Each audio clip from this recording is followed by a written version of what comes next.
Chapter 1. 001 Sorry. My family tree does not have you under 1. Don't touch me. The boy didn't look at her, he just carefully wiped his hand touched by her with a tissue and casually threw it in the trash can. His voice was indifferent. Bai Lian leaned against the tree, replaying the scene in her mind over and over. Her wet black hair clung to her pale neck. She wrapped herself in a black coat, yawned lazily, and then reported a number to the elderly man beside her. The elderly man adjusted his glasses on his nose bridge, happy to see that she finally remembered a number, and dialed it on his phone. The call connected quickly. Hello, is this Song Min speaking? Yes. The elderly man was very polite. Okay, Bai Lian fell into the water by accident at the lakeside of Mingtai Villa. Could you come to pick her up? There was silence on the other end for a moment before he recalled who this name belonged to. His tone restrained and annoyed. Don't call me again. The call was disconnected. The elderly man was stunned. He? Bai Lian, still seated on the rock, chimed in. He? My fiancé, I presume. Drenched, one might expect a desolate figure, but there she sat, with her hands crossed over her chest, leaning against a tree. Confusion shimmered in the depths of her dark eyes, like a white tiger that had nodded off in haste and woke up lazy, not knowing where it was. What about your other family members? She pondered for a moment. They are hosting a banquet to celebrate the birthday of a daughter from a concubine. The old man looked at the pretty well-mannered girl, unsure how to comfort her. It's fine, Bai Lian cocked her head, chuckling lightly. Thank you for saving me, I'll sit here for a while longer. He was busy with other matters, having saved Bai Lian from drowning by chance. He had initially thought the girl was determined to die, yet to his surprise, after her heartbeat stopped for 2 minutes, she woke up. She didn't seem to have any intention of committing suicide again. Don't sit too long, you might catch a cold. He left her his phone number, took one more look at the black coat she wore, and then hurried away to catch his flight. Bai Lian put away the note, watching him disappear into the distance.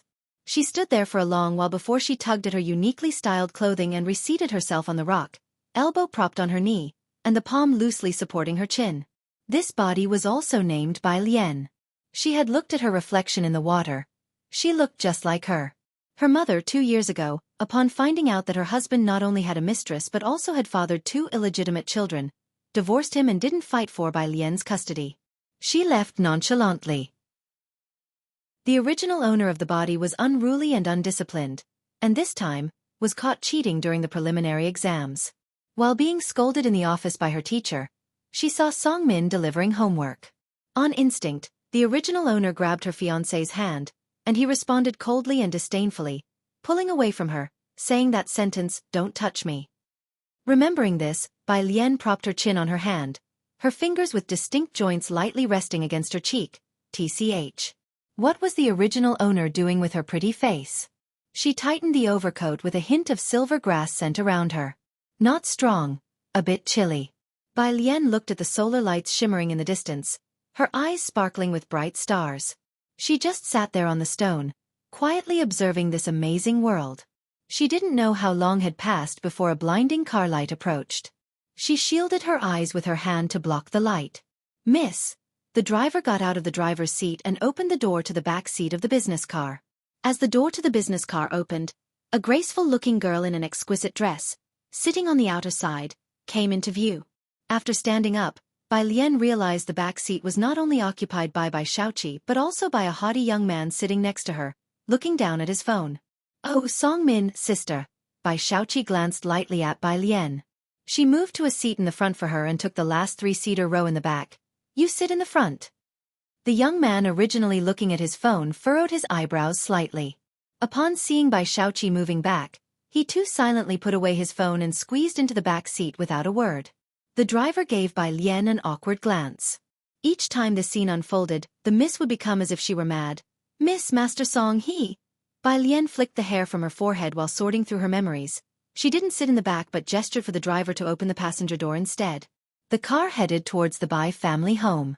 Min. Xianxia suddenly broke the silence in the back seat. Did you log into my account? You solved that problem using Fourier transformation? That approach won't work, I've tried it. Looking down on me. What if I managed to solve it?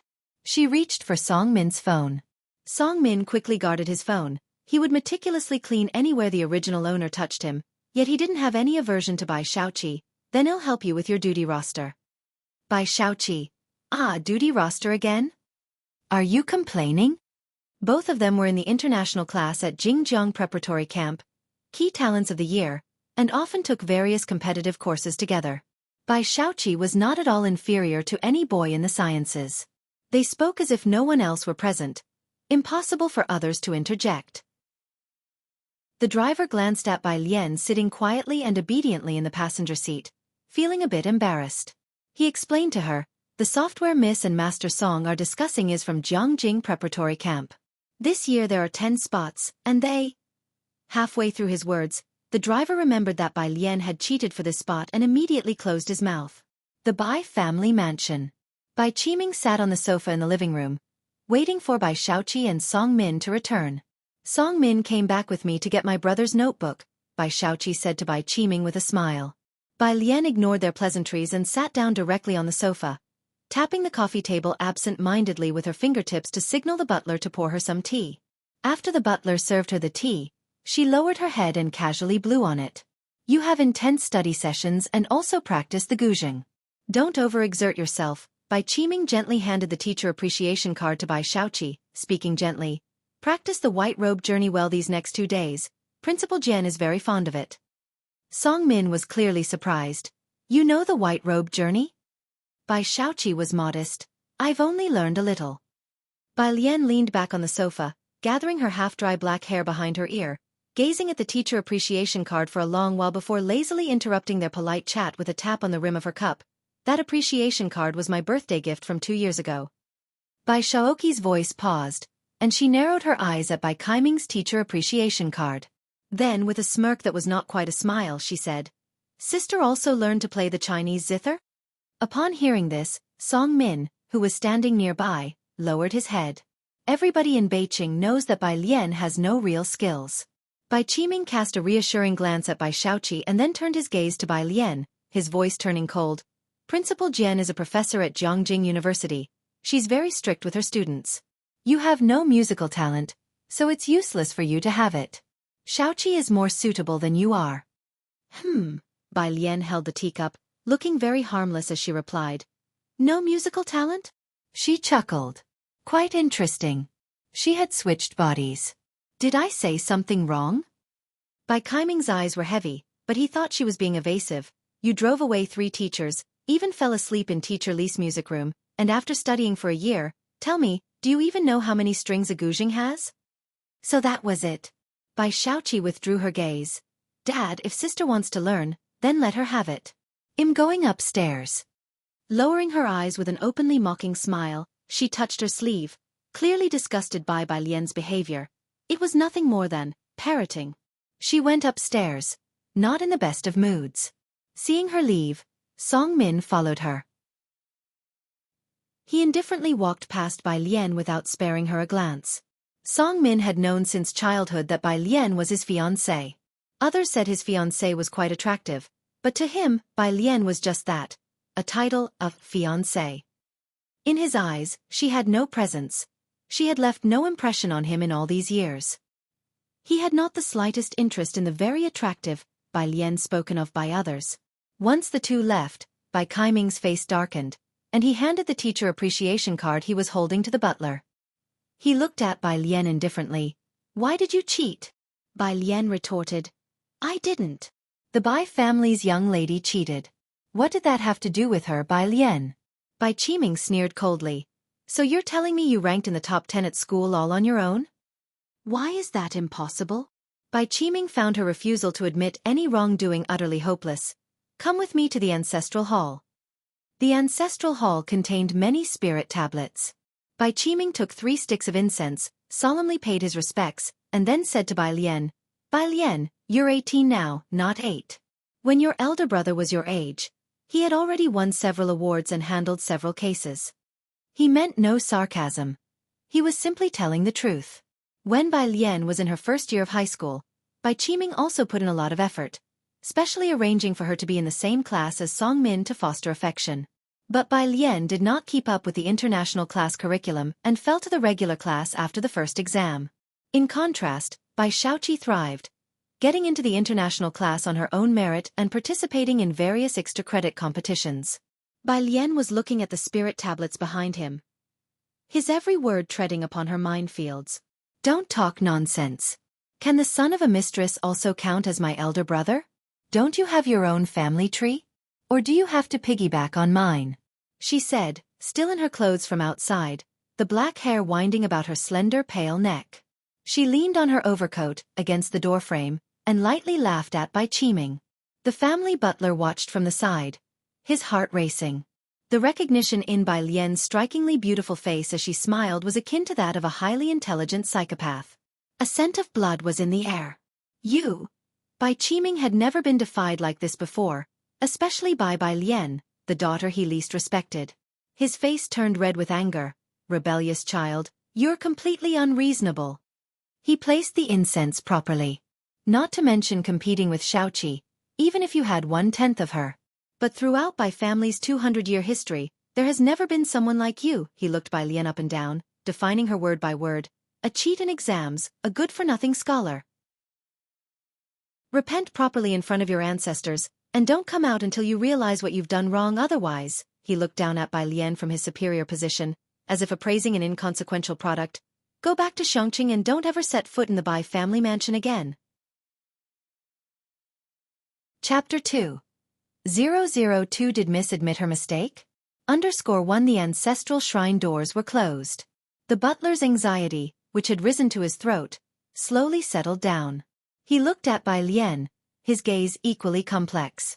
Xianxia, the most remote and also the furthest city from Jianghu on the border of Beijing. Dirty, chaotic, a haven for crooks and criminals, the most corrupt place in the country, that even lacked a high-speed train station. Bai Lian seemed contemplative as she looked at the Bai family ancestral tablets, with only 200 years of history. With complex emotions, she asked the butler, is white clothes still around?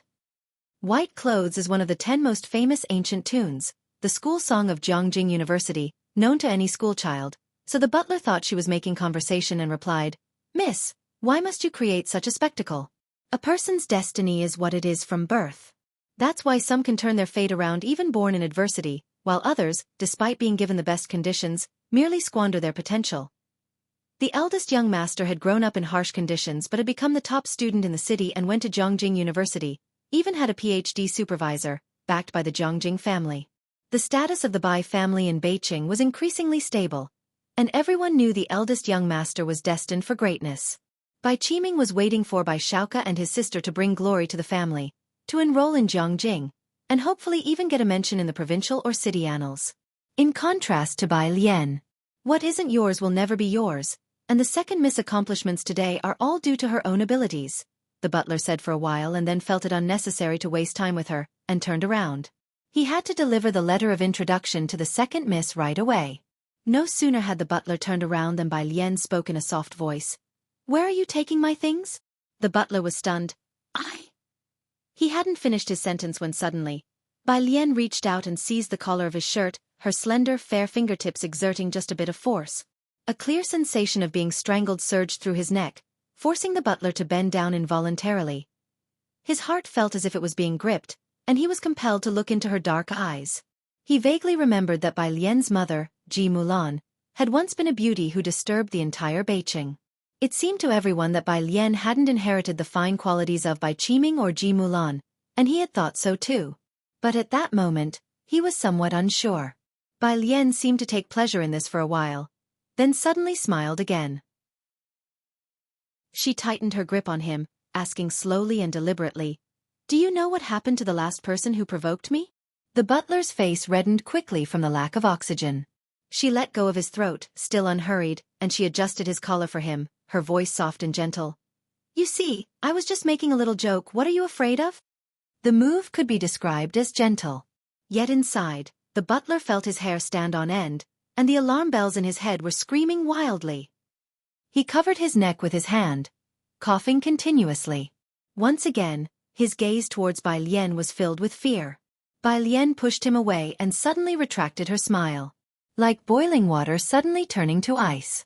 She picked up the letter of introduction from his hand lazily with 2 fingers, casually blew off the non-existent dust from the name card, and said with an unclear meaning, Make arrangements. I'm going to Xianxia. 2 days later, Xianxia, the most remote border city in the country, untouched by 3 years of poverty alleviation efforts. There were no developed transportation systems here, not even many slightly taller buildings.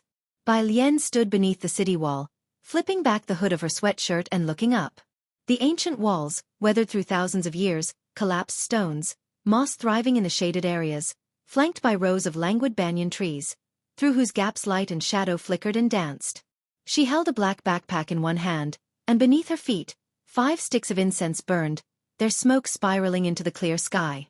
A little boy squatting on the ground, fixated on a large water wheel, glanced at her twice, and seeing that Bai Lian hadn't moved on, continued to stare at the water wheel. A cell phone ringtone roused Bai Lian from her reverie.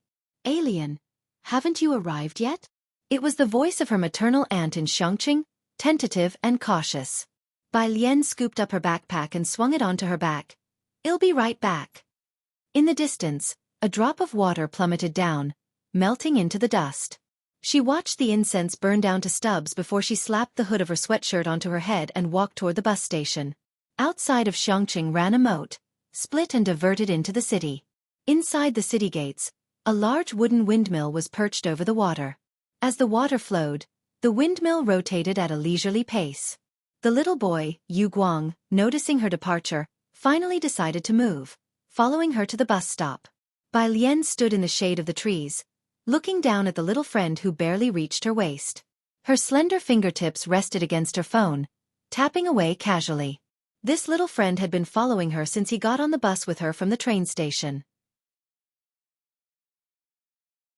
Chapter 3. 002 Did Miss admit her mistake? _2 His eyes were dark and bright, with a buzz cut, dressed in a white shirt, with a small blue knitted vest over it and black leather shoes, clean and tidy.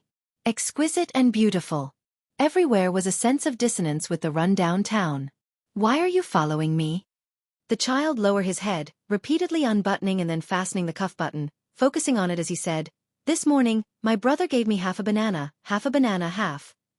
There were no seats at this bus stop, quite simple, not many cars on the road, just a few here and there." Bai Lian leaned lazily against the bus sign, dozing off. "I don't understand." "Oh, I'm waiting for my parents to pick me up and take me to their world," he said, still staring at a red ribbon on Bai Lian's left hand. "My brother can know where I'm at, he just can't be bothered with me." "Ah," Bai Lian tilted his head, suddenly opened his eyes to stare at him for a bit, then reached out to flick his forehead. "Then your brother is pretty cool." "Oh." The child's gaze shifted to a black car slowly approaching from across the street, silently rebelling against her last statement. Across the street, a black business Maybach. The buzz-cut driver rests one hand on the steering wheel, on high alert even in these harmless streets. He breathed a sigh of relief only when he saw the child across the street, pressing his Bluetooth earpiece. "All pull back, turn off the infrared, don't aim at the ordinary crowd." There was only a young man in the back seat, with a notebook in front of him that bore no logo. His white shirt buttoned up to the top button, with light-colored eyes and a pale complexion. He casually swiped the laptop screen, opening files. The email documents showed complex numerical formulas. He glanced over them, his thick eyelashes drooping slightly, typing comments with one hand. "Stop sending me junk." Jianghu Lai casually pressed a few keys, and a voice pop-up window appeared in the lower left corner of the computer, featuring a man in a lab coat, who complained, "I say, what did you do to those our country researchers?" "Speak." Jianghu Lai was a man of few words. "Damn," the man laughed uncontrollably, as if recalling something amusing. "Today they collectively filed a complaint against you to the Mensa Alliance. You know I can't reach the Alliance threshold. I heard from a teacher. Could this affect you?" The Mensa Alliance, a global alliance of top intellects. The entry requirements were extremely harsh, with only 100 members worldwide. Many countries didn't even have a single individual who could meet the threshold. In our country, only 3 people passed the assessment. Jianghu Lai tapped idly on the tabletop with the tips of his fingers, giving a sharp comment. "Then I wish them success." The man on the other side gave a short laugh. "Okay, I got it." Jianghu Lai turned off the computer screen, his gaze lazily moving to the window, his light-colored phoenix eyes veiling an inherent indifference. The one-way glass provided a clear view outside. The girl wore a white sweater, a bag casually slung over her right shoulder. Her left hand rested on the child's forehead. Her action revealed a glimpse of the wrist and the red ribbon tied around it, a vivid red about an inch wide, loosely wrapped twice around her pale wrist, fluttering gently with the wind. She sensed something and carelessly glanced this way. A fleeting glimpse. Jianghu's fingertips paused on the black flip of the laptop. The bus abruptly entered the disrupted scene. The child looked at the bus wavering exhaust fumes, really wanted to follow Bai Lian onto the bus, but didn't dare. So he stood still. The car opposite was in no rush, content to sit there unhurried. He unbuttoned and rebut-toned his jacket, dawdling for about 10 minutes before finally lifting his foot to walk towards the opposite car. The rear door opened automatically, and he climbed in, hands and feet working together. Young Master Jianghu, the crew-cut driver glanced back and greeted. The little boy took a while before he let out an, "Oh," his reply slow. "Uncle Ming." Meanwhile, at the Bai family's residence in Beijing.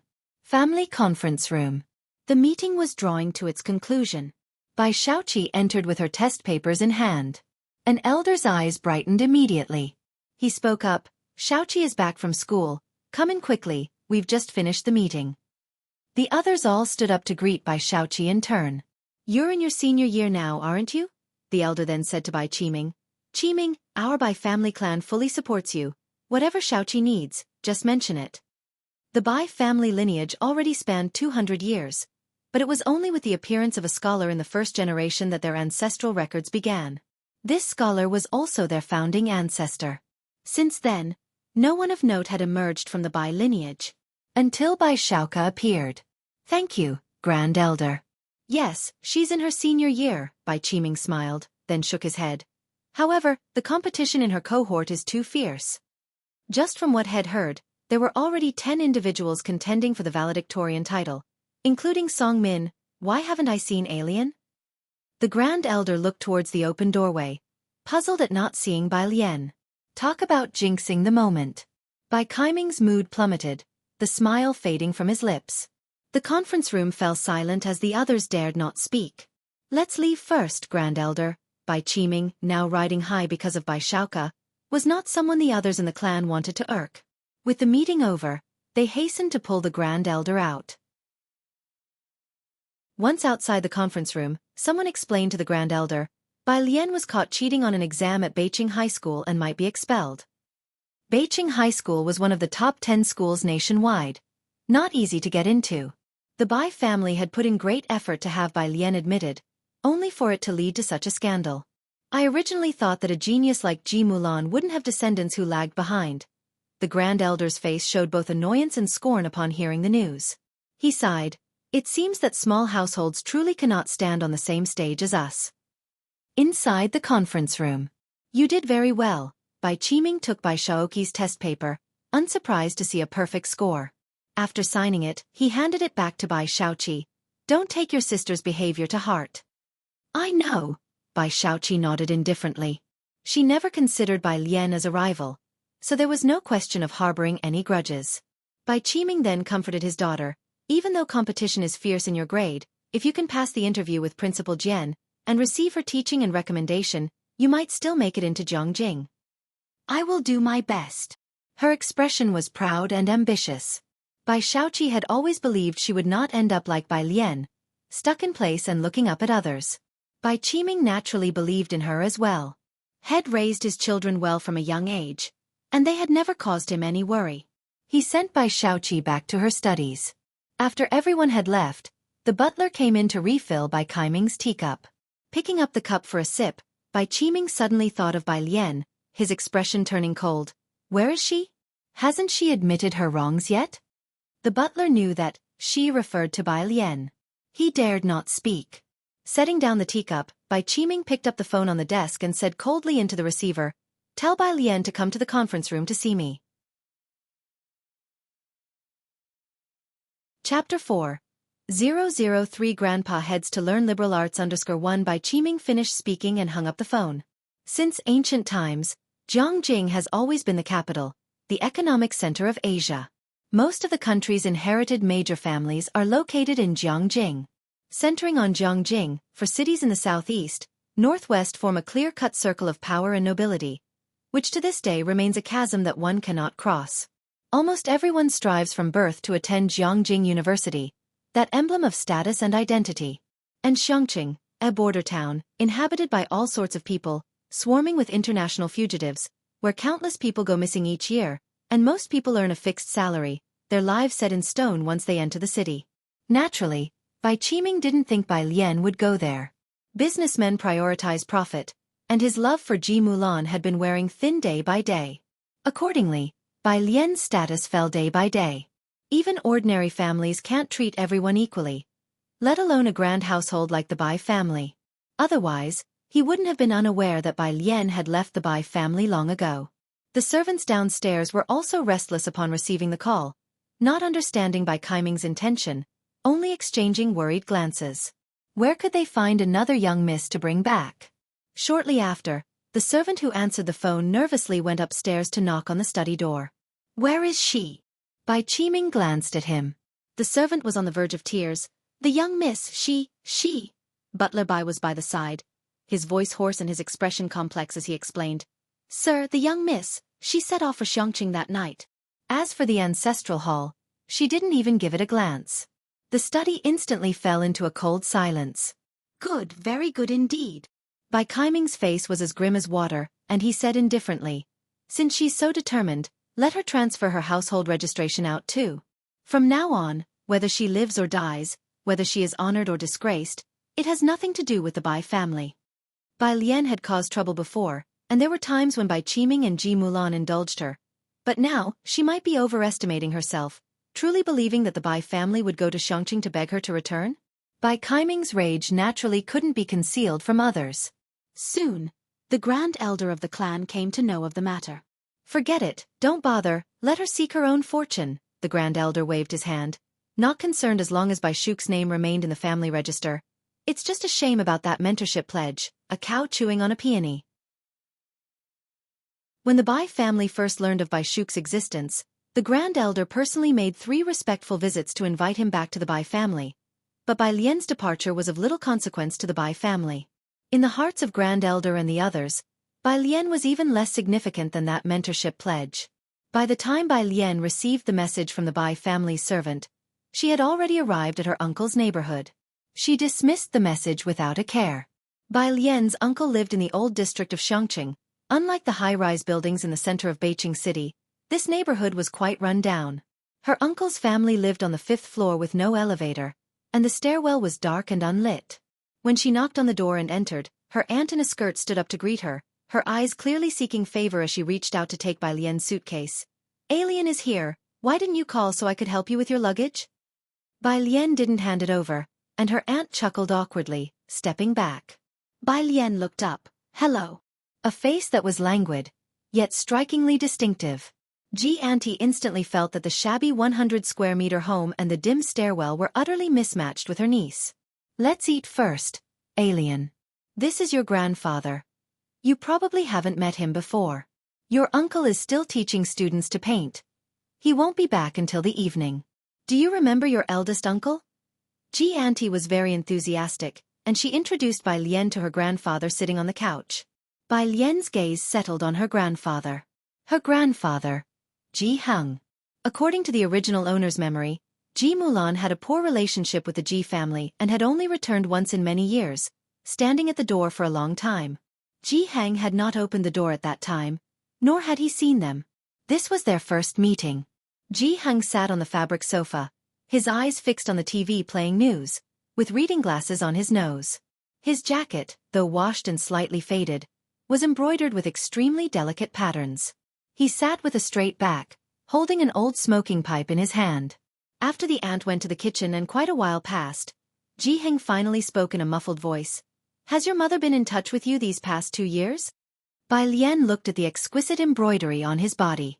She sat down on the couch with her eyes lowered and legs crossed, appearing docile and harmless, though her fingers idly twirled a red ribbon. "No." The original owner's mother had been out of touch for 2 years already. Ji Heng nodded, lowered his head to silently draw a puff from his dry pipe, and said no more. Bai Lian obediently sat for a while, but when she saw no one paying attention to her, she casually leaned against the couch and lazily took out her phone to browse the news. The lunch was bountiful, all to Bai Lian's liking. Have you transferred your school registration yet? In the midst of silence, Jianghu inquired. It's being processed. It should be transferred in a couple of days. When your uncle comes back, have him help you contact the teachers at Xianxia Middle School. The aunt felt something was amiss. School records? What school records? I've transferred to Xianxia to attend school. Bai Lian had only eaten a few bites of white rice before she put down her chopsticks. I've left the Bai family. Aunt's mind buzzed. Left? What do you mean by left? Bai Lian pulled out a tissue and wiped the corner of her mouth, her tone nonchalant. It means I was kicked out, and I need to transfer my household registration too. I can't go back anymore. What? Aunt's voice was a bit shrill. What about your dad? Bai Lian looked at her with an, you tell me, expression. She didn't see any joke on Bai Lin's face. Aunt didn't eat much. She was distracted and didn't know what she was thinking about and couldn't resist taking out her phone to search. She didn't know what she saw in the news, but her expression turned sour, and she didn't even wash the bowls. Uncle Bai Lian came back quite early, and before he had a chance to greet Jianghu, he was pulled into the room by Aunt. The soundproofing wasn't very good, and from the room came the muffled voice of Aunt. Ji Xiaojun, did you already know she would be staying here and had me prepare a room for her? Keep your voice down, Uncle Jay's voice was low.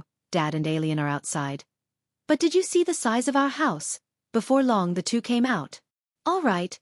Jianghu picked up the pipe that was set aside, knocked it on the table, making a loud noise. His wrinkled face showed no expression. He bowed his head to light it, and the smoke blurred his features. Alien, come to my place.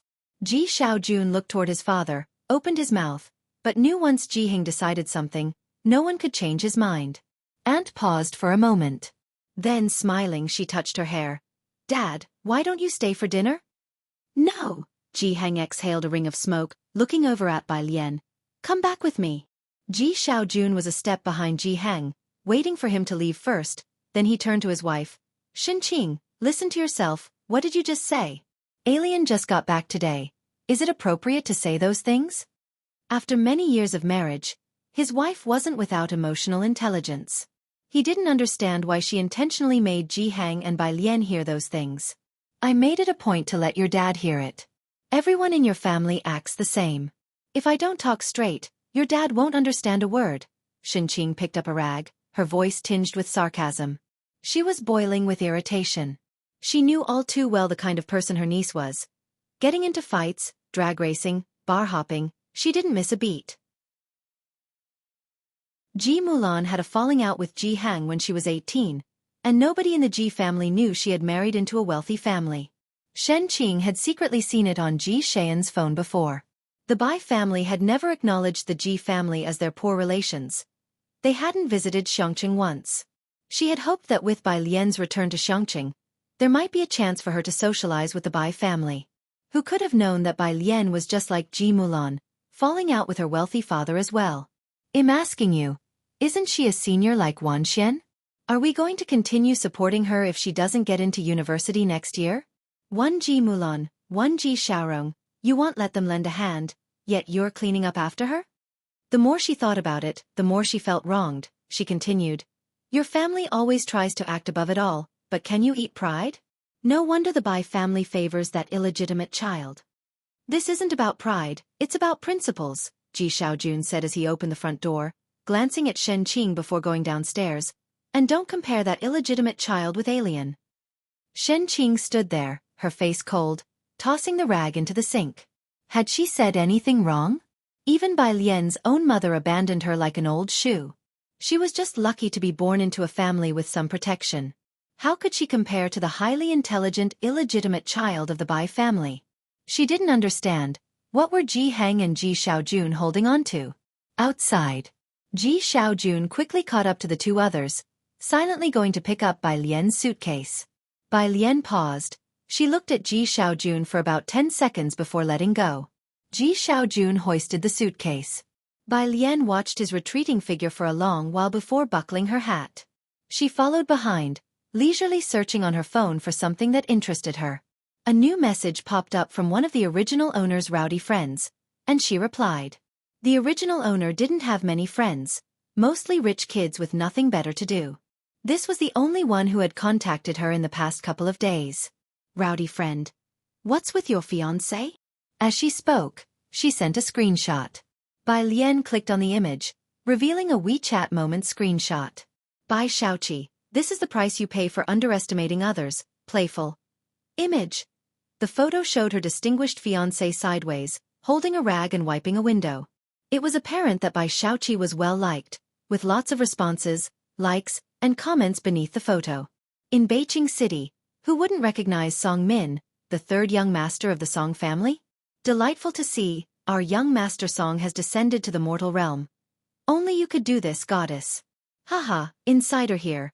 Song Min always defies fate, but doesn't he forget that Xiaoqi is Bai Kaiming's little sister, right?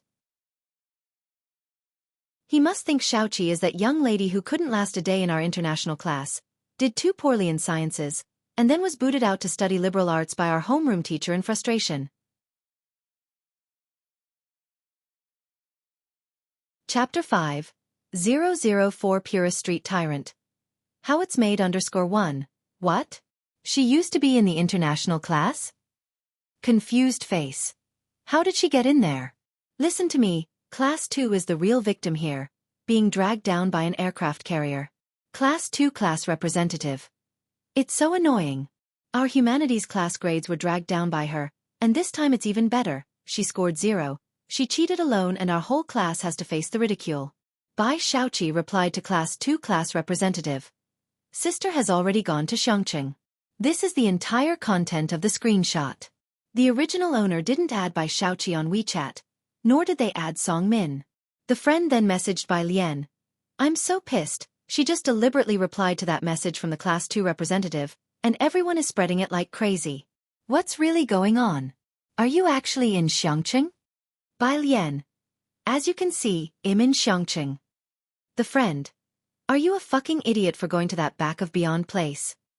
The friend. Bai Lian. Smile. The friend. You send me a smile. Miss Bai isn't too familiar with modern people's smiles. She typed a question mark and went back to the search engine, looking up topics of interest. Jianghu doesn't live in a complex. He lives on Purist Street. In an undeveloped slum of Xianxia, there is a large area of bungalows, dark and damp, with a street outside, a no-man's land, full of bars and black markets at the end of the street, very chaotic. The river that faces Purist Street from afar marks the boundary between two countries. This area is particularly chaotic. Most of the time, even the police don't dare to interfere. Today, however, a few patrolling officers can be seen, with small bulges at their waists indicating they are armed. Ji Xiaojun glanced over and was surprised. Is someone patrolling today? It has been like this for some time now, Jianghu replied, holding his tobacco pipe as he walked toward an alley. Ji Xiaojun nodded. Having patrolling officers around was better, at least it ensured some safety in the area. After all, Bai Lian's face was quite dangerous in this part of town. The alleyways here are narrow and dimly lit, with cobblestone paths, and heaps of uncollected trash lying around bends. Stepping on the stones sometimes squeezed out black water, a stark contrast to the brightly lit Beijing. Bai Lian remained quiet throughout, not commenting on the conditions here. After winding through several alleys, they finally arrived at Jianghu's residence, with low houses all around. Jianghu took out his keys to open the gate to a small courtyard. The courtyard wasn't big. In the middle was a Chinese parasol tree, with a stone table beneath it and a well. Jianghu, with his pipe in hand, pointed to the room on the right. That's where your mother used to live. You'll sleep there. The conditions are what they are. If you're not comfortable, you can head back to the Bai family. Having said that, Jianghu turned and entered his own room. Ji Xiaojun gave Bai Lian a comforting smile, relieved to see she hadn't objected, and then brought her suitcase inside. The room was old but everything inside had been well preserved and was clean. Bai Lian opened her suitcase and took out a pile of books, placing them on the desk near the window. Alien, you! Ji Xiaojun thought her suitcase would contain her clothes or women's cosmetics, but it was filled with books. He paused for a while before saying softly, Don't worry about school. We'll figure something out. He went out to look for Jianghu. Bai Lian sat with her legs crossed at the table, flipping through books, and pulled out a math book that interested her the most. From math to geography and politics, then to English, which was the language she least wanted to look at. She briefly skimmed it before turning to the last subject. History. The original owner studied liberal arts and took history. After about 5 minutes, she pulled out one of the history books. A test paper that was tucked inside fell to the floor. Bending down, she picked it up, but her eyes caught on a question from the paper. 20. Briefly describe Liang Zuan's corvée system and its impact on the long-term stability of the Great Yong dynasty. Why did his death push the coup of Emperor Jianghu to its peak? Snap. Bai Lian suddenly tucked the test paper back into the history book. Her breathing became rapid, her fingertips deforming the book with their grip, the rounded edges of her nails turning white as her long eyelashes lowered, covering her trembling eyes. Do you want me to accompany you? Ji Xiaojun, seeing Bai Lian about to leave from a distance, came out from inside and then explained, "It's quite confusing around here. Shen Qing and the others can't remember the way." Bai Lian stretched her hand to pull on the hood of her sweatshirt and shook her head. All right. Ji Xiaojun noticed she seemed somewhat silent and guessed she might be upset because of the Bai family. He softened his voice. Don't go far, call me if you can't find the way and be careful. Okay. Bai Lian walked back the way she came. Her memory was excellent. Despite the complex routes, she wouldn't forget once she'd walked them. In the past, she had drawn many of the maps used by the military. 2 yuan. The middle-aged man at the small street-side shop handed her a bottle of mineral water and wiped the sweat from his forehead with the towel around his neck. Young lady, you're not from around here, are you? Her appearance was striking, and she had a distinctive aura. Her outstanding figure clearly set her apart from ordinary people, and the shop owner could tell she wasn't a local. Heiress Street was part of the old city district, a 3-meter-wide bluestone path. At the end of the street were gambling dens, black markets and bars, a jumbled mess of the good and bad. A kilometer further on, it got even more complicated, the border between 2 countries. A lawless zone where it wasn't rare for someone to disappear.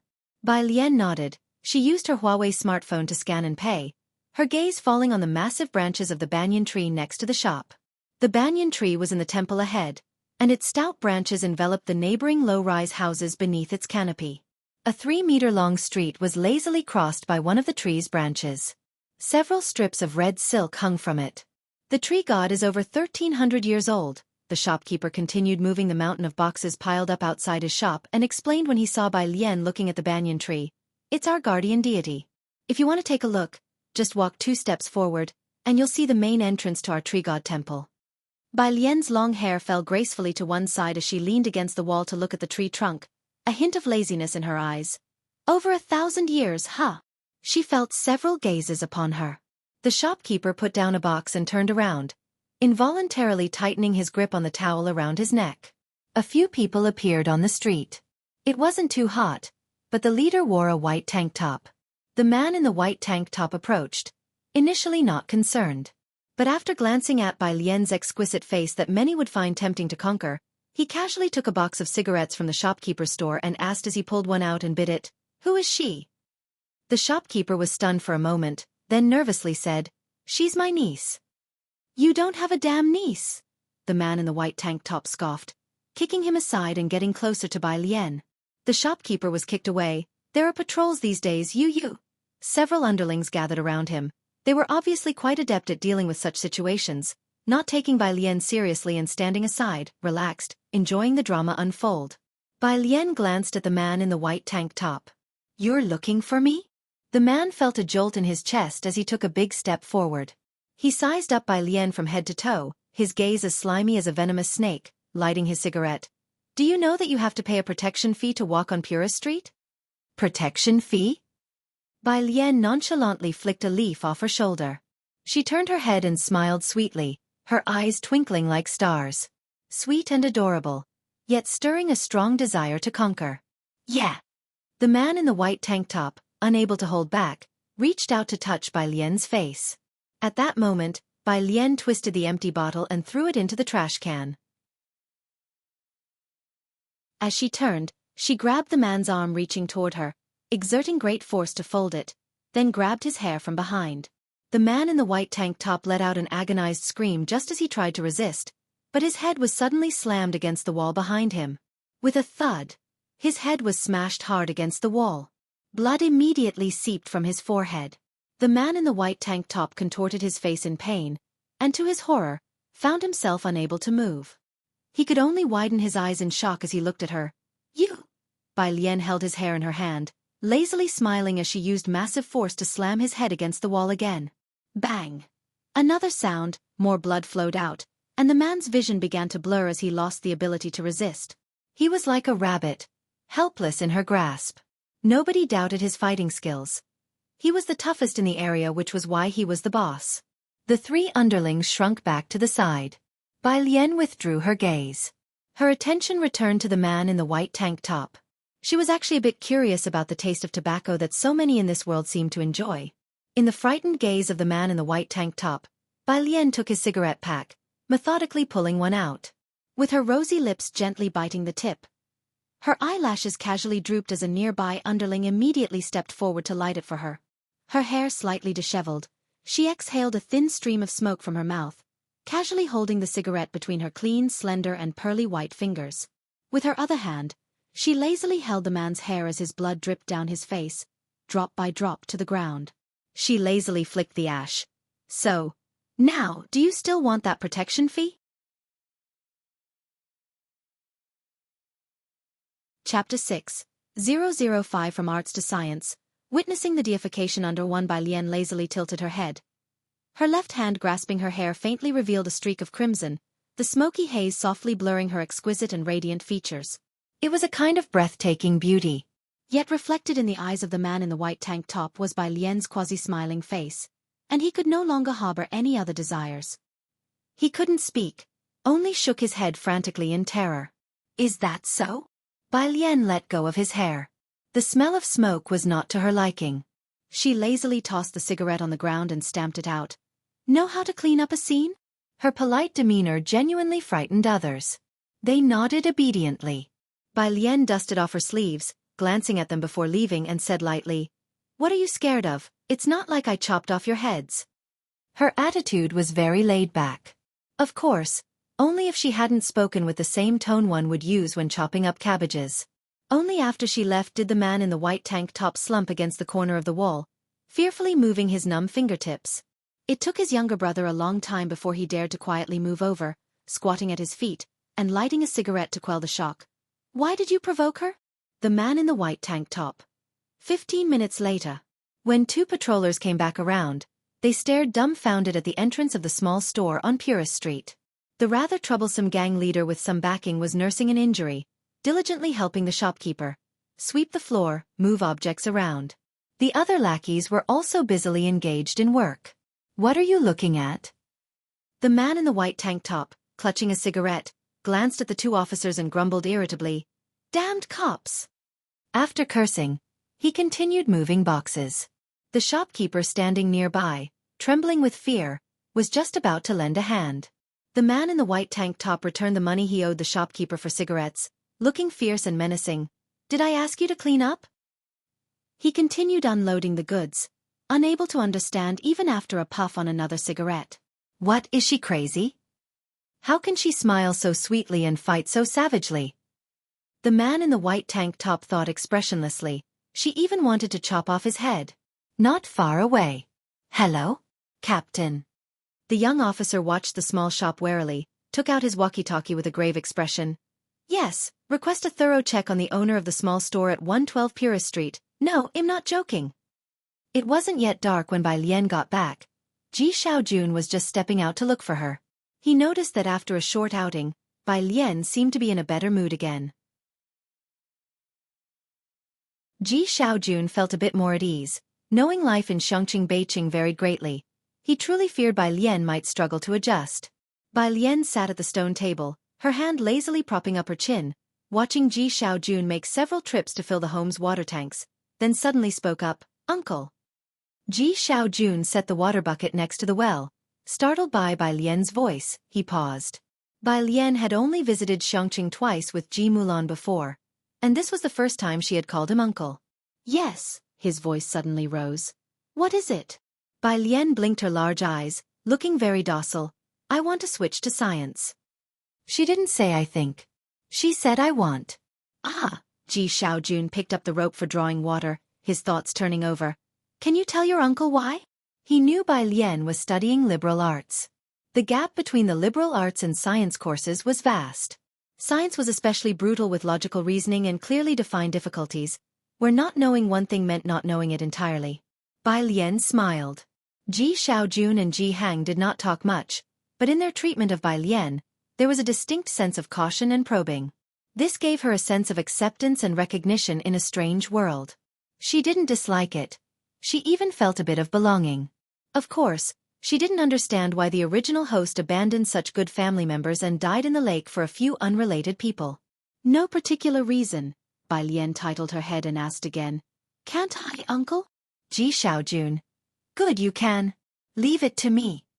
Watching Ji Xian's retreating back as he went to find Ji Hang, Bai Lian withdrew her docile gaze and smiled lazily with her chin propped up. Being alive seemed not too bad after all. That's your reason for agreeing? Ji Hang held a bolt of fabric, looking at Ji Xiaojun, his deeply lined face showing a look of incomprehension. There weren't many people in the courtyard. Besides the kitchen to the left, there was also a small storeroom, filled with brightly colored fabric despite being somewhat aged. Ji Xiaojun would help Ji Hang clean whenever he had time. He let out a sheepish laugh, adjusted a dust cover and muttered quietly, "But she called me uncle." Nonsense. Ji Hang's face tightened with sternness, his authority undiminished. She's in her 3rd year of high school and knows no better, do you not? Switching from liberal arts to science at this stage, is that a joke? Switching subjects in the senior year of high school was quite an absurdity indeed. His son was highly intelligent, so why be so muddled on this matter? Ji Xiaojun was also puzzled by Bai Lian's sudden change of heart. She had been out, came back in a good mood, and then suddenly wanted to switch subjects. He silently continued with the task at hand, then suddenly recalling something, he hesitantly spoke up. The 2 illegitimate sons from the Bai family, aren't they all studying science? Bai Xiaoke became the top scholar in the city last year and was admitted to Jianghu University. The Bai family had made quite a stir online. Even here in Xianxia the news spread, and people said the illegitimate daughter was exceptionally good in the sciences. As Ji Hang caressed a piece of fine satin, he heard this but didn't immediately respond. His hands were already lined with deep, rugged wrinkles. After a long while he said, "Her temperament?" "Dad," Ji Xiaojun had some regrets about bringing it up. "I think Alien has become more sensible this time. She's thoughtful, a late bloomer. You should give her a chance. Let her retake the exam next year. She might still achieve an ideal score." Of course, he was just casually mentioning it. He knew what his niece was like. If she could quietly finish her senior year, that would be quite an achievement. Their family didn't expect her to come back with any top scholar honors for them. If she was happy, then they would let her be. Whether she studied literature or science didn't matter. Ji Hang turned around and cautiously pulled out a small oil paper package from the cabinet behind him. He then opened the package and drew out a slender needle. He didn't argue any further. Ji Xiaojun could tell he had agreed when he saw this. As he put away the fabric, he looked at Ji Hang with the needle in hand. "Shall I help you bring out the embroidery frame?" Ji Hang did not immediately answer. After a good while, he gave a nearly imperceptible nod. "Go ahead." Ji Xian's eyes lit up. "Okay. I'll go right now." It was already dark. Ji Xiaojun called Shen Qing to say he'd be home late and stayed to help Ji Hang tidy up the warehouse. They took out things like the embroidery frame, cleaned them, and then set them out to dry in the courtyard. He hummed a tune as he wiped down the dark-colored embroidery frame. The light in Bai Lian's room was also on. He could see her reflection in the window, reading at her desk. Bai Lian was different. Ji Xiaojun felt it. Even today, when she stepped into the dark water on the cobblestones, she didn't frown at all. She was different from her mother. Suddenly, Ji Xiaojun felt that Bai Lian being sent back by the Bai family might not be such a bad thing after all. Ji Xiaojun was helping Bai Lian contact schools and teachers. Additionally, there was the matter of her household registration, which needed to be transferred to the Ji family. These past days, Bai Lian had been in the library. The astonishments of this era were not just limited to mobile phones and computers, but included the library too. She had never seen a library with such an extensive collection that was also open to the public. This really was a wonderful era. There was just one problem. Bai Lian looked down at the physics book beside her, then at the physics problems. After writing a couple questions, she put down her pen and murmured softly, "Now, am I finally going to start tarnishing my teacher's reputation?" She wouldn't dare to claim a deep mastery over the refined arts and sciences expected of a scholar as in the past, but at least she had become proficient. As for the knowledge in the modern era of rapid technological advancement, the original owner of the body had a mind completely empty of information. She had been reading books in the library for a few days now, and could understand most of it. She felt the books she was reading were not necessarily difficult. But the problem was this: the knowledge and example she studied. 1 + 1 smiley face. The question she was doing. Prove I pi plus 1 is equal to 0. Bai Lian idly pondered. Would the teachers forgive her for disgracing them in the modern world if she burned a few more incense sticks for them when she returned? The library had a vast collection of books, but there were shortcomings. For instance, the depth of knowledge and the volume of problem sets were lacking. She hadn't come across them. Hearing her sigh, the child next to her with a paintbrush turned his head, looking at her with big, clear, sparkling eyes. Choose C. He suddenly spoke. Bai Lian paused. She flipped to the answer key. C was correct. So she turned to him. Mental calculation? On her first day at the library, she had seen this kid, a little friend who had followed her from the train station to the city gate since her arrival in Xianxia. Quite a fate. In the days following, both of them would appear right on time at 8 o'clock when the library opened. They studied and read together. Not much for talking. The little brat shook his head. After a pause, he explained, "My brother created a rapid recollection model for these kinds of questions, using a special algorithm." Whose ordinary kid memorizes rapid recollection models? Yet Bai Lian accepted this readily. Really? Do you want some milk tea? No. Bai Lian didn't give him a chance to object. She leaned on the desk with a smile light as spring rain. "Oh, by the way, I've always considered you a good friend." She hesitated for a moment. "What's your name?" Jianghu. Jianghu, as in the crane that leaves for the lone mountain and has yet to return. Ah, Jianghu, I've always considered you a good friend. Bai Lian crumpled a piece of paper in her hand and threw it casually behind her, tapping his head. "Come on, let's go outside." The two left their seats. The paper ball smoothly landed in a red hollowed-out wastebasket in the corner. A ring came from the mobile phone in her pocket. An unlisted number. Bai Lian casually answered. "Hello." The person on the other end hadn't expected her voice to be so calm. There was a pause before the dispassionate voice said, "It's me." "Who?" Bai Lian wasn't very patient. "Bai Lian, I have more in common with Bai Xiaoqi. Even without her, our relationship wouldn't change." On the other end of the phone, Song Min didn't believe that Bai Lian didn't have his number. He just thought she was pretending. Pressing the center of his forehead, his voice was cold and exasperated. "You think it's very childish to take the master's token to Xianxia because of this?"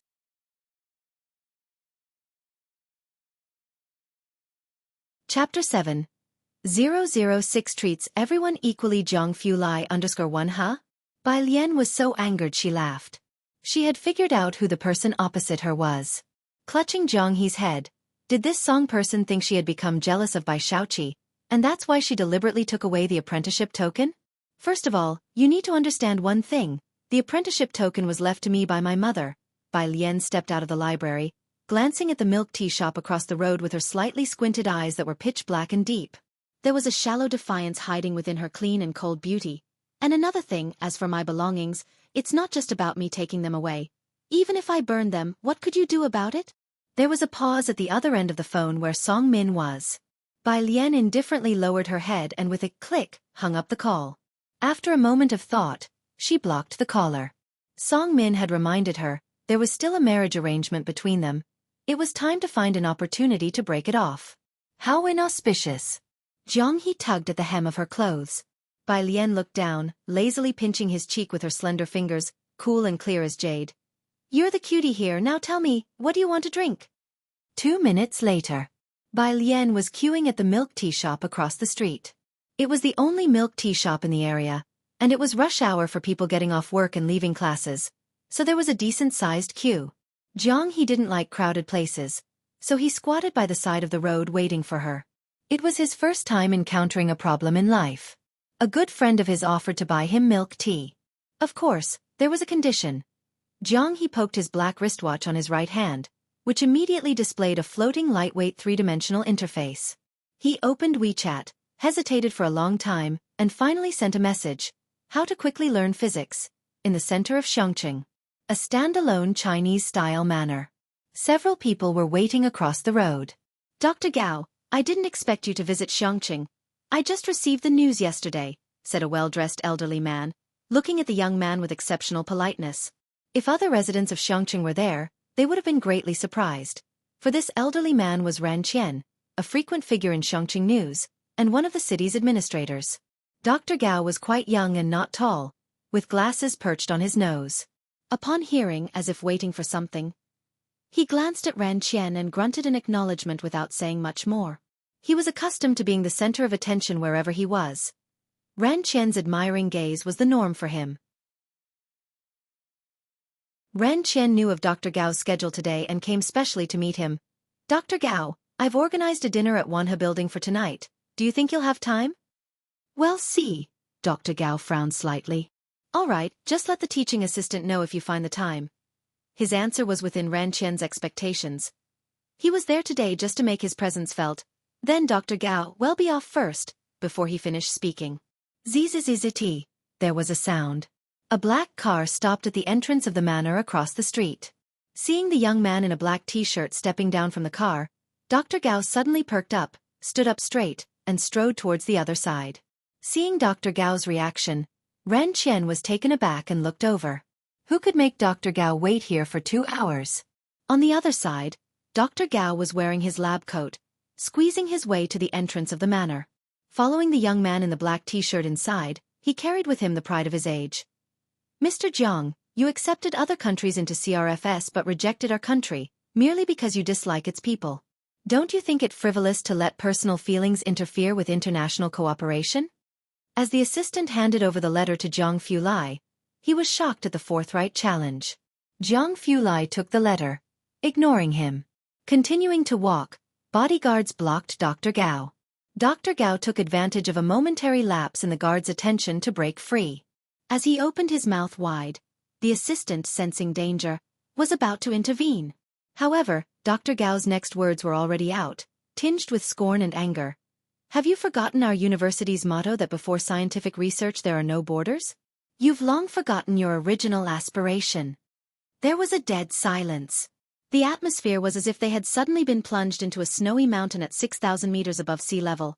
The pressure heavy, the icy wind howling and piercing. Jiang Fulai finally stopped, raising his hand to stop his subordinates, and looked down at the other man with an unflappable air. Who are you? He asked. Dr. Gao had been a genius from a young age, skipping grades and returning from studies in our country at 26, participating in several global research projects. Just last year, his teacher was elected an academician. Describing him as a top-tier academic force was not an exaggeration. His resume at Jianghu University was well regarded, and all the deans paid him some respect.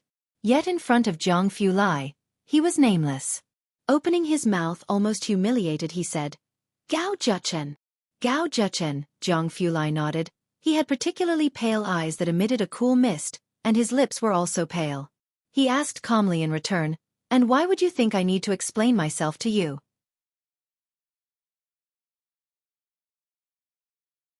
Chapter 8. 006 treats everyone equally. Jiang Fulai Gao Zhechen swallowed, taken aback as he, who had always been the center of attention, stammered in confusion. But, you, it's hard for me to trust you like this. Jiang Fulai cut him off. Do you think your trust means a lot to me? Gao Zhechen was stunned, completely unprepared for this side of the legendary Jiang Fulai. You. But you do have a point. Discriminating against them alone is not right. Jiang Fulai methodically folded the letter in his hand and then bent down to elegantly slip it into Gao Zhechen's pocket, his eyes slightly downcast, cool and detached. The envelope has the International Alliance's contact information. Feel free to lodge a complaint. He stood up straight. His black clothes gave him a lonely and unapproachable air as he strode back into the house. Take down his name. He's permanently blacklisted from my projects from now on. The cell phone in his pocket rang. Jiang Fulai lowered his gaze. It was a message from someone who never texts him. How to learn physics quickly. Jiang Fulai casually sent back an image and turned his head. What is Jianghe up to? His subordinate, who was always informed of Jianghe's whereabouts, said, The young master is in the library, with Mr. Ming following him.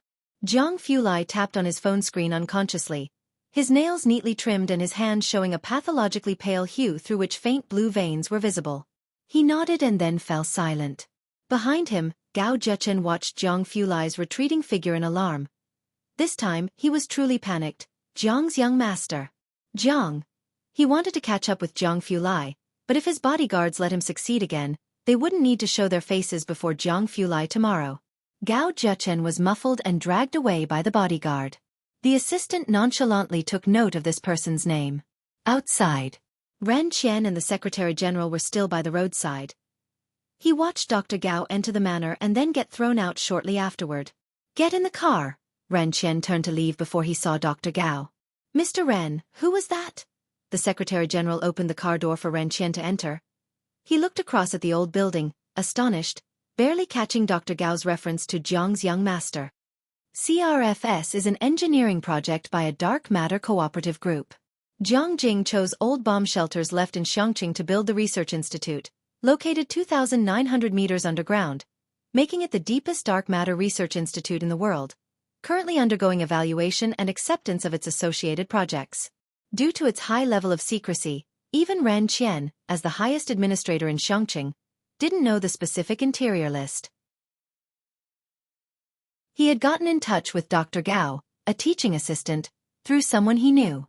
I don't know, the CRFS project is highly confidential, and that person inside, Ren Qian pondered for a moment, his surname? Dr. Gao called him Jiang's young master, so his surname is Jiang, the Secretary-General began, but suddenly his eyes widened in realization. No wonder. Ren Qian looked out the car window, his voice distant. Contact Dr. Gao's teaching assistant again tomorrow, and hope he didn't see us. The Secretary-General wasn't sure if Dr. Gao had seen them. If Dr. Gao knew they had seen him in such a disheveled state, befriending him would become an uncertain prospect. Well, see, Ren Qian sighed lightly, recalling another issue. Why did Xiaorong suddenly take leave? He didn't even meet with Dr. Gao with me today. He went home. The Secretary-General looked down at the schedule in his notebook. Mr. Ji said he went to pick up Miss Wanxian to visit her grandfather. Upon hearing this, Ren Qian expressed no opinion. He wasn't familiar with the Ji family affairs. The Ji family had only appeared once at his daughter's wedding, and he only cared about one thing. Why go back at this time? He usually only returned home for holidays and festivals. Xiaorong was also an intellectual, and Ren Qian had intended to take him along to converse with Dr. Gao. However, he had taken a leave today. Ren Qian was already dissatisfied with him, and now his expression grew even more indifferent. It seems he heard that a niece has returned. Ren Qian no longer inquired. He had little interest in the Ji family's affairs. To them, the Ji family was simply too ordinary. The Secretary-General chuckled. When the Ren family's only daughter, Ren Zhouwei, had taken a fancy to the poor young man Ji Xiaorong back then, not a single person in the Ren family had agreed given the vast difference in their social status. However, 20 years had passed, and the Ji family had been quietly compliant. In all of Xianxia, hardly anyone knew that the ordinary poor kid from Purist Street, Ji Xiaorong, had successfully married into the Ren family. Low profile, well-behaved, uncompetitive, yet without much presence. On Jianghu's side, he squatted at the edge of the road.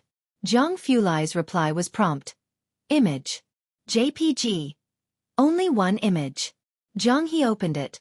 The cover of a physics book from Jianghu University that someone had helped to write.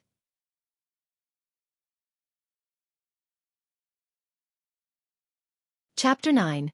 006 treats everyone equally. Jianghu Lai under 3 by Lian returned to see the blue fluorescent three-dimensional display on Jianghu's watch and handed over the milk tea. What's this? Shed bought an extra-large cup, and Jianghu couldn't take it with just one hand, so he used both hands to hold it. Bai Lian bent her head and saw the cover of a book. Physics at Jianghu University. This book, Jianghu said slowly, his expression somewhat reluctant, is quite amazing. Bai Lian nodded, pulled out her cell phone to take a photo of the cover, but when she opened the camera, the image on the kid's watch wasn't visible. What kind of black technology was this? The two fell silent for a few seconds, and then added each other on WeChat. Jianghu's phone finally had a 7th contact. The two sat by the roadside, staring intently at the passing cars. It really is magical, Bai Lian said with her hand on her knee, tapping her fingertips rhythmically, her other leg casually bent. I read about the vehicle electrical systems.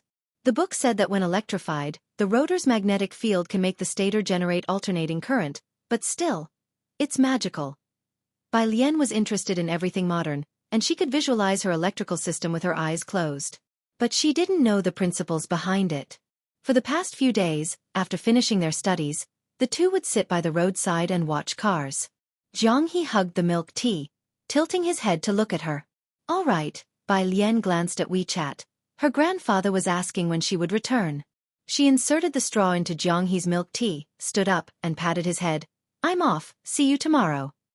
She boarded the number 12 bus. Jianghu squatted in place, hugging the milk tea while drinking it, and watched the number 12 bus wobbling away. A car silently stopped in front of him. The car door opened, and a crew-cut man stepped out from the driver's seat. Jianghu climbed into the back while the man buckled him in. He spoke, Uncle Ming. Ming Dongheng didn't expect him to initiate conversation, and with a tough guy face, couldn't muster a gentle expression. What is it? Jianghu said slowly.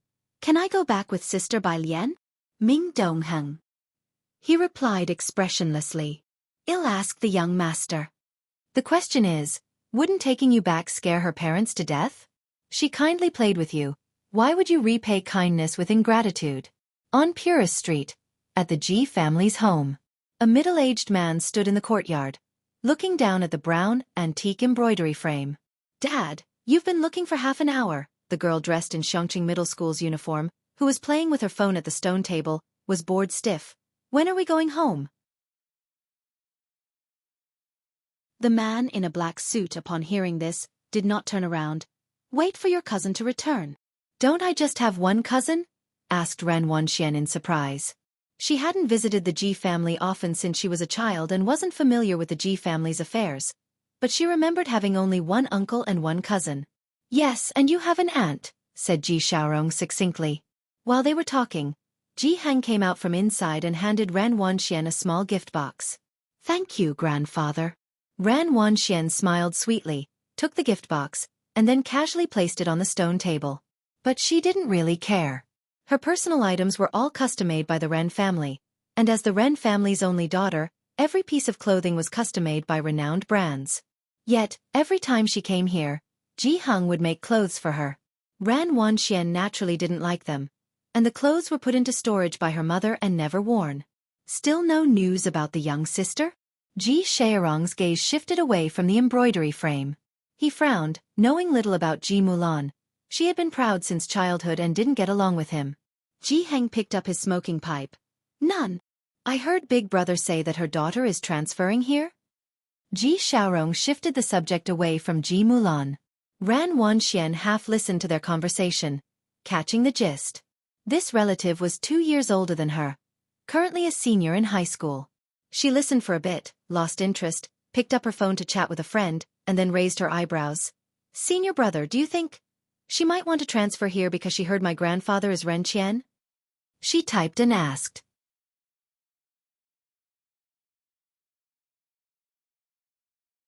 Chapter 10. 007 Ren Family. Enroll under one. Ren Wanxian never wanted to speculate about others with malice, but she knew what Xianxia was like. The teaching intensity at Xianxia Middle School was average, but the Ren family would hire the best private tutors for her. However, those with even a slight connection mostly transferred to places like Beijing to attend school. Who would want to come back? Just as Ran Wanxian finished typing, Ji Hing suddenly looked towards the door. Alien is back. Ji Xiaorong paused, turning his body to look at the courtyard gate. A girl pushed the door open and entered. As the girl entered, it was as if a flash of lightning had suddenly streaked across the dark sky.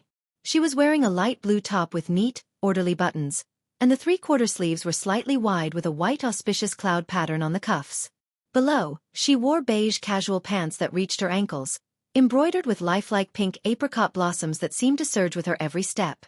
In her hand, she casually toyed with a pair of white headphones, and a touch of red on her wrist was like a red plum in the snow. Ji Xiaorong's gaze fell on her clothes, and he instantly recognized that the meticulous stitches were the work of Ji Hang's hand. Ji Mulan really did give birth to a well-behaved daughter. This is your second uncle, Ji Hang introduced, pointing at Ji Xiaorong with his tobacco pipe for Bai Lian. Ran Wanxian didn't look at the so-called cousin. She was still thinking about matters, so her expression was somewhat indifferent. When she noticed Ji Heng once again pointing at Ji Xiaorong with his tobacco pipe, she frowned slightly. She had been taught etiquette by instructors hired by the Ran family since she was young, learning the aristocratic etiquette of Jianghu. Pointing at someone with a tobacco pipe was simply too vulgar. Even a servant in the Ran family wouldn't commit such a crude act. When she first saw Ji Heng take out a chipped blue and white porcelain bowl as a child, Ran Wanxian told Ji Heng that it was too dirty and unhygienic. She was severely scolded by Ji Xiaorong.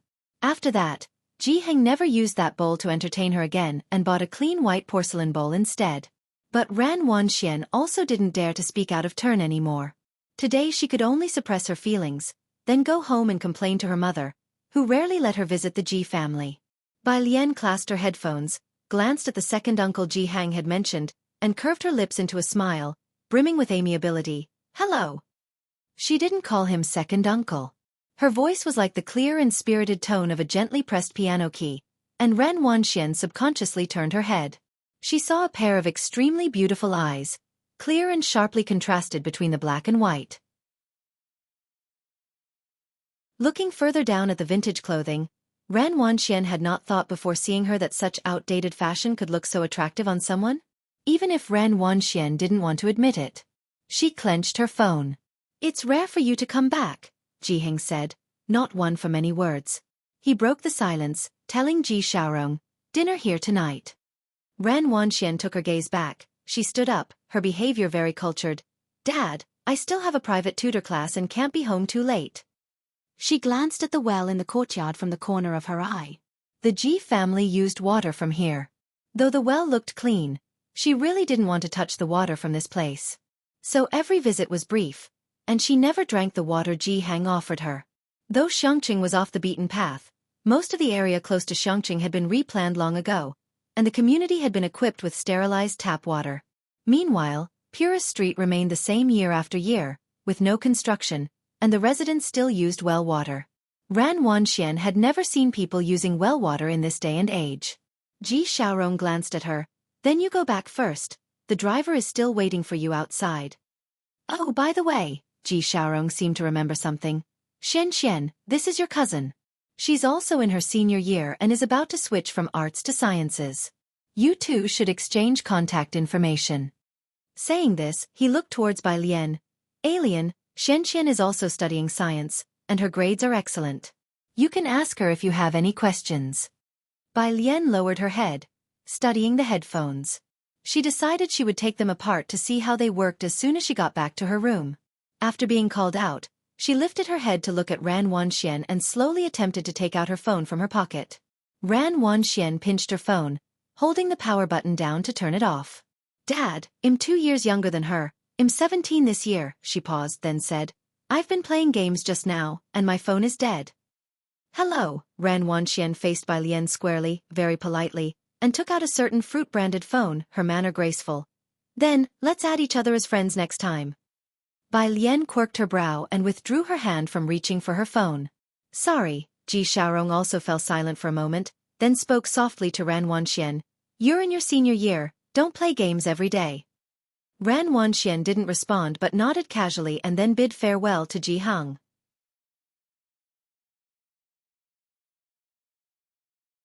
Chapter 11, 007 Ren Family. Enroll under Sir 2 as he turned around.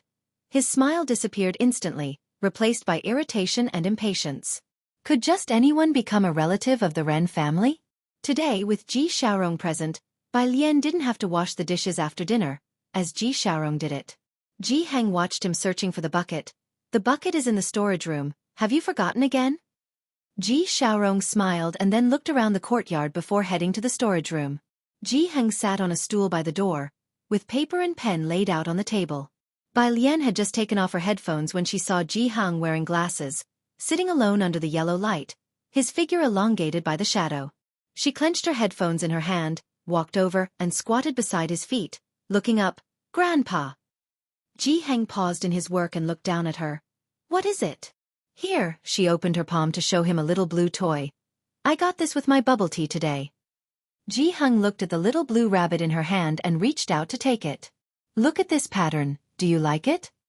He showed Bai Lian the painting on the table. Bai Lian glanced at it.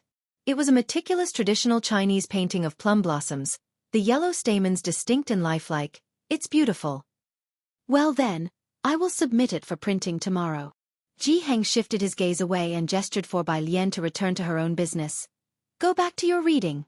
Remember to get up early tomorrow. Your uncle is taking you to school. He was talking about Ji Xiaojun, whose school registration had already been transferred. Oh, Bai Lian stood up, and as she went back to her room, she made a request. After that is mounted, can you stitch me a peony? I like peonies too. Make one for me next time. You're picky now? Jianghu glanced at her. After she went inside her room, Jianghu stayed sitting where he was, motionless for a long while. Mounted on a frame. It had been so long since Jianghu had heard this term. He seemed to have gotten used to people nowadays liking fashion, preferring high-end dresses and haute couture clothing. No one liked the flowers he embroidered, and no one appreciated the clothes he made. Even the ones he made for Ji Mulan, she didn't take a single piece when she ran away from home. He looked at Bai Lian's retreating figure, then lowered his gaze to the little blue rabbit in his hand. Inside the room, Bai Lian was in a good mood since she didn't have to wash dishes. She returned to her room, placed her opened headphones on the table, and the first thing she did was look up the book Jianghu had sent her. She opened Baidu and searched, Jianghu University Physics. However, the results were bizarre. There was everything except for the book from Jianghu University and Jianghu University Physics. She glanced at her phone screen and there was even a result. Got 17 points in physics, Bai Lian. Good for you, classmate. She went back to WeChat, tapped on Jianghu's profile, and politely greeted. On the other side of the phone, Jianghu sat on the carpet, a life-size synthetic cabbage plushie in his lap, holding a 7-layered twisty puzzle in his hand, slowly working on it while the watch on his wrist chimed. He glanced at it and saw the message was from someone with a Xianxia building profile picture. His eyes lighting up. He threw away the pillow, tapped his smartwatch, and a slim floating 3D page appeared with Bai Lian's message. Bai Jian. Jianghu replied one character at a time. Bai sister. Bai Jian. I won't go to the library tomorrow, I have classes. Jianghu. Okay. Bai Jian. I can't find the book you sent, it's not on Jingbao either. Jianghu rested his chin on his knee, blinking. Jianghu. I'll ask brother. He got up from the carpet to go to the study. Jiang Fulai was in a video conference. He wore a white lounge suit, leaning back with a relaxed posture, his pale fingers resting on the table, his light and lofty eyes half-lidded, exuding a sense of nobility and indifference. Upon seeing Jianghu, he slowly straightened up, switched off the camera, and muted the microphone. What is it? Jianghu approached and showed him the watch screen. Are you asking for her? Jiang Fulai raised an eyebrow, his soft lounge suit making his coldness seem a bit diluted. Jianghu nodded. Jiang Fulai took from him the half-solved twisty puzzle. I hear you want to go back with them? Jianghu nodded again. Jiang Fulai methodically restored the puzzle to its original state, casting him a glance in between. You can't. Jianghu looked at his puzzle, this time not nodding. Go back to bed, Jiang Fulai handed the puzzle back to him. I'll have someone send the book over tomorrow. The delivery of his laboratory detector did not meet his standards this time. He needed a detector capable of sensitively sensing recoil nuclei. But the detecting medium in the laboratory was not large enough. So he was altering the design to ensure the detector was large yet had a very low detection energy threshold. There was not much time. Conveniently, Jianghu had recently found a playmate, so he didn't need to be distracted by looking after him.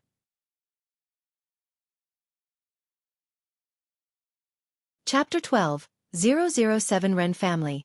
In roll under 3 after Jianghu left, Jiang Fulai finally withdrew his gaze, reopened the camera and microphone, and tapped the desk with his hand, calm and indifferent. Continue. The following day, at Xianxia Middle School, the largest high school in Xianxia, Bai Lian followed Ji Xiaojun into an office. In the office, Lu Lingxi wore glasses, had short hair, and despite trying to hide it, there were visible whites in her hair. She looked at Bai Lian with a gentle gaze. Bai student, can you tell the teacher why you want to switch to science? Why switch to science? Bai Lian half lowered her eyelids, her lashes slightly drooping, long and curled, masking the darkness at the bottom of her eyes. If initially, it was just about not wanting to see history now.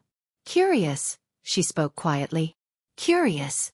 This was a response Lu Lingxi hadn't anticipated.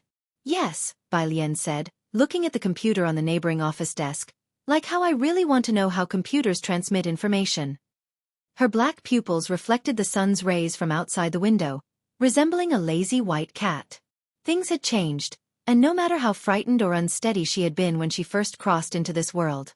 But she was earnestly exploring this era, and undoubtedly, she was now filled with curiosity about it. Ji Xiaojun was hearing Bai Lian's reason for the first time, and he couldn't help but tilt his head, looking at the serious expression on his well-behaved niece's face. After a moment of silence, he remembered how she had answered him last time.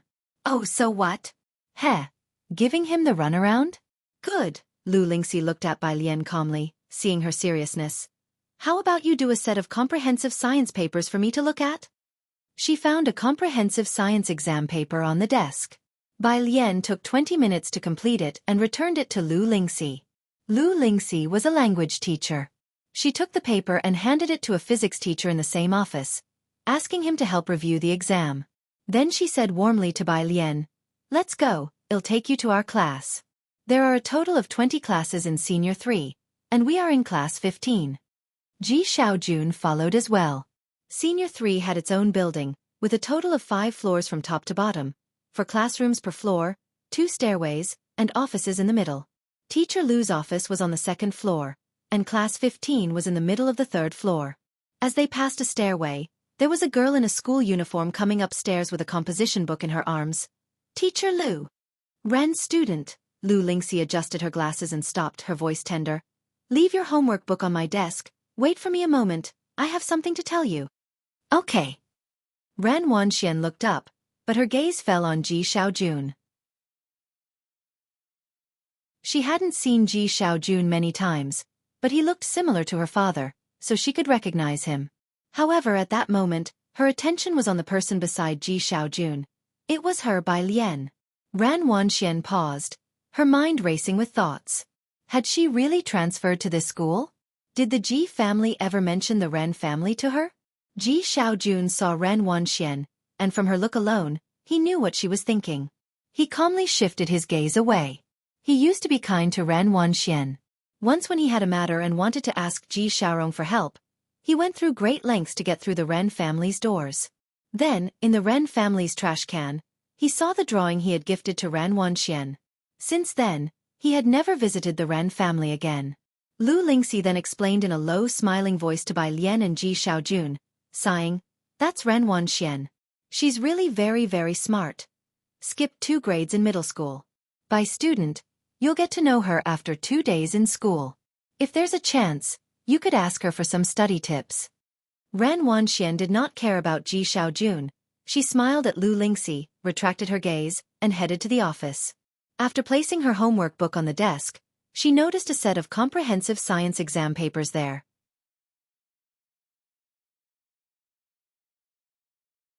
Chapter 13. 008 Vine Emperor _1 Class 15. At the front of the classroom stood a middle-aged man with a slightly rotund figure, his back curved as his hands rested on the lectern. Now, looking at this problem, what should we do first? We set the coordinates for this moving point M, using trigonometric substitution and the trigonometric identity, right? And what's the next step? Write down the coordinates of the other points as well. Then it becomes pretty obvious. They're all collinear. Can we not determine the coordinates of point P? Isn't the slope of PQ now evident? Isn't it quite simple, right? The students in the class were dozing off, responding intermittently. Lu Lingxi knocked on the door. Mr. Xia, I've brought a new student. Some students in Class 15 languidly looked up, and in the light, the newcomer was seen wearing a simple white cross-collared shirt, embroidered with a tiny white poppy at the neckline, paired with a black horsehair skirt below. In her white blouse and black skirt, her black hair was neatly coiled with a wooden hairpin, and she had no other accessories. Her features were pretty and she exuded a lazy elegance, giving her an irresistible aura. The math teacher momentarily felt as if he had time traveled, as if he were in the Imperial College, and approaching him was his most spirited female disciple. She entered the classroom and spoke in the midst of a profound silence. "Hello, everyone. My name is Bai Lian." At the sound of bang, the atmosphere instantly exploded. "May I ask, Lian from which Lian?" A girl sitting in the back excitedly raised her hand to ask. Standing politely at the lectern, Bai Lian casually tilted her head upon hearing the question. "The Lian is in the vines of an emperor's home." "Wow! Cool!" Some boys even started banging on their desks and shouting. Some girls, seemingly composed, bowed their heads, but had already taken out their phones to frantically communicate in chat groups. "All right, calm down you lot," Lu Lingxi said with a smile. "Bai Lian, take the empty seat in the fourth group." She looked at the girl with her head down by the window, her voice softening. "Next to Yang Lin." Bai Lian walked towards the only empty seat in the classroom with her backpack. "If you need anything, you can come to me." Yang Lin spoke in a delicate and gentle voice, and after she finished speaking to Bai Lian, she kept her head down, continuing to do her homework. "Thank you." Lu Lingxi returned to the office. "Wanxian, you'll have to write on the bulletin board at the intersection later." Wanxian had studied under a famous teacher since she was little and had good handwriting. Lu Lingxi was also partial to her. "Also, you're aware of the Jianghu preparatory camp, aren't you?" Wanxian nodded. "I know." She didn't just know. Her grandfather was also actively communicating with a doctor from Jianghu. Some schools use software from the preparatory camp to drill their top students with questions. Lu Lingxi spoke slowly. "Our school recently got a spot, but there's only one, so the school will decide who gets it after another month." The spot for Jianghu preparatory camp was basically a guaranteed ticket to Jianghu University. There were very few opportunities to get this software spot. Wanxian remembered that even Beijing High School only had 10 such spots. She was surprised that Xianxia School actually had a spot. Wanxian was quite taken aback. "I understand, Ms. Lu. Stay a bit later after school. There's a training session targeted at those of you who can compete for the spot." "That's it, you can go back," Lu Lingxi said with a smile, sending her off. Lu Lingxi was not only the homeroom teacher of class 15 but also taught Chinese to 3 classes, concurrently holding the position of grade director. She was in charge of all the significant issues of the senior year. "Ms. Lu, I've placed the transfer student's test paper on your desk," the physics teacher reminded Lu Lingxi. Lu Lingxi quickly put on her glasses and picked up the exam paper. "Let me take a look." The first thing she noticed was the handwriting on the paper. This handwriting. Upon hearing this, Wanxian slowed her steps. "So that test paper belonged to Bai Lian?" The physics teacher, holding his teacup, said with a smile. 85 points, the paper is simple, the score is a bit on the low side, but the fundamental knowledge is well learned. Wanxian paused at the door, a hint of mockery in her eyes. She closed the door, thinking nonchalantly, what a refined way the physics teacher phrased it. How is that a bit on the low side? In Xianxia's initial exams, the science comprehensive is very simple, consisting entirely of basic questions, with a total score of 300 points, and in their class. There's no one below 150. In the office, however, Lu Lingxi was quite surprised. 85, that's also enough, Lu Lingxi said, holding the exam paper and smiling. "You don't know, but Bai Lian switched from liberal arts to science. I thought if she could score 50, I wouldn't persuade her to go back to arts." She didn't have high expectations for Bai Lian, especially since she had switched from literature to science. She hadn't expected Bai Lian to score as high as 200. Lu Lingxi wasn't pursuing graduation rates either.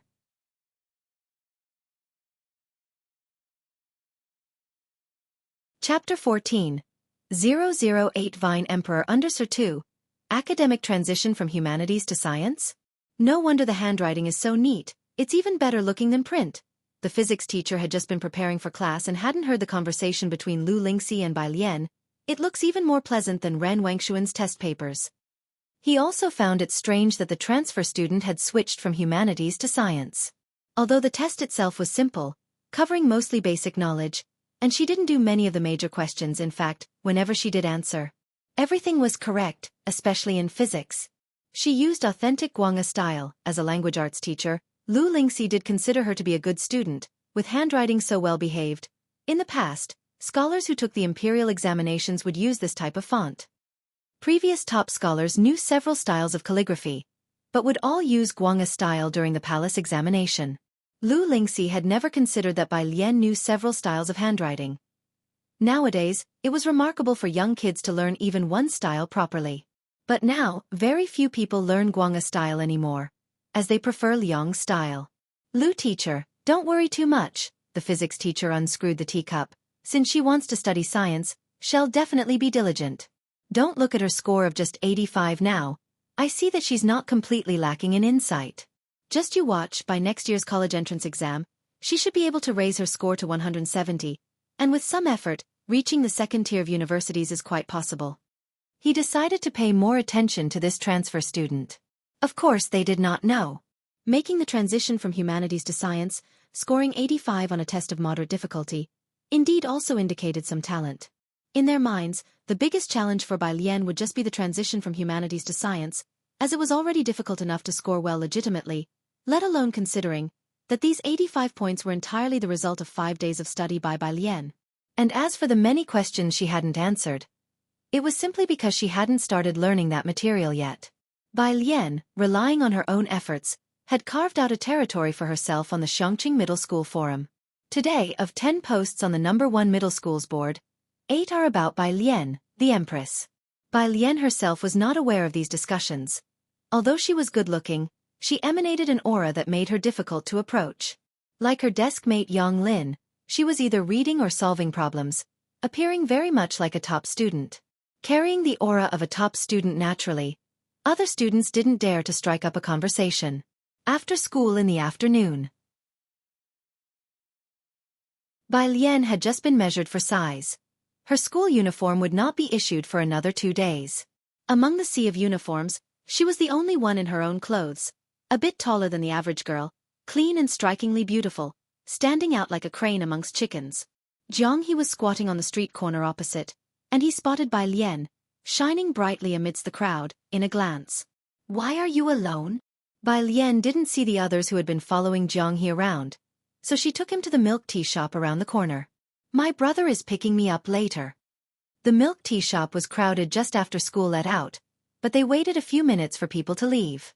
Bai Lian found a quiet table and sat down with Jianghu. "Bai student," the clerk served Bai Lian 2 cups of cherry fruit tea. "Your milk tea is ready, straws are on the left, help yourself." Bai Lian recognized that this was her desk mate, Yang Lin. Bai Lian looked at the milk tea, which clearly had more fruit pieces than others, and smiled with her eyes, the expression shining and vibrant. "Thank you." She took out 2 straws, while Yu Guang noticed that Yang Lin's exposed arm seemed to have a purple bruise. "What's that?" Bai Lian took her eyes off it and went back to handing Jianghu his milk tea. The other person took out a colorful spherical object. Jianghu took a sip lightly, a 7-layered, 5-colored magic cube.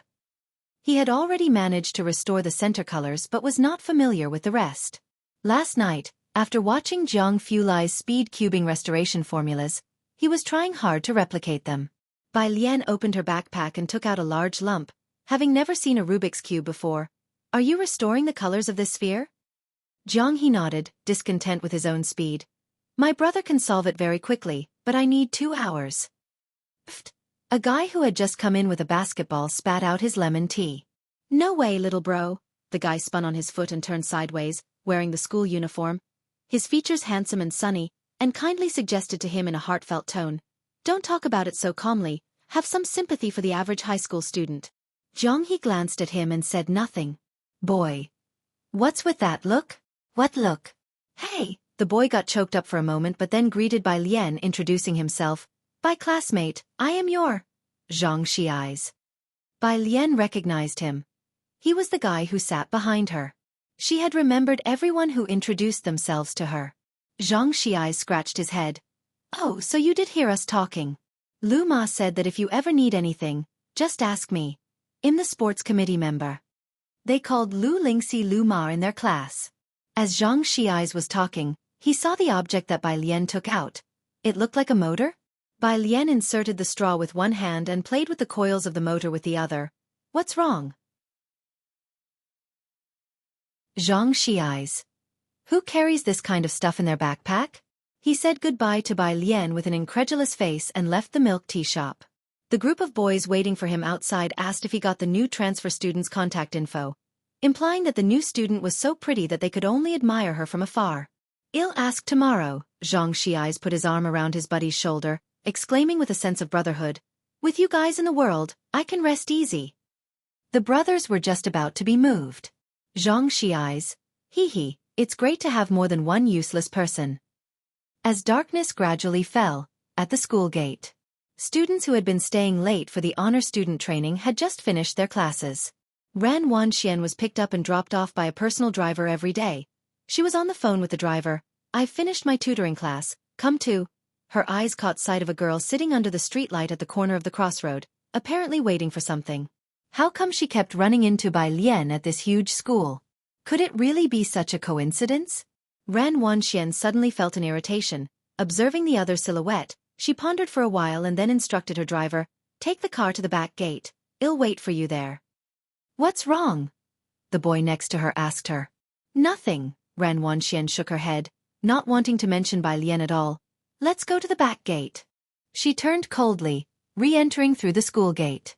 The boy, after a thoughtful nod, glanced faintly at the corner of the crossroad and said, then I'll have my driver wait for me at the back gate as well. Meanwhile, at the crossroad. When is your brother coming? Bai Lian sat beside Jianghu by the roadside, watching the passing traffic. The streetlights lit up one by one. Jianghu reluctantly lit up his watch. Another 10 minutes. Okay. Bai Lian leaned lazily against the lamppost, taking out the coils again to play with. When Jianghu Lai came to pick up Jianghu, what he saw was this scene. The girl sat casually by the roadside. Her ink-black hair was casually held up by a brown wooden hairpin. She elegantly manipulated the motor in her hands, making the rough motor seem more like a piece of art. Her facial features were strikingly attractive, and her droopy eyes conveyed a lazy demeanor.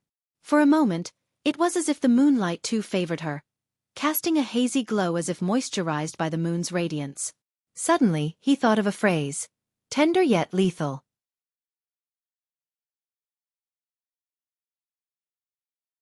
Chapter 15. 009 monopolizes the moonlight. Backter Street under one dusk descended on the long street, which monopolized 7 shades of the moonlight. I kept you waiting. Jianghu Lai came back to his senses. He suppressed his gaze and introduced himself to Bai Lian. Hello Bai Lian, I am Jianghu's brother, Jianghu Lai. He stepped out of the car enveloped in a cold frost, his voice slightly lowered, naturally chilly. Bai Lian looked up and inadvertently collided with a pair of light-colored eyes that reflected no light like a cold pool. Deep and cold. She glanced at Jianghu Lai, who wore a black shirt. His face was stunningly cold, his slightly lighter hair blending with the light. Their first gaze, or perhaps another glance. It was surely quiet and lonely. Yet it felt deafening. After a moment, Bai Lian slowly spoke. Give me a reason not to shock you. Jianghu Lai rarely showed his true emotions in front of others. This was the first time he was caught off guard in public. Jianghu looked up contemptuous. Her name is Bai Lian. Jianghu Lai. Firstly, do you want to see what you noted down? Sorry, realizing what had happened, Jianghu Lai lightly chuckled. A rare smile tinged his usually indifferent and ice-cold phoenix eyes. Jianghu is sensitive to numbers, but he never went to kindergarten, so, he paused, then simply assessed, he is semi-illiterate. Bai Lian swept a cold glance toward Jianghu. Jianghu, who had an autism spectrum disorder and exhibited extraordinary intelligence only in numbers and geometry. Expressionless, he withdrew his gaze and fluidly covered his wristwatch. Is that from a fan you dismantled? Jianghu Lai's other hand held a book, rolled up like a tube, as he squatted beside Bai Lian and casually took her electric motor, looking down with serious attention. It's probably a capacitor issue. Use a multimeter to check which wire has no resistance, and fix it. It was a hand like an artwork, with a glossy white of jade long joints, and lines that flowed between proportion and smoothness, exuding a faint, crisp air. Multimeter. Bai Lian withdrew her death stare from Jianghu and rested her chin on her knees, tilting her head lazily. I thought about buying one, but my grandfather wouldn't let me dismantle the house. I stole this one from his room. There was no other emotion on her face, her black pupils reflecting the streetlight above, lazy and beautiful. She just wanted to stealthily dismantle an electric fan. One could imagine her cutely stealing and dismantling her family's things, and perhaps the elder would helplessly indulge her, turning a blind eye. I have one, I'll bring it to you in a few days. The mere thought of the scene made Jianghu Lai feel like a big cat was stretching out lazily to scratch him. I have a physics lab. It's well equipped for experiments, very convenient. Jianghu rarely felt close to people, even going silent for 7 days at a time. Bai Lian was a peculiar existence to Jianghu. Now seeing her in the flesh, he thought he might understand why Jianghu wanted to go home with her. Bai Lian blinked. A large lab. There must be a particle collider there. The glances from the people around grew more intense. Jiang Fulai casually picked up Jianghu by his collar and stood up. Get in the car first. I'll drive you home. There were few streetlights on Purist Street. Bai Lian had Jiang Fulai's car stop at the intersection. This is the book you wanted. Jiang Fulai got out of the car with her and handed her the book in his hand. In the twilight, his eyes and brows seemed to soften as if steeped in ice and snow. Physics is not difficult, it's interesting. You can ask me if you have any questions. Thank you. Bai Lian took the book. This was a book that she couldn't find anywhere. I should be thanking you. Jiang Fulai looked towards Jianghu and said softly. Jianghu always thinks he's an alien, wanting to return to his own planet. You're his first human friend. But Bai Lian simply said, he's cute. Jiang Fulai turned to look at her for a moment and chuckled lightly. Yeah. Bai Lian waved at him and left. Jiang Fulai watched her enter a small store, with a police patrol not far away. His slightly furrowed brow relaxed a little as he got back into the car. This place hasn't been demolished? Ming Dongheng sat in the driver's seat, surprised at the sight of the low and somewhat aged buildings. Right across from it is Bakhtur Street, where my master is. Bakhtur Street was where Ming Dongheng often went, a street at the border of 2 countries. He just hadn't expected that Bakhtur Street and Purist Street were only a kilometer apart, facing each other across the river. Jiang Fulai looked at the lone few streetlights, slowly rolling up the car window. Let's go back.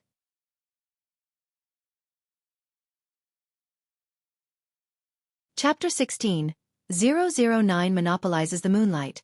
Bakhtur Street _2 Ming Dongheng drove off, and Jianghu leaned by the car window, watching Bai Lian.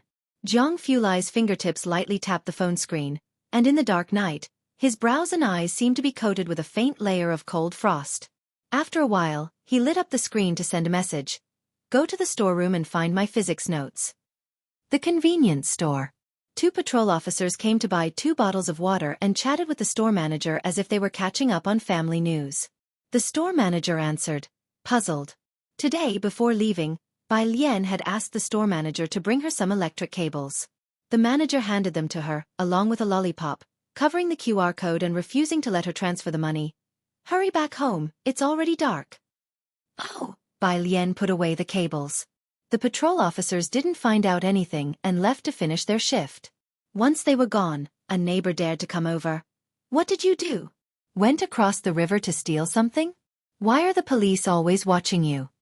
But I am a law-abiding citizen, the store manager opened his mouth in grievance. He was also confused. I can't figure out what I've done wrong.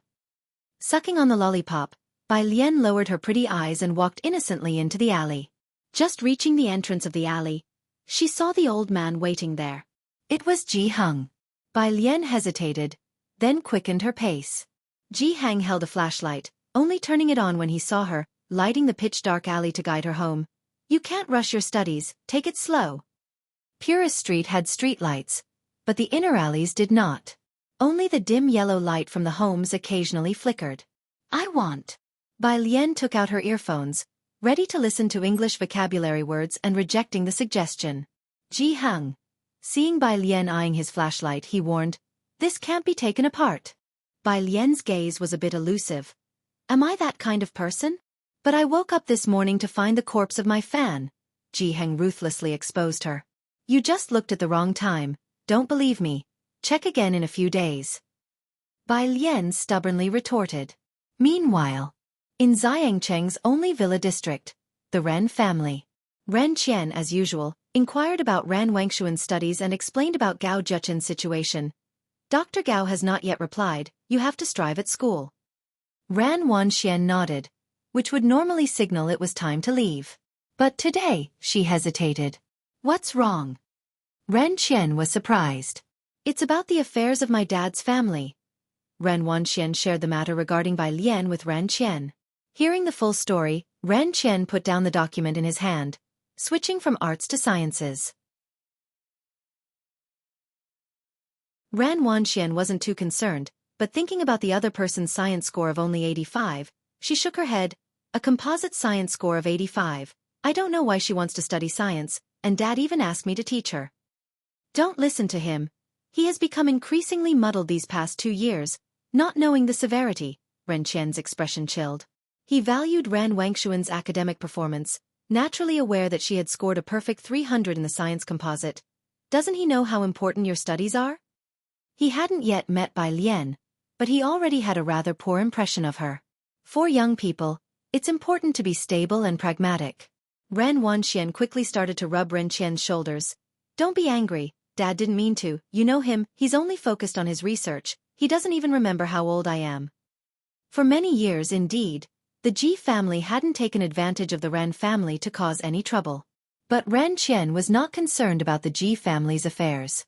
He softened his tone, advising Ran Wanxian. All right, don't worry about the Ji family's matters. Your father is not clear-headed, but you need to be clear about what is truly important. Next year is the college entrance exam. Don't get distracted by other things. After Ran Wanxian exited, the Secretary-General spoke up. Next year's college entrance exam, it's time for someone from Xianxia to become the valedictorian. Miss Wanxian stands a good chance. This class has fierce competition. Just competing with the Chen family in Xianxia will be tough for her. Ran Qian knew a bit of the inside story. He shook his head. Let's not talk about being the valedictorian of Beiqing. Let's focus on Xianxia first. In their eyes, the biggest goal was to be the valedictorian of Beiqing. As for the national valedictorian, it was unthinkable. Which year had the national valedictorian not been from Jianghu? How could it be someone from another place? This is the auction list from White Tiger Auction House for 1 week from now. The Secretary-General remembered the official matter. This time there is an authentic piece by Liang Zuan. At that, Ran Qian eagerly reached out for it. An authentic piece by Liang Zuan? Liang's style was one of the most popular scripts, not just favored by the common people but also highly esteemed by the major families and great literati. Therefore, from a young age, Ran Qian made Ran Wanxian learn Liang's style. Clearly, Ran Wanxian had made the right move. Ever since she was young, she had won many people's favor with her Liang-style handwriting. Authentic pieces by Liang Zuan were rare, with a known authentic piece residing in the private museum of the Chen family in Jianghu.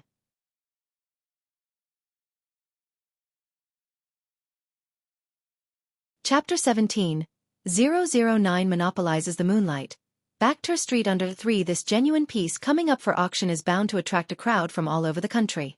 No one would doubt its authenticity. After all, it's the largest auction house in Asia, and nobody dares to cause trouble at an auction on Backter Street. Find a way to get an invitation to the auction, Ren Qian said. The next day, Bai Lian didn't linger in the library because Jiang Fulai had someone send her the multi-tester. She planned to go home and show her grandfather what bad timing really meant. Bus 12 came to a stop on Purist Street, and when Bai Lian got off with her black backpack, she saw a crowd gathered around the convenience store from a distance. As Bai Lian approached, the onlookers outside in white tank tops trembled with excitement. With a clatter, a cigarette fell to the ground. Officer Zhang, ask them if I've broken any law? The middle-aged man in black attire said casually, exhaling a ring of smoke while pointed at a vendor selling chilled mung bean jelly. Dare you say I've transgressed?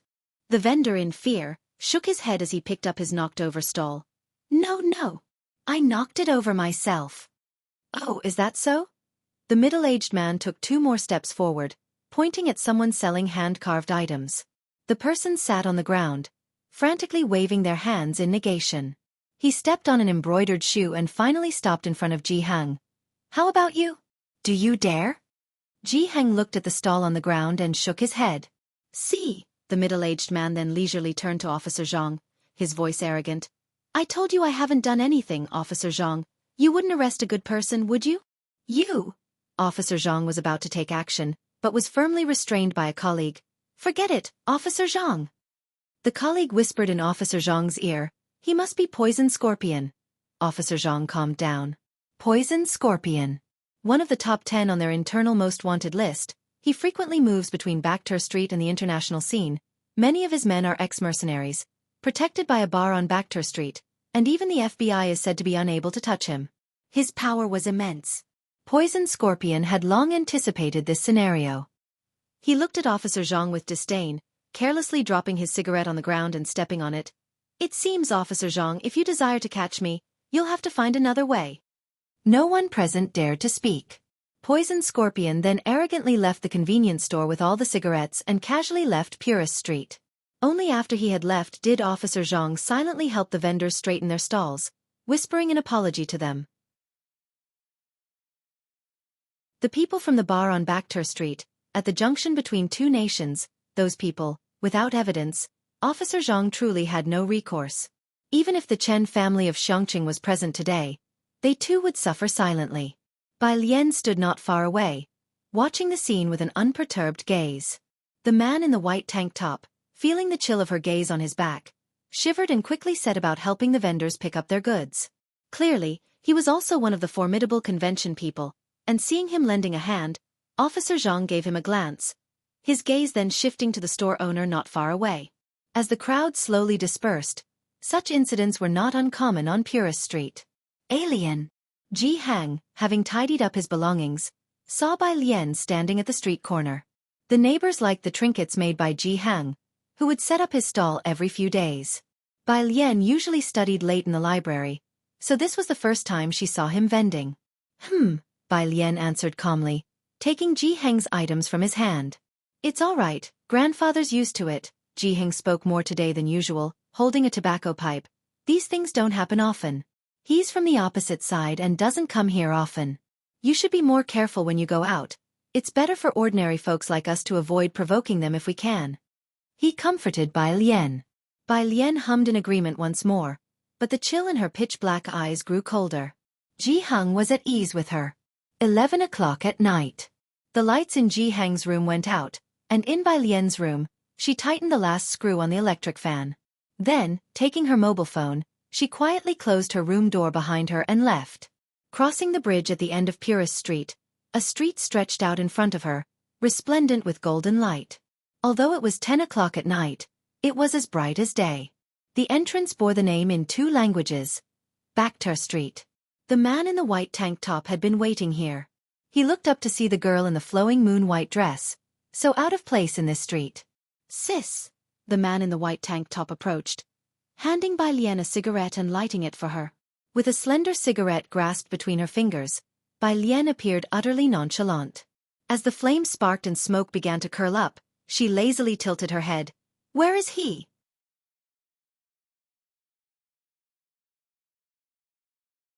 Chapter 18. 010 Save the People. Crown Prince Class 1 Qinglong Bar. Near the bridge on Purist Street, it spread out over a wide area. Poison Scorpion was the toughest enforcer at Qinglong Bar. His recklessness had earned him a big name on this street, and most were afraid of him, which meant few dared to cause trouble in the bar. He was just sitting in the lounge inside the bar, biting on a freshly lit cigarette. Bang! The door was flung open. Poison Scorpion glanced up nonchalantly, only to see a white tank top. He stood behind a young woman. "Yo, Mao Kuan." He obviously recognized the man in the white tank top. He called him Mao Kuan, but his tone lacked respect. Poison Scorpion stared straight at the girl behind him. "Are you here to pay tribute to me?" "Haha, don't worry, Mao Kuan. I'll be sure to speak highly of you to your godfather." The man in the white tank top looked at him as if seeing a former version of himself. Bai Lian slowly approached. Poison Scorpion hesitated, then with a smile extended his hand toward Bai Lian.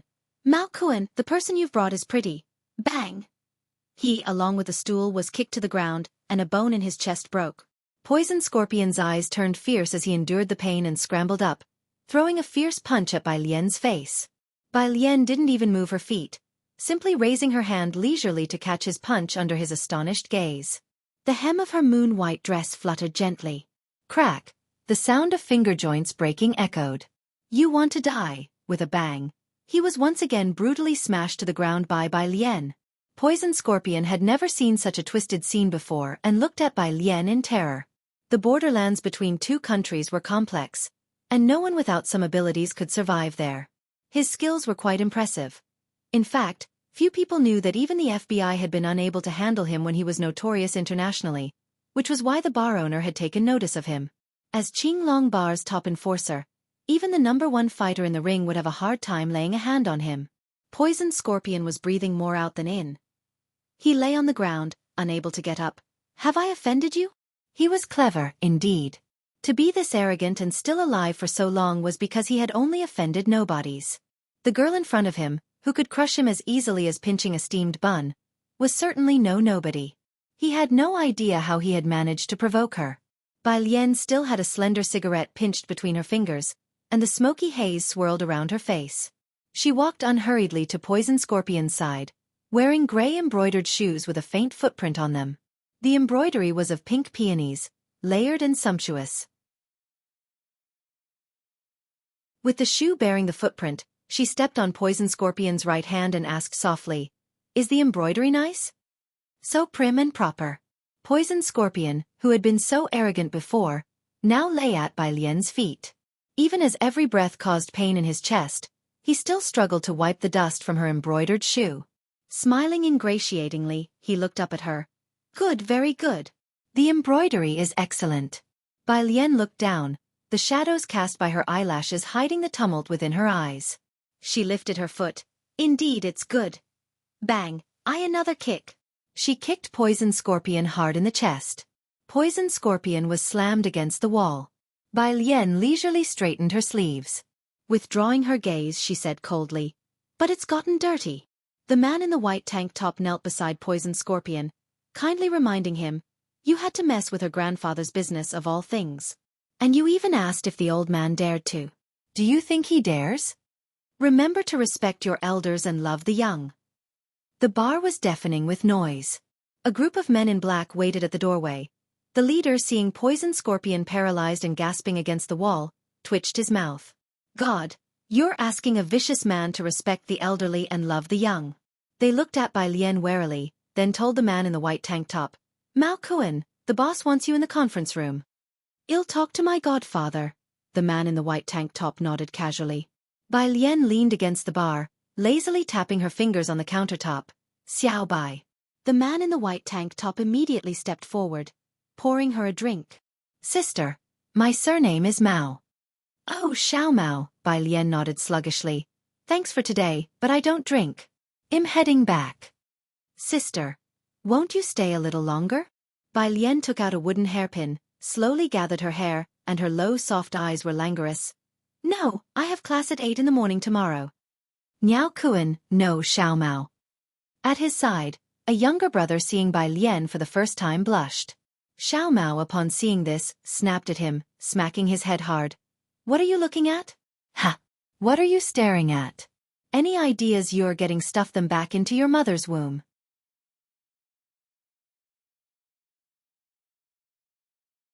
Chapter 19. 010 Save the People. Crown Prince Class 2 Purist Street. The night was dark and the wind was high. Bai Lian took out her earphones to memorize English vocabulary. It was nearly 1 in the morning, and faint sounds of a scuffle were coming from the narrow, dark alley ahead. Ordinary people would have taken a Bai Lian wore her earphones, halfway through her vocabulary listening, when her phone rang. It was Mao Kuan. She answered and calmly walked past them. There were 3 men with blonde hair and blue eyes. Because of the girl's excessive calm, they were clearly stunned for a moment. The next second, one of them came to his senses and reached out to grab Bai Lian's neck. Bai Lian tilted her head sideways, grasped the man's hand. "Sister," Mao Kun's voice came through. Bai Lian looked at the blue-eyed man, then glanced down at the person lying in the corner. "Wait a moment," she told Mao Kuan, then stuffed her phone back into her pocket. Then she suddenly yanked the blue-eyed man in front of her.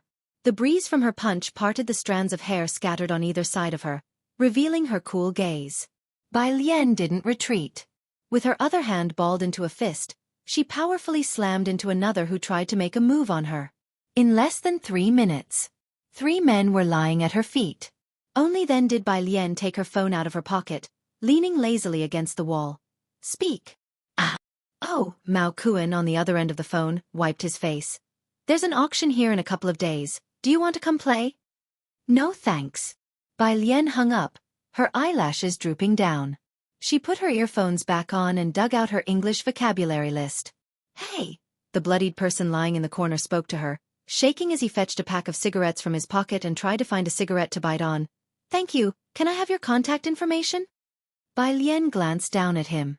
His leg was still bleeding non-stop. Her gaze settled on the gold-framed calligraphy next to him. When the man saw her looking, he moved his right hand but inadvertently triggered a wound, causing him to hiss in pain. Do you want this? It's an original by Liang Zuan. It's valuable but not as precious as I am. Take it if you want. As for other requests, I can manage anything as long as you don't ask to live on the moon. Bai Lian, unsure which word moved her, squatted down, flipped on her phone's flashlight, and shone it on the calligraphy beside the man. After a while, Bai Lian's gaze lazily fell on the man's continuously bleeding leg. She slightly lowered her head and reached out to fumble with the man's injured leg. What are you doing? The man was taken aback and quickly said, It's a gunshot wound. My private doctor will be here any moment. Don't touch it randomly. I don't want to be crippled just yet. While he spoke, his leg suddenly stopped bleeding. Even the pain was greatly reduced. Only then did Bai Lian stand up, reopened her English vocabulary page, and started walking back. Hey! The man snapped out of it and saw that she hadn't taken the calligraphy. He couldn't help but call out to her, Don't you want Liang Zuan's original work? The girl who didn't pay him much attention stopped. The gentle moonlight bathed her as she finished memorizing a word before tilting her head. Who told you this is an original? The man was taken aback. This has been authenticated by experts. The girl took her gaze back, disappearing around the corner. Her voice faded into the night, lonely and vague. Have it authenticated again, that's his student's handwriting. 6 o'clock in the morning. Jianghu's room. The moment he opened his eyes, he found himself face to face with a figure holding an electric fan. Jianghu. Bai Lian. After 10 seconds of staring, someone was looking at him with a very righteous expression, as if asking, Why did you wake up so early? Very well. Jianghu expressionlessly closed his eyes again. Only then did Bai Lian set the electric fan down. She made sure to plug it in. The fan that was previously broken now seemed eager to let everyone know it had been fixed by someone, whirring loudly as it began to spin. She considerately closed the door behind her as she left. Jianghu opened his eyes again, looking at the window to the early morning sky. Cool with an estimated temperature of about 22 degrees. Calmly, he reached out and pulled the half-draped blanket up to his neck. Xianxia Middle School starts class at 8 in the morning. Most boarders arrive by 7. Bai Lian wasn't particularly late, arriving at 7:30. Her desk mate must have also arrived early, now clutching an English book and sitting in the front seat, memorizing.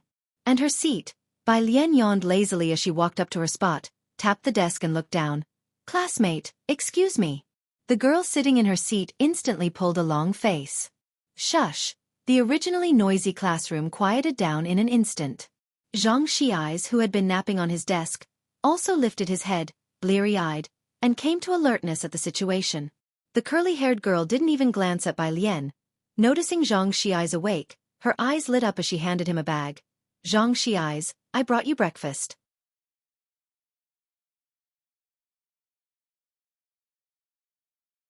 Chapter 20. 010 Save the People. Crown Prince Class Under 3. Meanwhile, Yang Lin gently tugged at Bai Lian's sleeve, gesturing with her eyes towards Bai Lian. Xianxia never accepts anything from girls. But now he reached out to take the breakfast. Thank you, Chen Wei. You go ahead, class is about to start. The smile returned to Chen Wei's sullen face. Then I'll come watch you play basketball tonight. Perhaps in a good mood, Chen Wei hummed a tune as she left class 15. As she passed by, both male and female students shrank their necks in unison. New student, since you just arrived at our school, let me give you the rundown. The girl in front turned around and heaved a sigh of relief before speaking to Bai Lian. That was Chen Wei from the second year. Of course, mentioning that might not mean much to you. You know about the school heartthrobs, right? Besides that idiot Xianxia, there's another guy called Chen Zhu. Chen Wei is Chen Zhu's little sister. Chen Zhu is in the elite class 8 of the third year. Got it? The ones who usually hang out with her are the likes of Chen Zhu and Ran Wanxian. Bai Lian. Thank you. So annoying, I want to erase her. In any case, we commoners should avoid provoking anyone from the elite class if we can. Eggs can't compete with stones, the girl finished, then glanced towards Yang Lin and Xianxia. Right, you too. The most important thing is that Chen Zhu and Ren Wanxian are both hot contenders for the top scholar title of our graduating year in Beijing, Yang Lin said, settling into her seat, and after a thought, she added softly, try not to offend them. That's true, Xianxia grumbled discontentedly. But why did you have to call me, a cheerful and pure-hearted 19-year-old guy, an idiot? No one paid attention to him. Xianxia then draped an arm around his deskmate's shoulder. What do you think, top student? Ning Xiao looked up and gave him a be quiet look. Bai Lian propped her chin with a hand, lazily flipping open her English textbook. Zhang Xi's touched his nose and took out his phone to add her as a friend. Today is Friday. After school in the evening. Yang Lin and Bai Lian walked out of the school gates together, with Bai Lian wearing headphones and listening to vocabulary words. They walked to the flower shop at the end of the street. The middle-aged woman selling flowers was enthusiastically wrapping a bouquet for a customer, but when she saw Yang Lin, she squinted and smiled gently. Your flowers are on the table, I've set them aside for you. While reciting vocabulary, Bai Lian looked over and saw a beautiful white lily on the table. Yang Lin picked up the flower and placed the money on the table. The middle-aged woman finished wrapping the bouquet and seeing this exchange, shook her head helplessly and then asked, what about that boy Zhang Xi's? He's playing basketball. Always off playing basketball, why can't he be more like you and Ning Xiao? Zhang's mother muttered her complaints, then turned to look at Bai Lian. Ah, this must be the transfer student in your class. Such a pretty young girl. She pulled out a red rose and gave it to Bai Lian. She definitely seems much better behaved than my troublesome son. Bai Lian accepted it. Thank you, Auntie. Ah, Zhang's mother clutched her chest. Elle knew it, I should have had a daughter. That darn Zhang Xi's can only manage to kill my orchids. Don't be mad, the middle-aged man who had just come back from outside put down his computer bag and continuously consoled her. Tonight, we'll pretend to fight and isolate ourselves in our room, making him do all the household chores for a week. Carrying a rose, Bai Lian took separate ways from Yang Lin at the intersection. Following the address given by Jianghu, she arrived at the wealthy district of Xianxia. The public bus only went as far as the road on the outer perimeter. Ran Wanxian hadn't attended today's top student training because there were important guests coming to her house, and Ran Qian had notified her in advance. As she passed by the periphery of the wealthy district, her gaze caught a person not far off. Stop the car. The boy in the front seat casually glanced at the rearview mirror. What's wrong? Ran Wanxian shook her head without saying a word. Swoosh. The car stopped in front of Bai Lian. The window rolled down, revealing Ran Wangshuan's face brimming with irritation. She looked at Bai Lian with a mocking expression as if she had already seen through her. What are you waiting for here?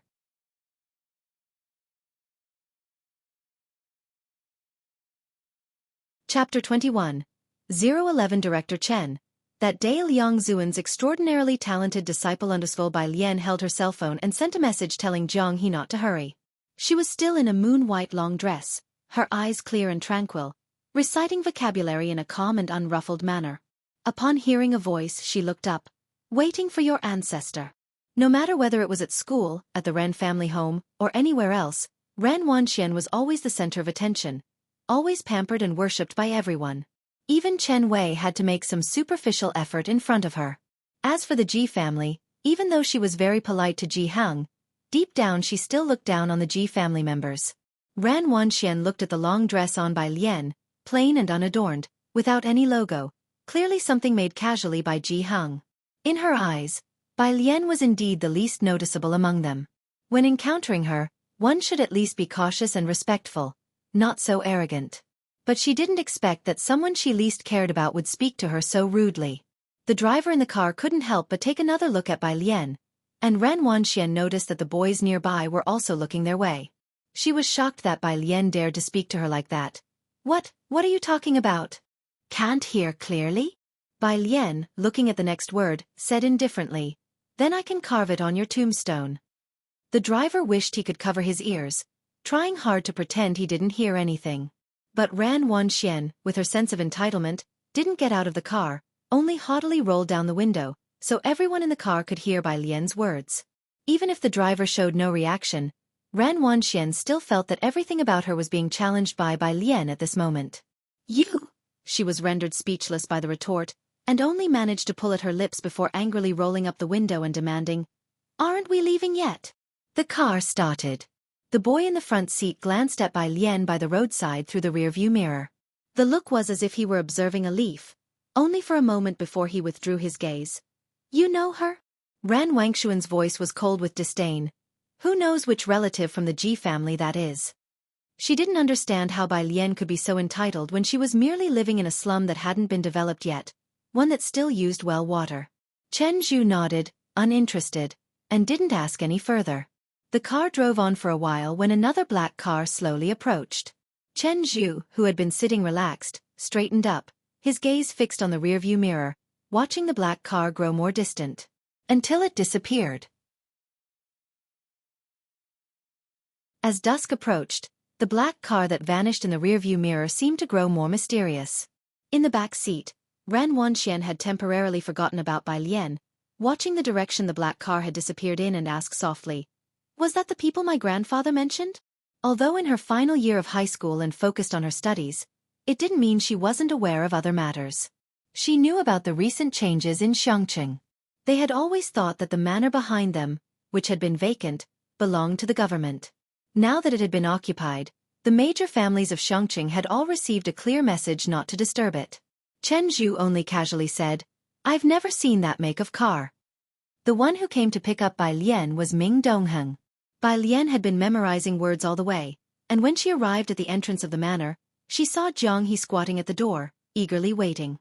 The man in the gray suit waiting in the garden, seeing the carefree and lazy girl behind Jianghu, was quite surprised. Then, he watched as Jianghu walked to the adjacent laboratory, adeptly keyed in the password, and entered. "Mr. Ming, who is that?" The man turned to Ming Dongheng, inquiring about the girl's identity. Despite his many years in Jiangjing, he had never heard of such a person. Ming Dongheng only warned, "Don't overstep." Chen Wei felt a chill down his back and remembered who resided in this place, no longer daring to ask any more. He secretly committed to memory the fleeting glimpse of the girl's face. With that striking face, he definitely wouldn't forget her if he saw her again. The laboratory. Most of the devices there were unfamiliar to Bai Lian, and Jianghu took her to a small table to show her a miniature perpetual motion machine on it. A metal sphere the size of a soybean slid down through the hole on the top layer into a track, then bounced back up. Both squatted on the spot, staring intently at it for 10 minutes.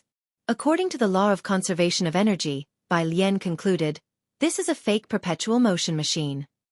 As she spoke, she flipped over the base and indeed, saw magnets underneath. Jianghu nodded, and then secretly told Bai Lian, "Uncle Ming has always thought it was a perpetual motion machine." There were many instruments in the laboratory, but Bai Lian and Jianghu only looked at the toroidal collider. Jianghu squatted on one side and tried several times with Bai Lian, continuously adding fluid.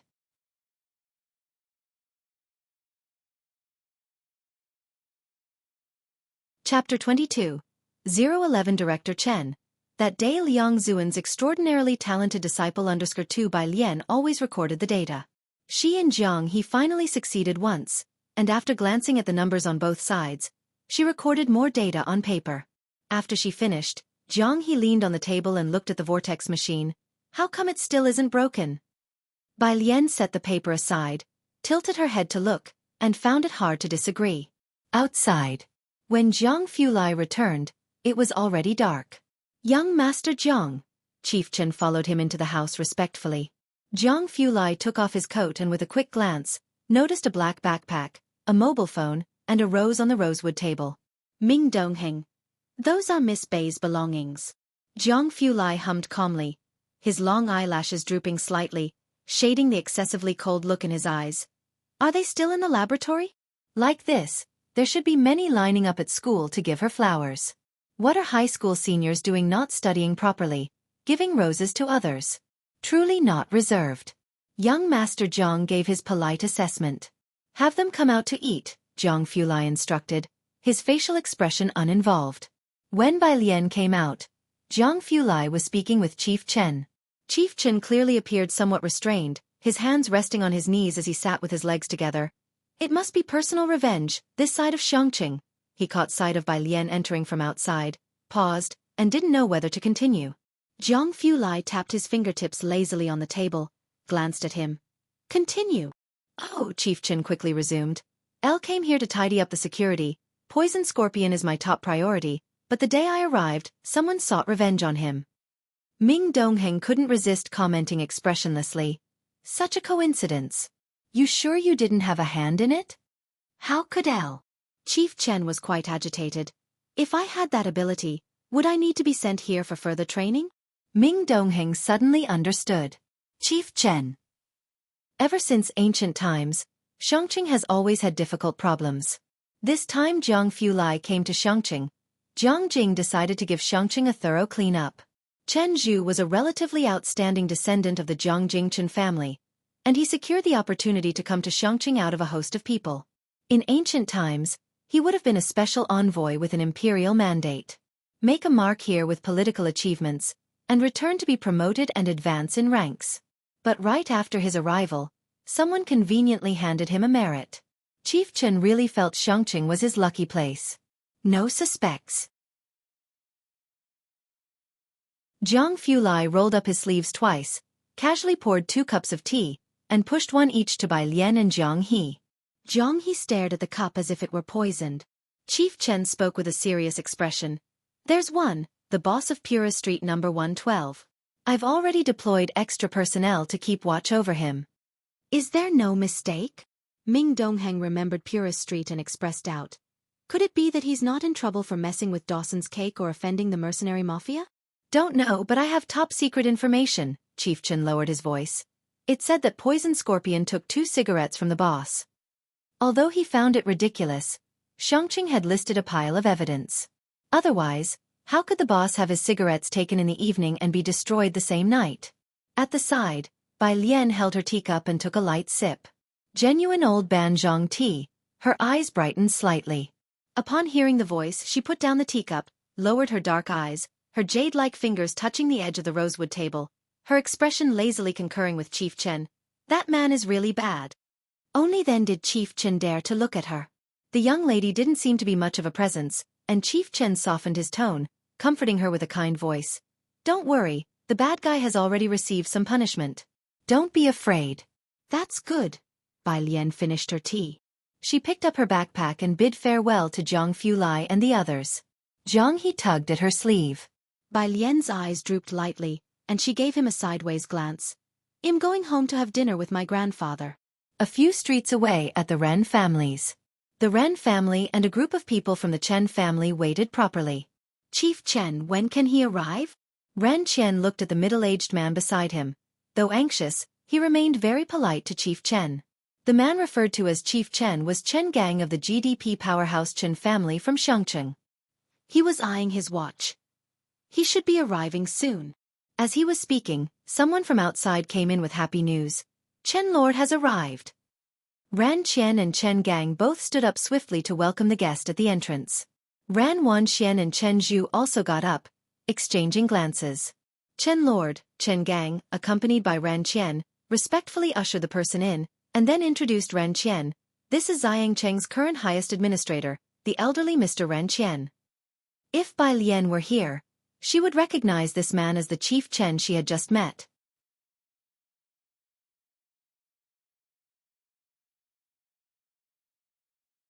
Chapter 23, 011 Director Chen. That day Liang Zuan's extraordinarily talented disciple _3 Director Chen casually took a seat by the dining table. He was likely in his 30s or 40s, with a stern expression that rarely broke into a smile. Resting one hand on the table, he looked toward Ren Qian. Mr. Ren, I'm afraid I'll be imposing on you with my visit this time. Please do take good care of me. How could I dare? Ren Qian, also a sly fox, responded with a smile, his demeanor perfectly pitched. It's our Ren family that's honored by your presence. Although he smiled, Ren Qian's heart was truly shocked. There had long been rumors in Xianxia that Chen family was a side branch of that Chen family in Jianghu, but Ren Qian had his doubts. Not until recently, when a secret order suddenly descended on Xianxia. A certain Director Chen would be sent from Jianghu to oversee Xianxia. The sudden deployment left Ren Qian at a loss until Chen Gang arrived with the news of Director Chen's arrival. Elle heard that there's an authentic piece by Liang Zuan at the auction house? Director Chen took the wine Ren Qian poured for him and said indifferently. This was another task given to Director Chen by the Chen family in Jianghu. Indeed, but the auction house issued a notice in the past few days, Ren Chen explained. Rumors suggest the handwriting may not be his own. Director Chen frowned. Ren Chen felt a flutter of anxiety. However, it is indeed authentic. It appears to be notes from one of his disciples. The auction house has already engaged an appraisal expert. The appraisal is still ongoing, so the auction has been postponed by 5 days. Really? Director Chen sat up straight. The appraisal is still underway. Beside him, Chen Gang quickly added, I will keep a close eye on this matter. As everyone knows, Liang Zuan, the illustrious prime minister from ancient times, in his life took only 2 disciples besides Emperor Jianghu. And they were the exceptionally talented siblings from the Bai family. Emperor Jianghu naturally wouldn't use the same handwriting as Elder Liang. Thus, if it was someone else's, it could only be one of the siblings from the Bai family. It seems that not all unofficial histories are groundless. The Chen family in Jianghu, untouchable and revered through the ages, has always been a staunch fan of the Bai family. The majority of the private museum's collection belongs to the Bai family. And generation after generation, the Chen family reverently enshrines the Bai family's ancestral tablets. For the Chen family, this was more attractive than an authentic piece by Liang Zuan. Ran Qian only exchanged a glance with the Secretary General. Clearly, they had to find a way to get an invitation to the White Tiger auction house. Meanwhile, Ming Dongheng watched with unease as the bus wobbled away. He was tempted to follow the bus in his car, but Bai Lian wouldn't allow it. He had no choice but to wait for her to get on the bus before driving back to the manor. Jiang Fulai was dining with Jianghe at the table, both of them speaking seldom, as they always did during meals. Silence and tranquility reigned. Ming Dongheng sat down and began to eat slowly as well. Setting his bowl down, Jiang Fulai suddenly remembered something. Who sent over the tea? Everything delivered here was handpicked by Su Nanjing. Ming Dongheng swallowed a mouthful of food. Su Nanjing. Jiang Fulai drew a disinfectant tissue, meticulously wiped his hands clean while looking at his lap, his tone casual. From now on, everything follows this standard. Ming Dongheng nodded. Jiang Fulai stood up, taking the documents on the table with him to the laboratory. The experiment on dark matter had a long schedule, and he had recreated his Jiangjing laboratory in Xianxia in its entirety, which is why there was a corner reserved for Jianghe stuff. A table no taller than 70 centimeters. A stool merely 20 centimeters, even the experimental apparatus were a size smaller. Jiang Fulai walked up to the long laboratory bench, about to place his own documents down, when he caught sight of a piece of paper not far away.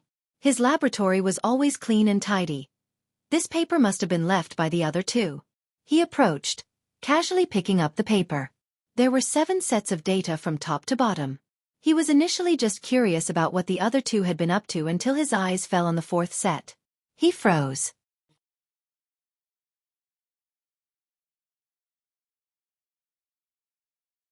Chapter 24. 012 High Efficiency Study Method.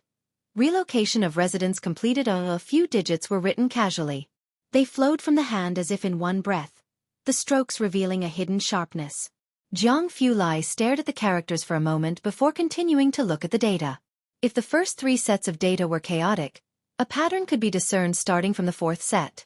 Jiang Fulai immediately recognized it as data from vortex ring collisions. He wasn't very interested in fluid dynamics, so he scanned the data quickly and then took out his phone to take a picture. He sent it to someone. Member of the Ma Institute. I'll need to calculate 5,000 Gaussian Bose samples. I don't have time. Member of the Ma Institute. Of course, if you're willing to switch to quantum mechanics, I think I might find some time. Clearly, the other party didn't look at the content carefully. The reply was quite heartless. Jiang Fulai was not in a hurry. 10 minutes later. The phone rang. Jiang Fulai's eyes were faint. He wore half-frame glasses on the bridge of his nose, and there were no chairs for resting in the lab, nor was the experimental table suitable for sitting operations. He leaned on the desk with one hand, while the other held a mouse, bending over to carefully plot the mass and interaction graph of WIMPs. He didn't answer. The phone stopped for a while, then ringed again quickly. Jiang Fulai reached out, picked up the phone, and pressed the answer button. I had a feeling they were up to no good, and trusting the kid to you. You're barely self-sufficient, How are you going to care for Jianghu? Came the voice of the member of the Ma Institute, with his teammates discussing something in the background. He was always direct with Zhang Fulai and after a brief pause, suggested, "How about this? You hand Jianghu over to me, and I'll raise him on your behalf." The member of the Ma Institute knew who was with Zhang Fulai. So he guessed that the data came from Jianghu. It's a set of data Jianghu and his friend worked on. They are very sensitive to data, Zhang Fulai said with a slight droop in his phoenix eyes. His depth in fluid dynamics wasn't profound. But a person's talent and spirit can't be hidden. Therefore, he did not think Jianghu and Bai Lian had a superficial understanding of physics. After all, even the mathematical genius Maxwell faced indifference when he shifted to physics, trying to study electricity and magnetism, and the physical giants of that era did not care about Maxwell either. On the phone. Jiangjing University. The member of the Ma Institute hung up, holding on to the data and thinking about it as he left the office. While going downstairs, he instructed his assistant, "We're aiming to match the school in Xianxia this year, right? Help me look someone up." The assistant noted it down in the schedule. Almost everyone in the school knew the member of the Ma Institute. Upon seeing him leave the office, a boy passing by the lab building couldn't help his excitement and took a photo, then grabbing his friend's arm, unable to contain himself, "Xiao, that's the member of the Ma Institute. Did you see? My teacher once had the privilege of being in his team." Bai Lian had just gotten off the bus when she saw Mao Kuan squatting at the bus stop waiting for her. Upon seeing her, Mao Kuan immediately stomped out his cigarette. Then he picked up the cigarette butt and threw it into the trash can. "Sis," Mao Kuan offered her an invitation with eager courtesy. "Sis, this is an invitation from the White Tiger Auction House." "I'm not going. Godfather said it's yours once he gives it to you. You can sell it if you don't want it," Mao Kuan scratched his head. "It's going for a good price on the black market right now." "Then you help me put it up on the black market." Bai Lian reached out, took the red invitation with a white tiger printed on its cover, and casually put it into her backpack. "Okay, sis." The two of them went to a convenience store one after another. Bai Lian grabbed a bottle of water, scanned the QR code to pay, and then went back. Whereas Mao Kuan, seeing that Bai Lian called the store owner uncle, caught on quickly, bought a pack of cigarettes, and also helped the owner move the piled goods back into the store. Someone watching from the shadows took note with a solemn expression, marking the store owner's name with a star. Bai Lian had a pleasant time reading and studying in the library with Jianghu on Saturday. Sunday. Jianghu sat listlessly alone on the carpet. He fiddled with a Rubik's Cube in his hands slowly. Zhang Fulai came downstairs, fastening the buttons at his collar with one hand, holding his laptop in the other, and walked slowly over to Jianghu. Looking down, his posture was somewhat lazy, his voice however was calm. Not changed clothes. Normally, Jianghu would have been heading to the library that day. Jianghu ignored him. Zhang Fulai finished buttoning up, placed his laptop on the table beside him, and asked calmly, "Do you know when my vortex ring machine might break down?" "Sister Bai has gone to Beijing to transfer her huku." Jianghu looked up and spoke slowly. "Beijing?" Zhang Fulai nodded. He then reached out, took the Rubik's Cube from Jianghu's hands, which was twisted halfway through difficulty, quickly solved it, and handed it back to Jianghu. "So clumsy," he said politely, then put on his mask, picked up his laptop, and left.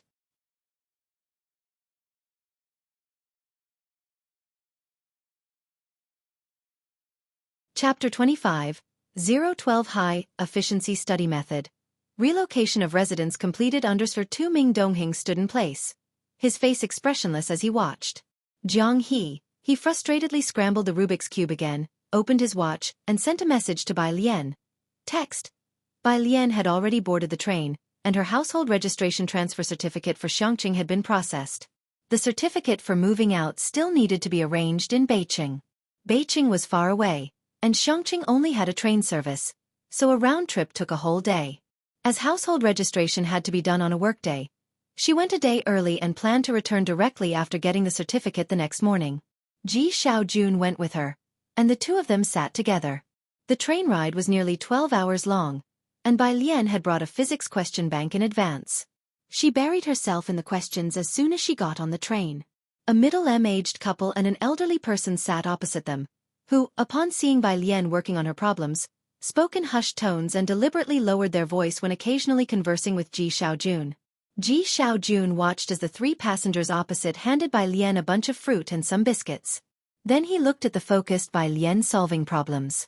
During the 12-hour train ride, even Ji Xiaojun couldn't help feeling a sore back and stiff waist. He had thought that being pampered from an early age, Bai Lian would find it more difficult to endure. But to his surprise, she remained upright and attentive, maintaining her studying posture throughout the journey. The train's signal was poor, and Bai Lian was concentrating on her questions. By the time she saw Jianghu's message, it had already been 2 hours. Illiterate. Text, by Jian. I've seen it. By Jian. Image.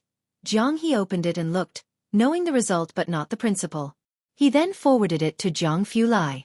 Zhang Fulai was still in the underground laboratory, holding a tablet and returning to the computer, its fluorescent light reflecting his expressionless face, cold and piercing. The group of trainees beside him tried their best to pretend to be busy, not daring to look at him. An assistant entered through the glass door with a document in hand and said, "Young Master Jiang."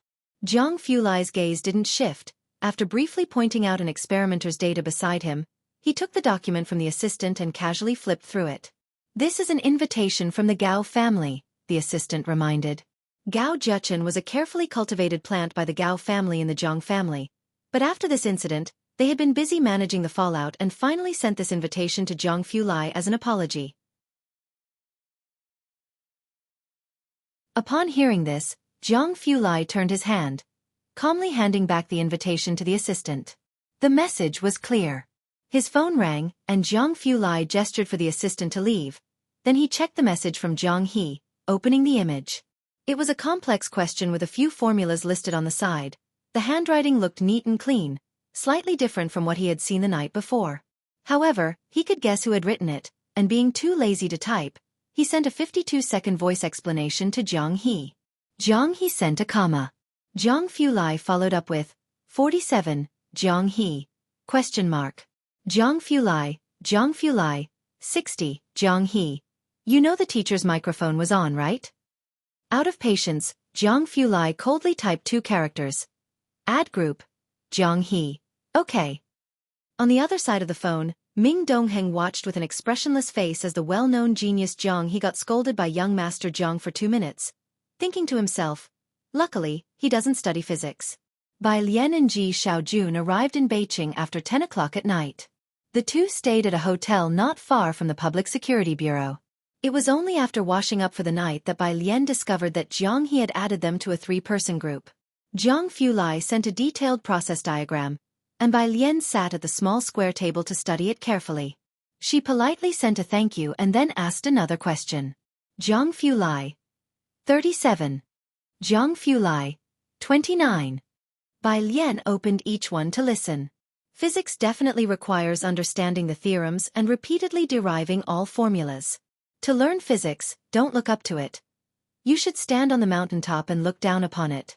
Every seemingly unrelated phenomenon in nature, when slowly deduced, you'll find that they all share a common cause. After you understand all the theorems and formula derivations in that university physics book, explain them to someone else in your own words until they can understand. Try this tomorrow by explaining absolute zero to your grandfather until he understands. Once you grasp the principle behind each phenomenon, you'll find all the problems quite simple. The other person must have been quite busy today, still in the underground laboratory, with a clear, deep voice. Deliberately slowed down, with a faint, slight echo. Bai Lian listened twice. So the next day, at 6 in the morning, Jianghu had just gotten out of bed when he received a call from Bai Lian. Bai Lian. Grandpa, did you understand? Jianghu wasn't fully awake yet, only hearing something about molecules and immobility. He got dressed, didn't understand, but responded with a calm Then would you repeat it for me? Jianghu. 15 minutes later. Finally, Bai Lian heard the correct answer from Jianghu's mouth and hung up satisfied. The Feynman technique that young Master Jiang taught her might end up making Jianghu the biggest victim.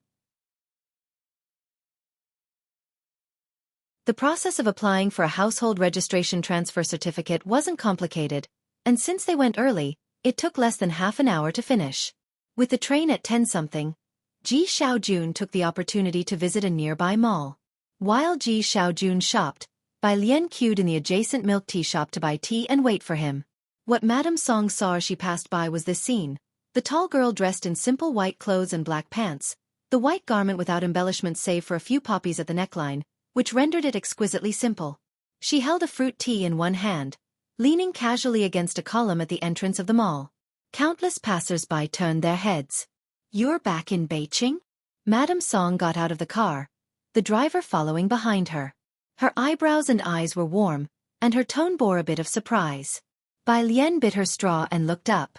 She thought for 10 seconds before she could recall who the woman was from the original owner's memory. It was her, Song Min's mother. "Auntie Song," Bai Lian spoke up. This person was more pleasing to the eye than Song Min, so Bai Lian politely explained that she was back to process her household registration transfer. "Bai Lian, listen to me," said Madame Song with a serious demeanor after hearing her out, looking at Bai Lian. "I know you think your father is unfair, and you don't like Xiaoqi and the others. I can understand all of this. But after all, you're a family. You can't be childish. To be honest, Xiaoqi is smarter than most of the young nobles I've seen in Jianghu. Your father's favor is not without reason. Besides, you need to understand that in the future, the Bai family will definitely be centered around Xiaoqi. His prospects, I dare say, are absolutely clear. You should look to the long term. Staying with the Bai family for protection will give you the best development." Madame Song's maternal family was from Jianghu, hence her extensive knowledge about it. She felt a subtle pity for Bai Lian and thus offered this piece of advice. Some things she left unsaid. For instance, she knew about the incident with the Bai T's written pledge and that Bai Lian and Bai Xiaoqi were at odds because of her son. But she thought that now was not the right time for Bai Lian to hold a grudge against Bai Xiaoqi. Instead, it was most important to maintain a good relationship with her. Bai Lian listened carefully. She finished her last sip of fruit tea, crushed the bottle. "I've never thought of relying on the Bai family." "What?" Madame Song was taken aback. The driver behind her glanced at Bai Lian. He naturally recognized the young miss of the Bai family, who often came to the Songs to find Song Min. On hearing this, he sneered internally. "Not rely on the Bai family? What else could you rely on? Your trivial youthful pride?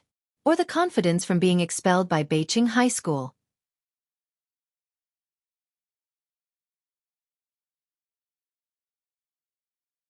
Chapter 26.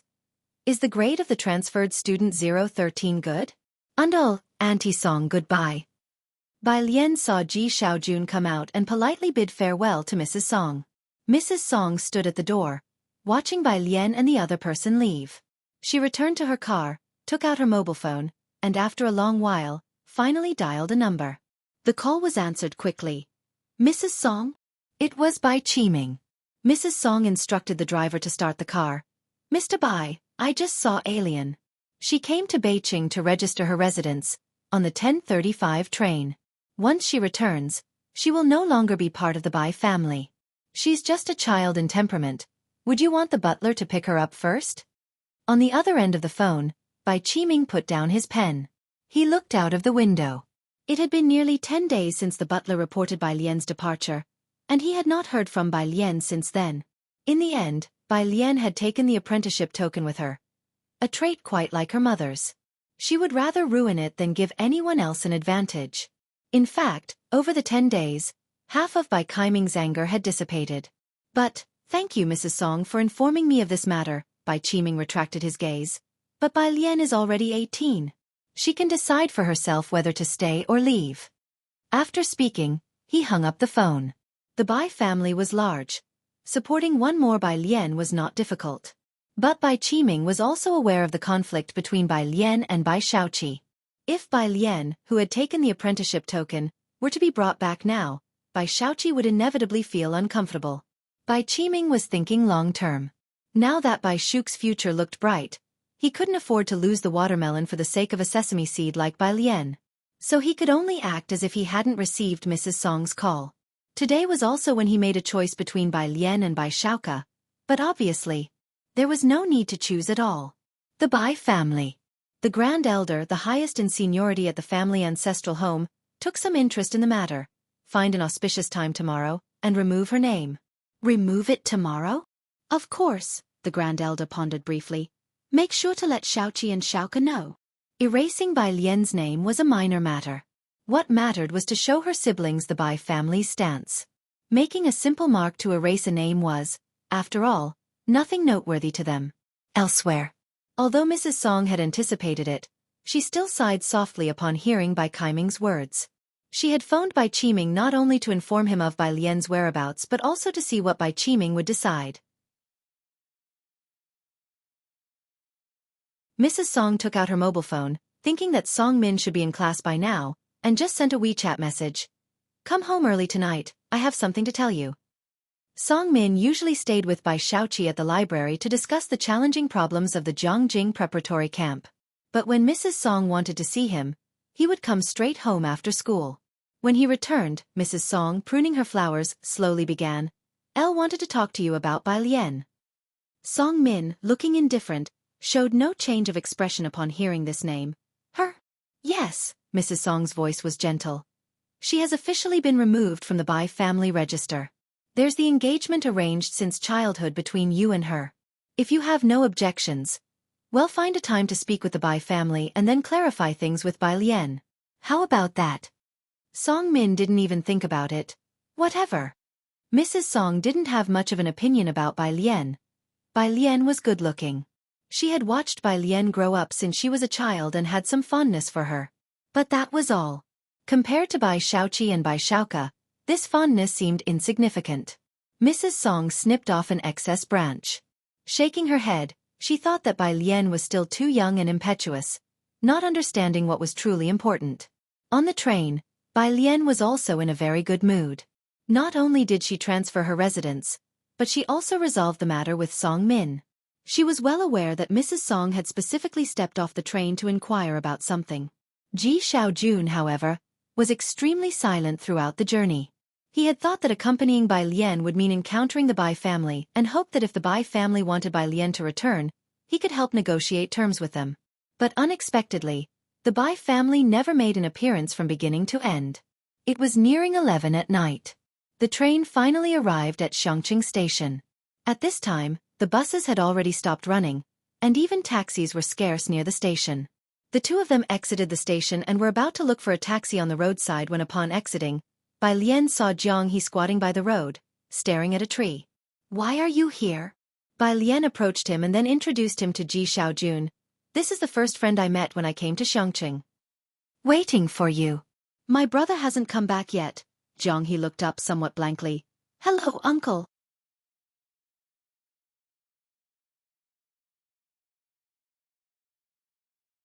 Chapter 27. Is transfer student 013 performing well in their grades? Understood. Ji Xiaojun saw this elegant-looking kid and wasn't quite sure how to start a conversation. But unexpectedly the other party greeted him nicely. He was somewhat at a loss for what to do, so he just stuffed all the snacks he had collected for Bai Lian into Jianghu's hands.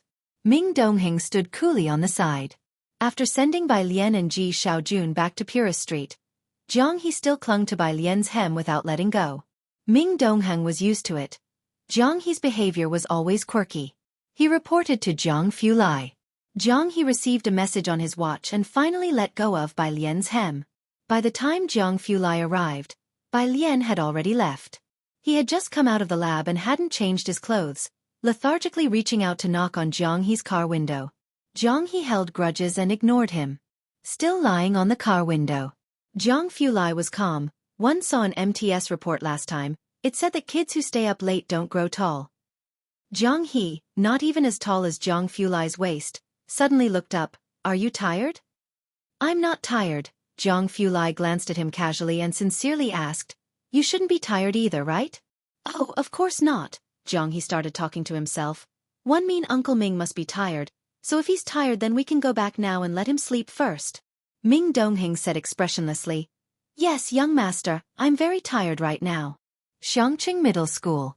Bai Lian rushed to catch the train on Monday, and after explaining the kinetic energy theorem once again to Ji Hang on Tuesday morning, she came to school. Desk mate. Bai Lian twirled her pen as she turned her head to look at Yang Lin. Can you lend me your biology notebook? The black pen spun agilely around her fair and slender fingertips. Yang Lin was the class study representative. Her hair was black and long and her skin extremely pale, covering most of her face and neck. She wore the school uniform, long sleeves and pants, every day and seldom spoke to others. She just reached into the desk and pulled out 2 biology notebooks to give to Bai Lian. Bai Lian took them, flipped through them, and saw that the notes were very clear and clean. Inside one of them, she saw a realistic drawing of an alley lined with fresh flowers on both sides.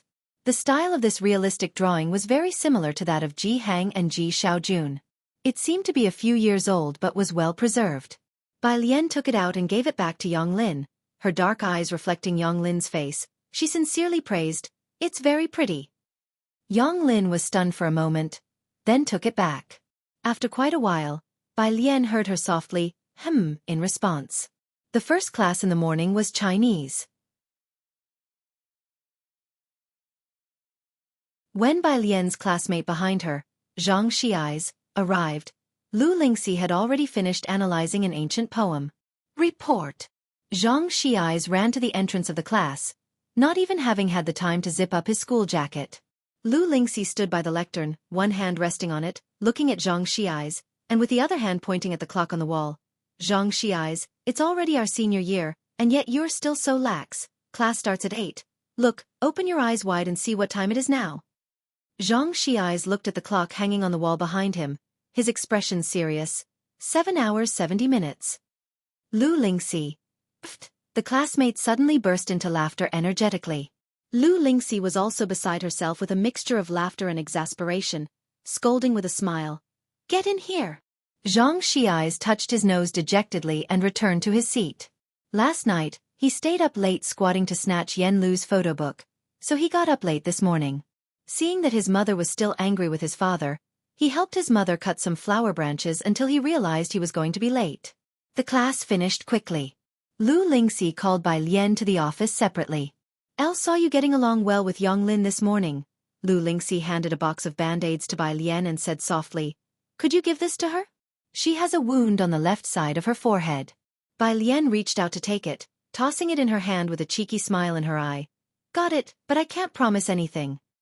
She was wearing the brand new school jacket she had just received today, her hair still tied up at the back of her head with a hairpin, and her prepossessing brows and eyes drooped as she looked quite well behaved. The blue and white school uniform didn't look bulky on her at all.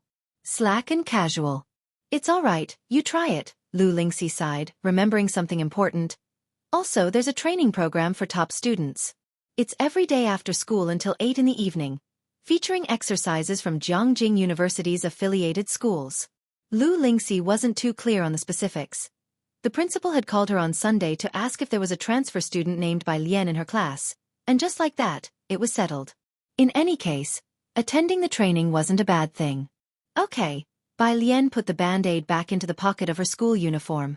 Returning to her seat, Bai Lian looked at Yang Lin, who was hunched over doing homework, and initiated conversation. "Desk mate." Yang Lin lifted her head slightly. Bai Lian quickly tore open a band-aid, lifted Yang Lin's hair, and accurately stuck it on before letting her hair fall back over it. The whole movement was smooth and fluid. It took a while for Yang Lin to realize what had happened. Bai Lian thought lazily, proving that sometimes it's not good to be too polite. Lu Lingxi was so polite she couldn't even give things away. The training class for top students was held in the auditorium of the comprehensive building. With only about a dozen participants, there was less than one person per class. By the time Bai Lian arrived, most of the students were already there. To the front left, a circle of people sat around Chen Zhu as their center. On the right, there were a few scattered boys, with Ning Xiao, Zhang Shi's deskmate, also sitting there. Bai Lian walked to the right and found an empty spot to sit down. Although she had only transferred a few days ago, she was already quite famous at the school and her presence was all over the forums. Someone noticed her as soon as she arrived. "It's Bai Lian," Ran Wanxian, sitting to the left of Chen Zhu with a boy behind her, was surprised. "That transfer student, huh? Damn, is her academic performance actually that good?" The school was rife with rumors about Bai Lian being a top student because she was always seen reading books or solving problems. But no one had expected her to show up for this training class. As Ran Wanxian was working through the test papers distributed in the training class, she caught Bai Lian's name from the surrounding discussion and momentarily wondered if she had heard wrong. "Who did you say?" she asked. "There," the girl in front of Ran Wanxian, Shi Yutong, her chief lackey, gestured with her chin toward the right. Her Bai Lian, the pretty transfer student. Ran Wanxian glanced over reflexively and saw Bai Lian settling into her seat not far away, her school jacket casually slung aside, with eyes as lazy as a beautiful cat's. Murmurs about Bai Lian buzzed around her. It seemed she was the center of attention. The discussions invariably revolved around Bai Lian, daring to transfer in senior year like that, and joining our training class within a few days of arriving at school.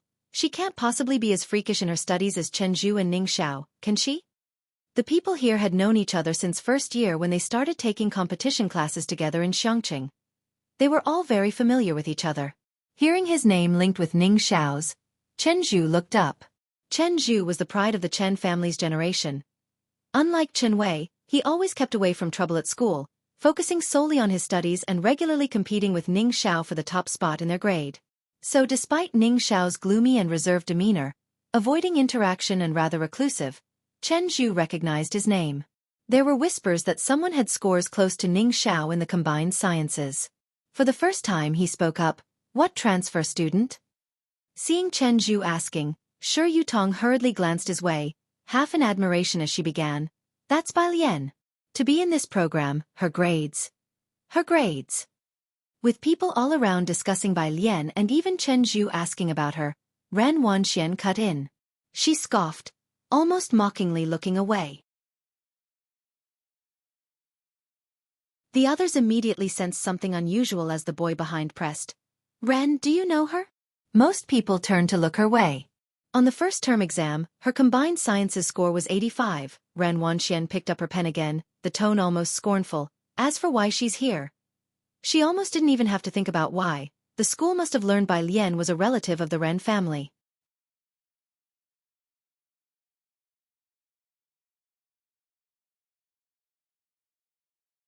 Chapter 28. Submit Assignment 014. Scored 1. Ran Wanxian kept a cold face, but she said nothing more. Inwardly, however, she was immensely irritable. Chen Zhu at her side had caught on, having not recognized Bai Lian earlier, but now upon hearing Ran Wanxian mention her, he recalled the person he had seen on the street that night. Some relative of the Ren family, though he didn't know exactly what their connection was. If Bai Lian had joined the training class because of the Ren family, it wouldn't be much of a surprise. He nodded and continued to focus on his practice questions. The others looked at each other in confusion. Every person in the training class knew what this class was for. An app reserve slot for Jianghu University. Every person in this room was truly talented. The initial test for math was extremely difficult, yet the comprehensive science was just giveaway points, with several sitting here who had scored full marks in it. Putting aside 85 points here was almost unheard of in the whole school. 85. Shi Yutong raised her voice. Then how did she get in here? She had good grades, and because of her family situation, she had learned to network from a young age, grouping together with others in school and looking down on the ordinary students. With such a score, Bai Lian's presence here clearly highlighted her as a connection-based attendee. However, Shi Yutong wasn't overly concerned, for even if Bai Lian had pulled strings to get in, could she really be more influential than the Chen or Ren families? A few who had wanted to add Bai Lian on WeChat now forcefully restrained themselves from doing so. Why is it so quiet today? The substitute teacher was the homeroom teacher of Class 8, Grade 3, and also the head of the physical science department.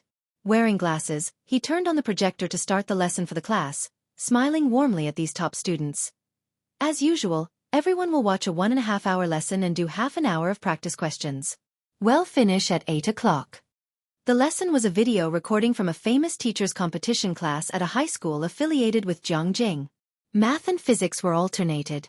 Today's lesson was on physics. After starting the video, the homeroom teacher also sat at the back with a pen and paper to watch along with the students. Today's physics lesson included electromagnetism and the theory of relativity. The video clearly explained everything from the special theory of relativity to electromagnetism. Bai Lian listened intently for the first time to the concept of time dilation. She found the concept frightening because it meant that the flow of time was different for everyone. The video ended promptly at 7:30 p.m., and the homeroom teacher distributed practice problems he had printed out. This is the question for today. You all can work on it. I'll collect it tomorrow evening, and it will be part of your regular evaluation. The auditorium quieted down to just the sound of pages being turned. After distributing the questions, the homeroom teacher, with his hands clasped behind his back, slowly walked over to Bai Lian and looked down at her. Like Lu Lingxi, he had received a call from the principal days before, but he knew more than Lu Lingxi did. The principal took special interest in this transfer student named Bai Lian, and had instructed him and the math teacher to take good care of her. So, upon his arrival today, he couldn't resist shifting his attention to Bai Lian. The questions printed by the training class were synchronized with the video and were very difficult, all originating from Jiang Jing. In the past, he had always focused on Chen Zhu and Ning Xiao, but today, he made an exception to watch Bai Lian. He was curious whether she could solve it. Bai Lian was unaware of the homeroom teacher's thoughts. She glanced at the question, then casually set the paper aside. She took out a book and slowly flipped through it. The homeroom teacher who was waiting to see her solve the question was puzzled. "I write, will you? Why aren't you writing? Student, do you have a problem with me?" He waited, undeterred, for 10 minutes. Realizing that the student had no intention of writing, he stood up, emotionless, ready to go home. It was clear that this student was quite rebellious. Normally, the last half hour was optional for students to stay, with substitute teachers typically leaving early. Suddenly, something occurred to him. Wait, the book Bai Lian had taken out was Physics at Jianghu University? Physics at Jianghu University wasn't for sale to the public. Only students from Jianghu University's physics department had access to it. Getting into Jianghu University was hard enough, let alone its top-ranked physics department. The homeroom teacher didn't even know anyone from the physics department at Jianghu University. He walked out, contemplating in silence. He had to find a chance to deceive. No, to borrow the book from this student to take a look.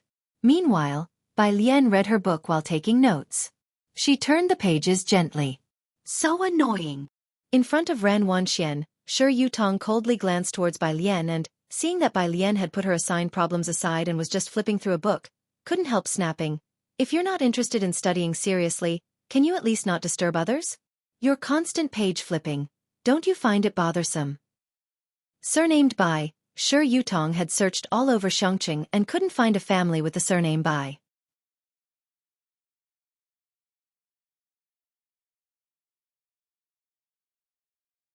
Chapter 29. Submit Assignment 014, scored_2. Her father is in the Department of Education and knows the students' files. While others at school don't know, she is crystal clear about it. Chen Zhu's Chen Wei's family is the richest in Xianxia, and Ren Wangshuan's family is even more incredible. Bai Lian still kept her head down slightly. The lights in the lecture hall were quite bright. She leaned casually against the back of her chair, one hand flipping through a book and the other holding a pen, occasionally making notes on the page. She paid no attention to Shi Yutong. Although Shi Yutong couldn't compare with Chen Wei or Ran Wanxian, she wasn't invisible at school either, with good grades and a respectable family background. She couldn't let go of her dignity being snubbed like this. "Bai Lian, are you deaf?" "Ah." Bai Lian finally looked up, glancing at Shi Yutong as if she had just realized someone was calling her, a strand of black hair falling onto her cheek. "Are you hollering at me?"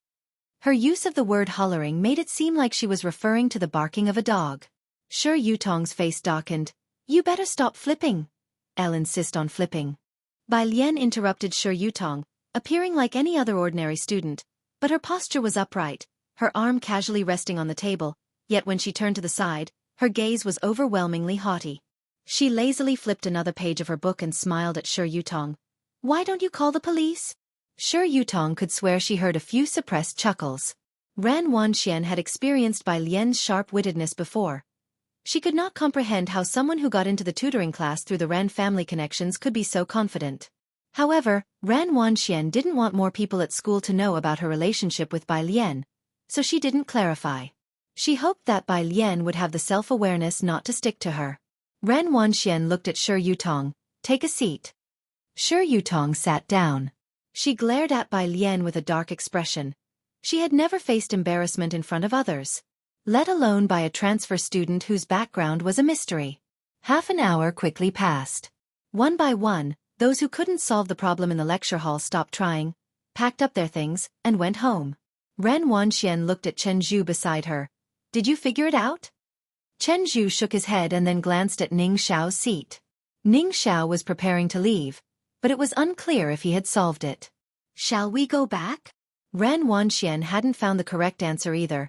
Do you have news about the invitation? Chen Zhu was also putting away his pen and upon hearing this, turned his head. Where did you get the news from? My GRA. As Ren Wanxian started to speak, she noticed Bai Lian was still there and dropped the subject, giving Chen Zhu and the others a look. Let's talk outside. She didn't want to discuss her grandfather and her family history in front of Bai Liana. The group packed up and left together. As they left through the front door, Ran Wanxian noticed that the exercise paper on Bai Lian's desk was still spotless. She hadn't even attempted the first question. A cold sneer curled the corners of Ran Wanxian's mouth. Do you have news of the White Tiger auction house invitation from your grandfather? With hardly anyone in the stairwell, Chen Zhu took the initiative to ask, There's no news from my dad's side. That's quite normal, Ren Wanxian was not surprised. Not just anyone can get into the White Tiger auction house. The White Tiger auction house catered to an international audience. Xianxia was insignificant to them, and if they wanted to get an invitation, they would have to resort to the black market. The two of them continued talking to themselves, while Shi Yutong and the rest were in the fog listening in. With only ordinary family backgrounds, they were somewhat informed about domestic affairs, but had never even heard of the White Tiger auction house. It wasn't until they parted ways at the door and watched the two drive off that they discussed quietly among themselves. Shi Yutong lowered her voice. I think one heard my dad mention it once, somewhere near our border. She didn't even dare to utter, Backter Street. That place, where average people dare not casually enter. They say even passing dogs lose 3 layers of skin. It was after 8 in the evening. Jianghu was waiting for her at the school entrance. Ming Donghing looked at Bai Lian apologetically, thinking she had a really good temper. Jiang Fulai was busy coming and going every day, with Jianghu mostly playing alone before waiting for Jiang Fulai to return. He was odd and had no other friends his age. Bai Lian was Jianghu's first friend, and she was even willing to take him out to play. Jianghu was very attached to Bai Lian. Bai Lian had already received Jianghu's message. She had told Jianghu she wouldn't be coming home for dinner and took Jianghu to a milk tea shop nearby. What time is your brother coming back? The milk tea shop is closing at 9. Her desk mate had already left work and gone home. No need to close, Jianghu drawled. My brother bought the milk tea shop. As if he had just bought a big head of cabbage. The incorruptibly honest Bai family. Jiang Fulai came back early today. He also had dinner sent to the school.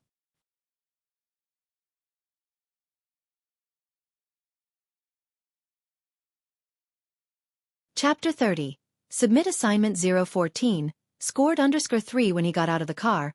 The milk tea shop was no longer open to the public, with only one incandescent light on by the window. Bai Lian was doing her homework with her head down. It was a bit cold that night, so she had put on her school uniform jacket, without zipping it up, revealing the white embroidered collar inside. She rested her chin on one hand in a lazy manner while holding a pen in the other, her eyelashes half lowered. People passing by would frequently turn their heads for another look. Jianghu sat beside her, engrossed in twisting a Rubik's Cube. The wind chime at the door rang, and Bai Lian and Jianghu both lifted their heads simultaneously to see who was coming in. Jiang Fulai always had a cold and noble look in his eyes, restrained in his elegance.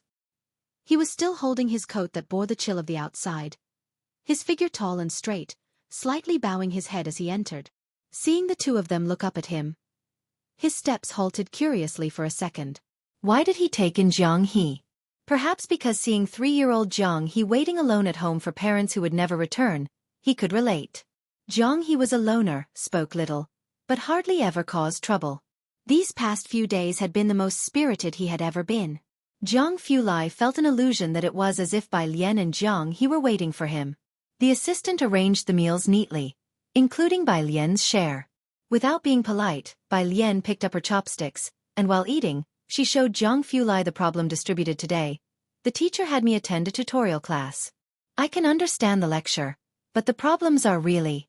She paused. Makes me want to fight them. Jiang Fulai found it a bit funny. Don't rush into a fight just yet, he said with his clear, light voice, reaching out to take it. The printout bore the Jiangjing University logo, and he skimmed it to understand the gist. It's not your problem. This person's way of setting questions is just like this. Simple. After we eat, I'll explain it to you. The problem that no one in Xianxia Middle School could solve, he casually passed off with 2 light simples. During the meal, Jianghu earnestly sent a message to Maxwell, suggesting the PhDs you mentor can't set problems properly. I could teach them. Bai Lian had attended many classes these last 2 days, including the recorded lessons from a famous teacher tonight. It's only after listening to others that one can make comparisons. Jianghu was much clearer than they were, straightforward, easy to understand, and detailed, even softening his voice a bit. Bai Lian watched him intently, her pair of dark eyes filled with a strong desire for knowledge. So, is the constancy of the speed of light derived or proven? Maxwell's equations. Jianghu reached for a pen, his fingers elegant, clean and long. He wrote a set of beautiful equations on the back. Jianghu was drinking milk nearby, looking at Jianghu with an expressionless face. Last month, he had asked Jianghu a similar question. The other man pointed at a folder and said indifferently, "There's a paper I published in Nature 2 years ago on the topic, find it yourself." Are these words said by a human being? Jianghu was very clear, and since Bai Lian's main focus of study recently was electromagnetism, she could almost understand the problem. The next day at school, she completed the problem based on her understanding. Tonight's tutorial class was on mathematics. The homeroom teacher of Class 8 collected yesterday's practice problems and distributed the newly printed solutions to everyone before starting today's video. The students watched the video. After returning to his desk, the homeroom teacher took out his usual grading book and 2 pens, and started correcting the submitted practice problems. Most students hadn't completed them. After reviewing each student's work, he made a note in their regular grades. All of this would be part of the assessment in a month's time. The problem was excessively difficult. The Class 8 teacher had almost stayed up all night to fully understand the answer after receiving it. When he saw Ning Xiao's answer, he WFF0'd a big 8 behind his name. The regular grade was out of 10 points. Most others scored between 4 and 5. Ran Wangshuan's answer was a bit higher, 6 points. Chen Zhu didn't cover as many aspects as Ning Xiao did, 7 points. A bunch of science students with wildly scribbled writing. He spent years searching for twisted answers in various cracks. Not until turning to the last page did the words arranged neatly, stroke by stroke, catch his eye, even neater and more beautiful than the printed problems. The homeroom teacher's eyes lit up. He focused on the content, becoming serious at the first question, but when he reached the second one, his pupils contracted.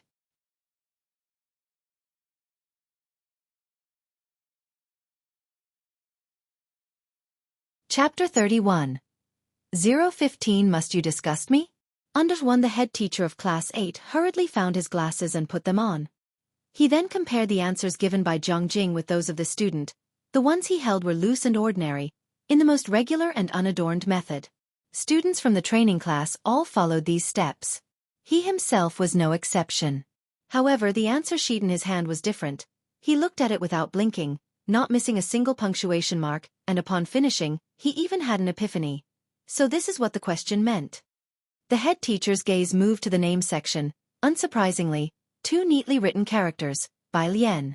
He gave a big wave of his hand and marked an unprecedented 10 on her usual score. 9 o'clock in the evening. The underground laboratory. The energy threshold is low. Jianghu looked up, took off his glasses, one hand propped on the table, the other hand pointing to an energy diagram he had just drawn.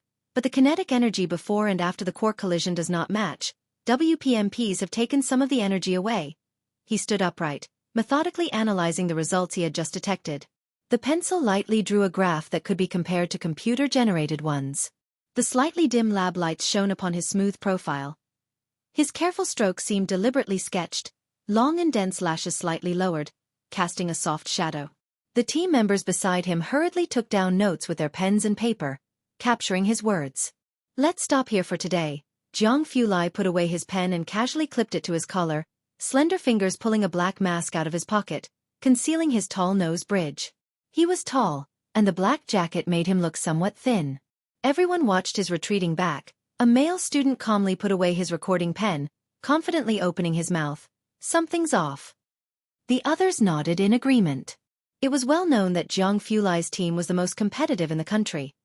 It was common for Lord Jiang to stay in the lab until midnight every day, hardly ever returning home at night for months on end. Once a team member heard the Jiang family on the phone over a trivial matter. He was scolded in the office for 5 minutes. Latterly, the Jiang family dared not come to him casually. However, for the last 2 days, he had been returning home punctually at 9 o'clock every evening. "Ha!" the female student next to the male sneered as she fished his recording pen out of his pocket. "So you've been secretly recording us behind our backs, huh? No wonder you're always so quick to answer young Master Jiang's questions." "He won, you're really asking for it." Male student. In the car, Jiang Fulai was sitting in the back seat. The laptop was put away on the table, and when his phone rang, he glanced at the screen and answered. On the other end came a male voice. "Why reject the Gao family? Just sneaking someone in, not making them join the Jiang family. I knew it, as soon as your mother died, you stopped considering me your uncle." But Jiang Fulai stopped listening to the rest. The car slowed to a stop, and the assistant got out to fetch Jiang He's dinner from the trunk.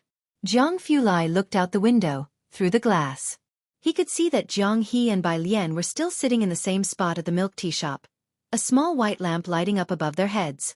Jiang Fulai detached himself from his emotions, methodically and with cool detachment, because it's pointless. What I'm saying," Jiang Fulai said with a light gaze, calm as a deep pool, his voice holding back a chill as he took a black notebook and stepped out of the car, "is I don't accept trash."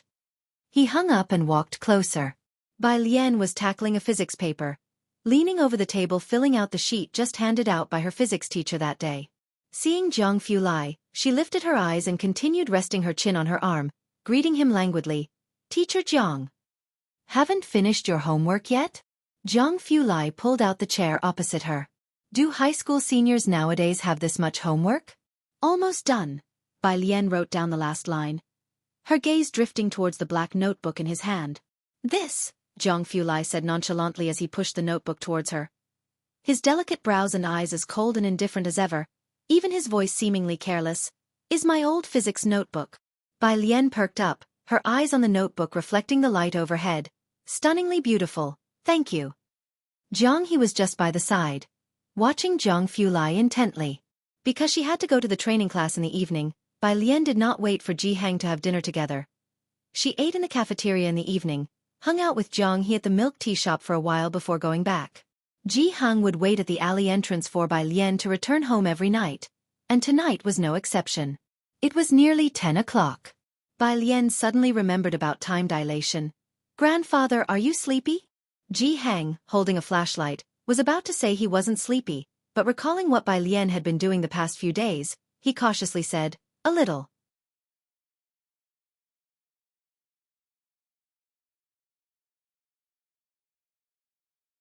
Chapter 32.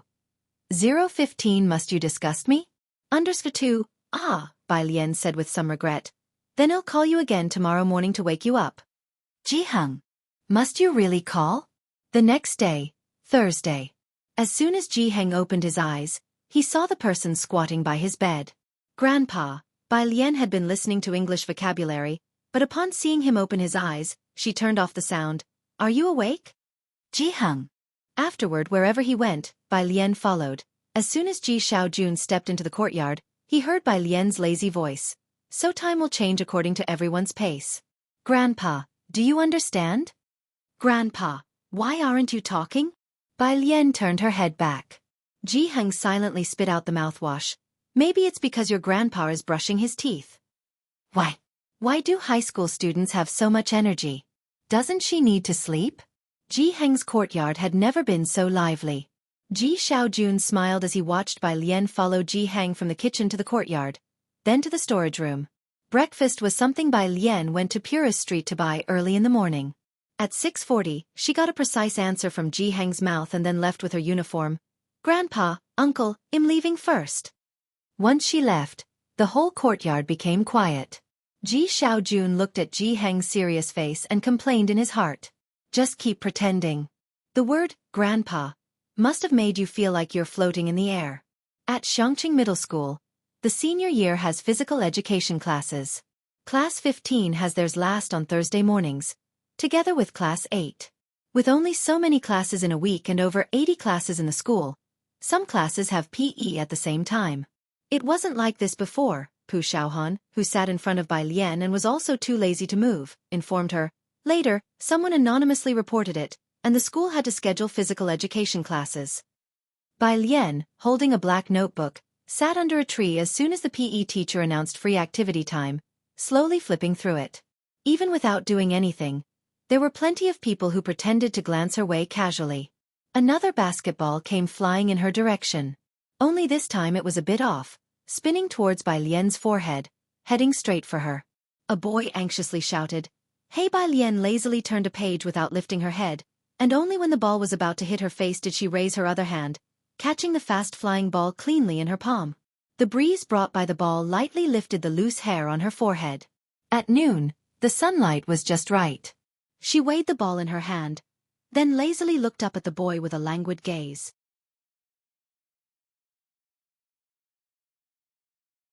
Sunlight filtered through the tree branches, sprinkling bits of light over her head as she tossed the ball back to him carelessly. She smiled at him with eyes as charming as jade. Be careful. The boy caught the ball. His face flushed red, and it took him a while to recover and return to his team, while his teammates whispered excitedly, Damn, that was cool. 10 minutes, Pu Xiaohan came back to reality, closed her mouth, and began to count for Bai Lian. Only 10 minutes, and already 2 shuttlecocks and 3 basketballs have accidentally landed near you. Bai Lian is so extreme. Bai Lian smiled lazily. She looked down, took out her phone to snap a photo of a black cat on the notebook, and sent it to Jianghu Lai. Your drawing isn't as good as my grandpa's. Jiang teacher. Not far away. She's actually reading a book? Sure. Yutong stared intently in Bai Lian's direction, her expression heavily sullen. Scoring 85 in comprehensive science and still pretending? Ran Wanxian leaned against the horizontal bar with a bag in her hand. Wanxian, Brother Chen said you have an invitation to the International White Tiger Auction House. A few students from Class 8 came over with a basketball, whispering mysteriously, We've never seen one before. Ran Wanxian looked towards Chen Zhu. Chen Zhu nodded at her. Ran Wanxian laughed and weighed her bag in her hand. She originally intended to open it right then and there but, seeing Bai Lian not far away, paused. Let's find another spot to show you guys. Pu Xiaohan did not dare offend Class 8's people and could only resentfully mutter to herself about Bai Lian. Elle wouldn't fancy it even if you showed me. But she also knew that something treasured by the people from the crown class had to be extraordinary. After gym class, Bai Lian went with Pu Xiaohan and Yang Lin to the cafeteria for lunch. All the way there, Pu Xiaohan tried hard not to stare at Yang Lin. Xianxia and others, after getting their food, gathered around Bai Lian's table. Yang Lin sat next to Bai Lian with just a green vegetable in her bowl. Without much thought, Bai Lian put a chicken leg in her bowl, and with an indifferent air she received from her $1 million child support said, This is the child support that my mom and my crappy dad each gave me after their divorce. It's not much, but remember to pay it back later. Yang Lin's chopsticks halted. Pu Xiaohan's mind was racing with Bai Lian's loaded words. She opened her mouth about to tell Bai Lian, Yang Lin won't take it. But then she saw Yang Lin gently make an mm sound. Yang Lin ate quickly, finishing in a few bites before heading back. Pu Xiaohan and Zhang Shi's group were still seated, completely astounded. So the reason they couldn't give their things away was that their parents hadn't divorced. Bai Lian, after finishing lunch, as Bai Lian and company had just reached the second floor, they saw the Class 8 homeroom teacher coming out of the second floor office, wearing glasses. As the homeroom teacher of the crown class, Zhang Shi's and others naturally recognized him. Several students, scared at the sight of a teacher, went clambering up to the third floor, leaving Bai Lian by herself. Your work on last time's questions was very good, the Class 8 homeroom teacher stood in the hallway, expressing his admiration before his tone turned discontent. Why did you go off to study literature before? That's just nonsense. Bai Lian hid her feelings behind her eyes, quite honestly admitting, Teacher, yesterday's questions were taught to me by someone else. That has nothing to do with teaching, he laughed. From your steps, I can understand your whole problem-solving thought process. If you can understand that question, the answer. Even if I were to use it in a tutoring class, only a few people would comprehend it. Bai Lian really wanted to explain to the teacher. If Jianghu Lai explained it to them once, they could write it out too. It's just a matter of whether the teacher would believe it or not. She touched her nose and collected the compliment before heading back to the third floor. Of course, she didn't know. Jianghu Lai would find it decent enough if he didn't curse them out. Explain a question? Ha. Class 8. Chen Zhu and company never ate at the school cafeteria, preferring to eat at a small private restaurant outside before returning. Ran Wanxian returned to her seat. Because she was going out for lunch and others still wanted to look at the invitation, she asked Shi Yutong to take her bag back to class after they were done. As soon as she came back, she opened her bag. What's wrong? Noticing Ran Wangshuan's expression change, Chen Zhu stood up. Ran Wangshuan's face chilled over, scanning around the class. Who came to our class at lunchtime? That expression made it clear. Something was missing. The people of Class 8 were all prominent figures of Xianxia and internally aware of Ran Wangshuan's identity. They would not commit such an act. That left only one possibility. Someone from another class. Couldn't be that, right? The worried class president quickly stood, referring to the invitation. Today, the whole class had been queuing up to view her invitation. Seeing Ran Wangshuan's dark expression, the class president knew he had guessed correctly. Damn it, he smacked the table hard, scanning the room. Who came to our class at noon? No one dared to speak out in the dead silent room. After a long silence, a girl in the corner hesitantly raised her hand and spoke. At noon, I think I saw that transfer student from class 15 on the second floor. Ran Wanxian had never been this angry before. She had lived a life of privilege since childhood. In school, others only looked up to her. No one would dare touch not just what she kept in her bag, even her discarded items. Hearing the girl's words, Ran Wanxian grit her teeth. Bai Lian, isn't it? She threw her bag onto the floor and headed directly towards class 15. As she walked, she took out her phone and sent a message to her dad. Do you have to bring your relative to our school to disgust me?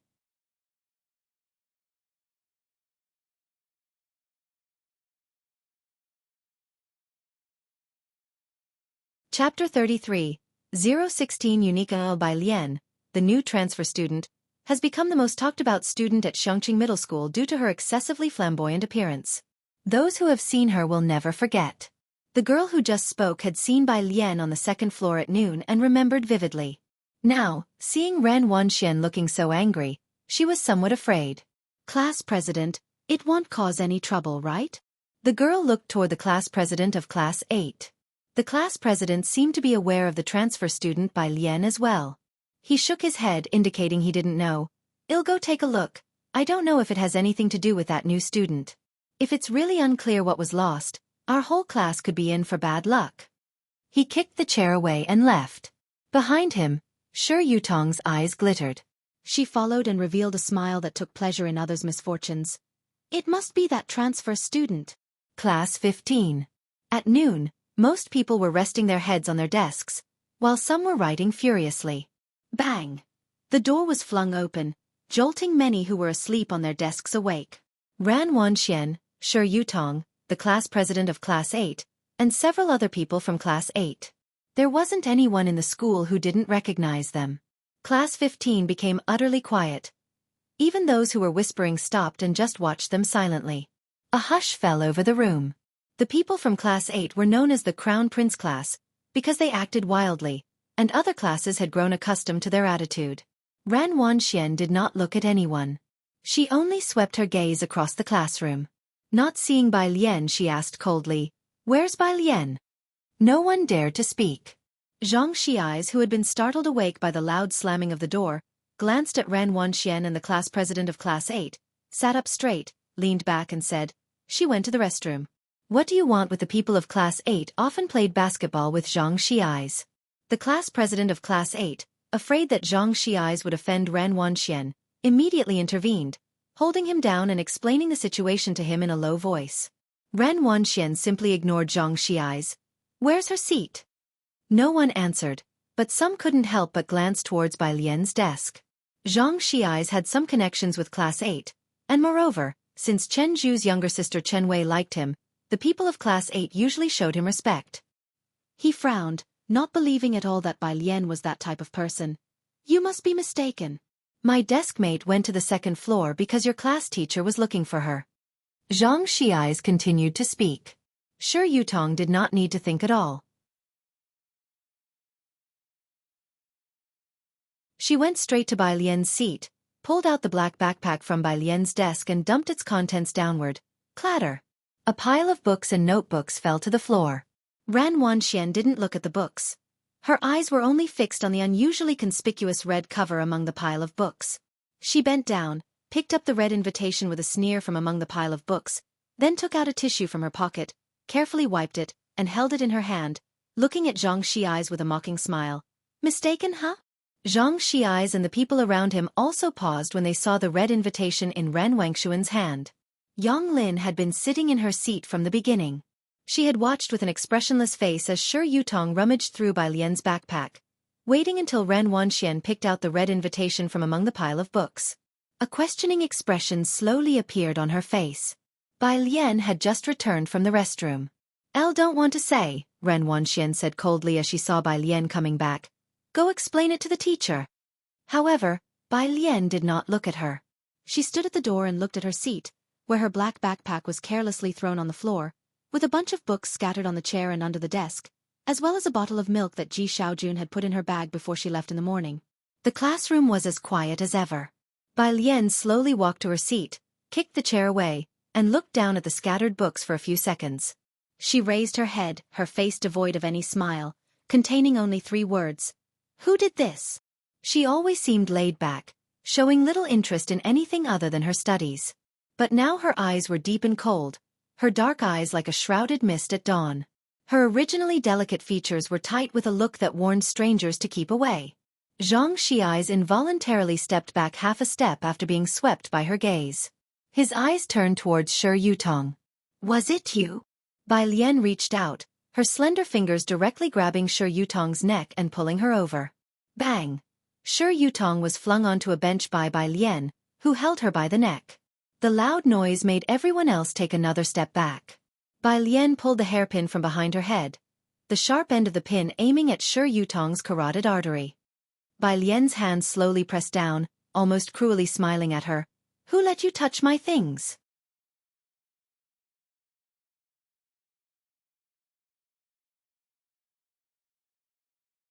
Chapter 34. 016 Unique under Shi Yutong's neck was so red it was almost bleeding. What happened? At the classroom doorway, Lu Lingxi hurried over. Lu Lingxi's voice was gentle yet powerful. People from Class 15 had gone to find Lu Lingxi as soon as the students from Class 8 arrived. Bai Lian. Xianxia's also reacted, grabbing the hairpin in Bai Lian's hand. Bai Lian calmly stared at Shi Yutong for a few seconds. You can't be serious. Lu Lingxi said these are all flowers of our country's future. But this person was like magnetic flux. Since she was like magnetic flux, she decided to let it go.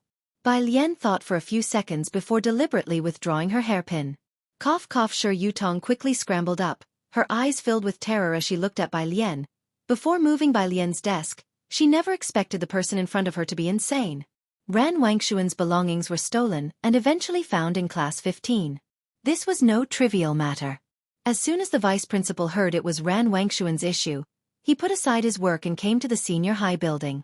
There's no need to call the parents. Holding the invitation, Ran Wanxian cut off Ji Shaorong's call and addressed Lu Lingxi and the school leaders.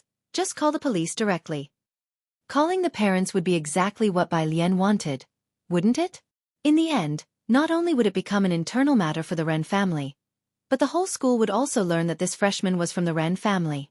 Ran Wanxian had no doubt that this was done by Bai Lian. Apart from her, Ran Wanxian couldn't imagine who else would be so foolish as to commit such an act that harmed the enemy 1,000 and themselves 800. Considering calling the parents and blowing things up, only to be forced by public opinion in the end for the Ren family to drop the matter.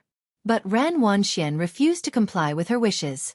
Ran's student, Lu Lingxi didn't think the matter was done by Bai Lian, but no matter who did it, she didn't agree with calling the police. This is an internal school matter. Calling the police would have too great an impact on a student's life. Beside her, the vice principal nodded frequently. Not calling the police? Handling it lightly, Ren Wanxian looked at the people in the office. If you don't realize this invitation has no market value, you can ask Chen Zhu. Next to her, Chen Zhu pondered for a moment. Teacher, this is an invitation from White Tiger Auction House. Except for special channels, it truly is unavailable for purchase. The teachers had no idea what the White Tiger Auction House was. But hearing Chen Zhu and Ren Wangshuan's words, they knew the situation was serious. Lu Lingxi and the vice principal exchanged glances. Cough cough, Shi Yutong, who didn't dare to look at Bai Lian, said hoarsely, "If you don't call the police, it'll help you." Lu Lingxi frowned.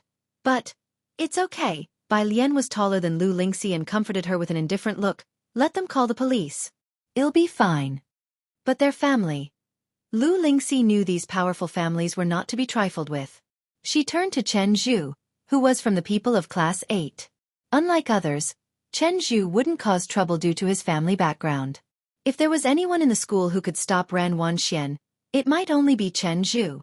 Chen Zhu averted his gaze, his refusal clear. This was a matter of principle, and he couldn't help Lu Lingxi.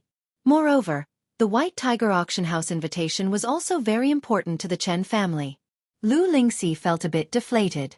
Shi Yutong had already called the police, watching Bai Lian's direction with malicious eyes. Bai Lian didn't care about the invitation, just taking out her phone and looking up someone's profile picture, she inquired leisurely, "White tank top." "Sister, I was just about to tell you, someone's made an offer for your invitation." "Bai Lian, Xiaomao, is there any purchase record for that thing?" "White tank top." "There's no record, but each one is unique.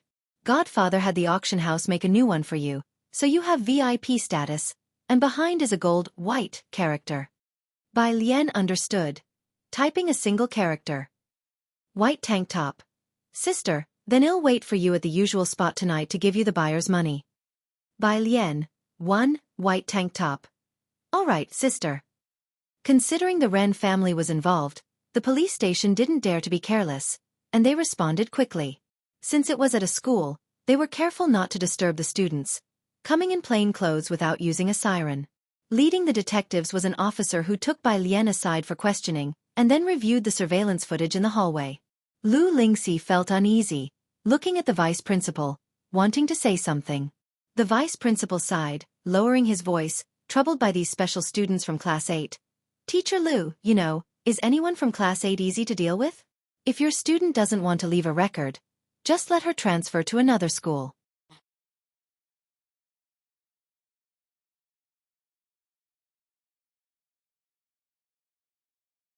Chapter 35. 016 Unique under the 3. Although he was the vice principal, he could only tremble in fear in front of the Ren family and the Chen family. The entire interrogation appeared very simple. It took less than 3 minutes before the officer next door came out with Bai Lian. As soon as the two emerged, all eyes turned towards them. Lu Lingxi even stood up directly. Her eyes were full of inquiry. "Miss Ren," the policeman, who had already been briefed on Ren Wangshuan's identity, began politely, "May I see the invitation card in your hand, please?" Ran Wanxian frowned slightly. But still, she handed over the invitation card to the officer. Unlike the general public, the police, who maintain law and order in Xianxia all year round, are naturally aware of Backter Street and White Tiger Auction House. When he saw the lifelike white tiger on the red invitation card, he was very cautious. He flipped through it. Bai Lian had not examined the invitation closely. Only then did she notice the small Bai character on the back. She collected her thoughts and, unhurriedly, took out the original wood-colored hairpin from her pocket and styled her hair. Her fingers were slender, clean, and so flawless they contained not a single impurity. It was hard to imagine how such hands, akin to a work of art, had previously been wrapped around Shi Yutong's neck.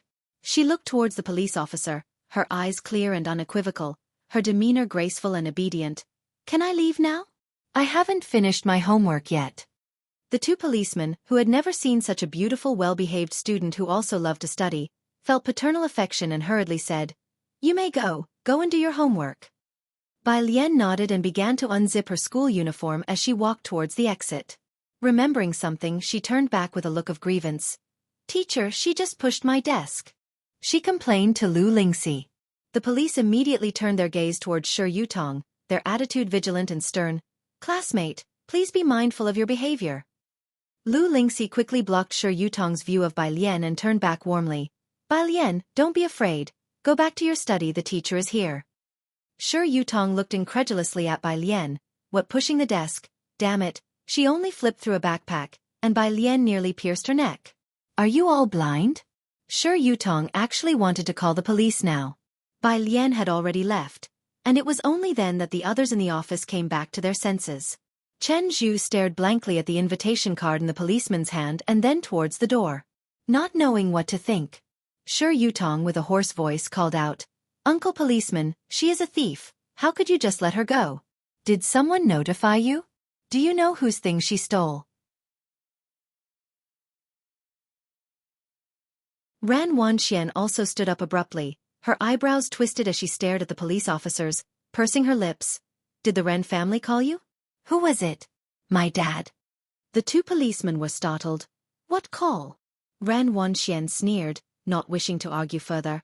"What are you two pretending for? You dare to let her go without receiving a call? Forget it. Just give me my stuff." She extended her hand. "Miss Ren, when did you buy your invitation card?" One policeman couldn't help but ask. Ren Wanxian replied, "Yesterday, for 500,000. 500,000 was a huge amount for the average person, but it was nothing for them. What mattered was the channel. 500,000, based on what we know about White Tiger auction house's market value, is the price for regular customers. Miss Ren, you might not be aware that White Tiger auction house has a kind of invitation card that is unique?" "What?" Ran Wanxian was taken aback. Indeed, she hadn't heard of it. The police officer turned over the invitation card, pointing at the small by T character for her to see. "See this? In the bottom right corner, there's a by T character, indicating that this card is the personal property of Miss Bai who was here just now. An invitation for VIPs from White Tiger Auction House. You're holding someone else's property while calling the police, and yet you still insist it is yours?"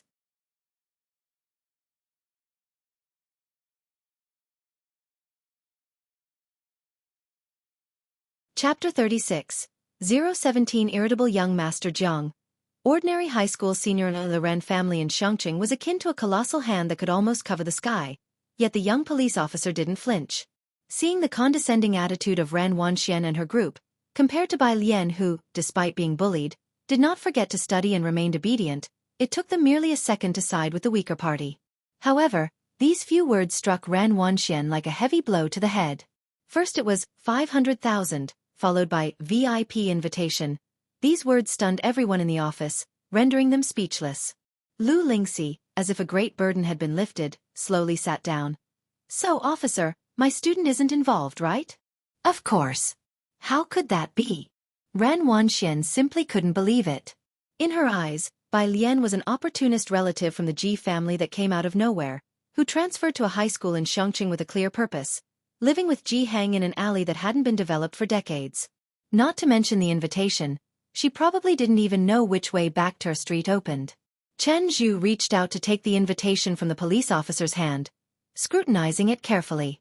In fact, there was a significant difference between an ordinary invitation and a VIP invitation, and the invitations purchased by the Ren family had already been inspected numerous times by Ran Wanxian and Chen Zhu. He could quickly discern the differences. Chen Zhu looked at Ran Wanxian. "This should be hers, it's different from yours." "Are you done looking?" The police officer extended his hand to retrieve the invitation from Chen Zhu's hand. "This belongs to someone else." He then handed the invitation back to Lu Lingxi, remembering that she was the homeroom teacher of the girl in question. Ran Wanxian pursed her lips, her mind a whirlwind. She wasn't sure where to start. "Then, where is my invitation?" The police officer remained silent, his gaze turning towards Shi Yutong by her side. Shi Yutong had started acting strangely the moment the police officer brought out Bai Lian's invitation. That invitation was clearly the one she had stuffed into Bai Lian's backpack. How did it end up belonging to Bai Lian? And what about the invitation that she had put inside? Miss Ran, with keen insight, these officers were capable of using the big memory recovery technique even with serial killers, so they could easily see through psychologically immature students like Shi Yutong with just one glance. "I'll think it's best if we do not concern ourselves with students from other classes. Is this classmate a friend of yours?" When she caught the officer's gaze, Shi Yutong turned pale and slumped to the floor. Ran Wanxian lowered her head, staring intently at Shi Yutong. The class leader of Class 8, who was at the door, only realized what had happened after hearing this and hurriedly went back to search Shi Yutong's desk in Class 8. The others looked at each other in confusion and followed suit. In actuality, the class leader of Class 8 didn't search much, As soon as he took out the backpack, a red invitation fell to the floor. A silent scene ensued. Lu Lingxi looked impassively at everyone from Class 8, then turned to the vice principal. "The police are here as well, let them handle it." "Of course," the police officer said. "An item worth 500,000 is not just a simple theft." In the end, the class leader of Class 8 could only lower his voice, his bafflement evident, as he spoke to Chen Zhu. "Zhu, isn't it said that these invitations are hard to come by? How come Bai Lian has one? And it seemed even a higher grade one at that." Chen Zhu, who was always the leader in Class 8, was naturally approached by this group of privileged students whenever there was an issue. Now, however, Chen Zhu simply narrowed his eyes slightly and shook his head. Ran Wanxian lowered her gaze, remaining silent. Class 15. When Bai Lian returned, her desk and chair had already been righted, her backpack and books tidied up. Everything was as it should be. Her usually languid and carefree face now carried a rare trace of melancholy. Her beautiful eyes held a "L must take someone down today" vibe. Upon her return, even though people were already distracted, they couldn't help but steal glances at her. But no one dared to speak. Bai Lian wore a blue and white school jacket, with a white t-shirt underneath, embroidered with a green bamboo stalk. She pulled out her chair, her right elbow casually propped on the table as she sat, her hair tied up behind her head, looking through her notebook with lowered graceful eyes. The midday sunlight streamed through the window, casting her half-lowered eyes into the shadow of her lashes, resembling an affronted white tiger, calm yet dangerous. Only after Bai Lian turned another page did the room breathe quietly. The notebook of Mr. Jiang mostly had clearly written formulas and problems, easy to understand, but some were more haphazard. For example, Maxwell's electromagnetic field theory, Mr. Jiang omitted an iconic problem regarding the motion of charged particles, near Jiang. Obviously, he drew an earth and added a remark. Did the teacher not wake up? There's no gravitational force, this is space-time distortion.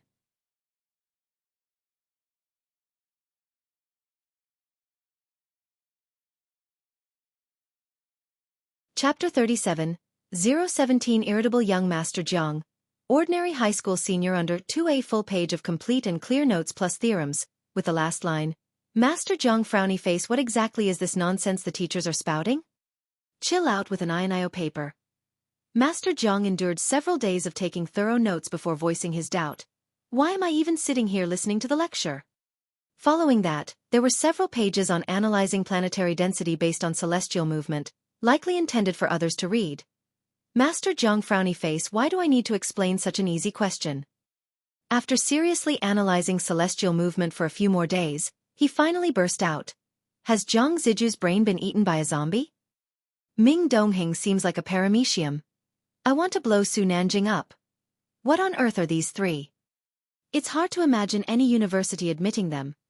It was evident that he wasn't paying much attention in class, frequently daydreaming and coldly snarking with an indifferent face. Bai Lian was almost dying of laughter from these words. She took out her phone. Someone seemed to have recalled something about what was written in his notebook, noticing an unread message from an hour ago. Teacher Jiang frowny face. Look at something useful. Lazily tapping on her phone, Bai Lian replied, like a paramecium. Teacher Jiang frowny face. Bai Lian frowny face, comma. Jiang Fulai on the other side stared at the comma for a while before finding a video in his album and sending it over. Bai Lian clicked on it to take a look. It was a very magnificent blue fire ring, surrounded by transparent blue flames. Her eyes lit up. What's this? Teacher Jiang frowny face shockwave mock ring. Bai Lian saved the video. It's beautiful. Teacher Jiang frowny face happy now. Bai Lian frowny face. She leaned on the desk, repeatedly watching the mock ring and casting Shi Yutong and Ran Wanxian to the back of her mind, before lazily propping up her chin and nonchalantly beginning to jot down the other serious analyses he had written.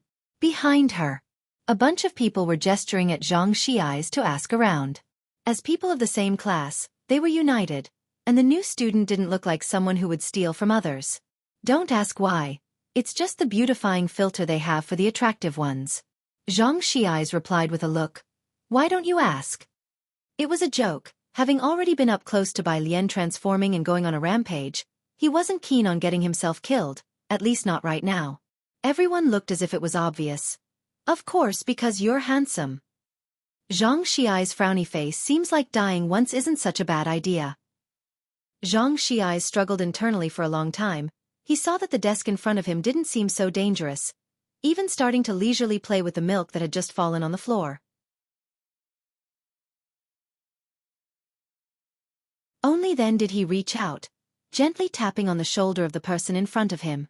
Bai Lian rested one hand on the desk, slightly turning her body with a lazy look in her eyes. Speak.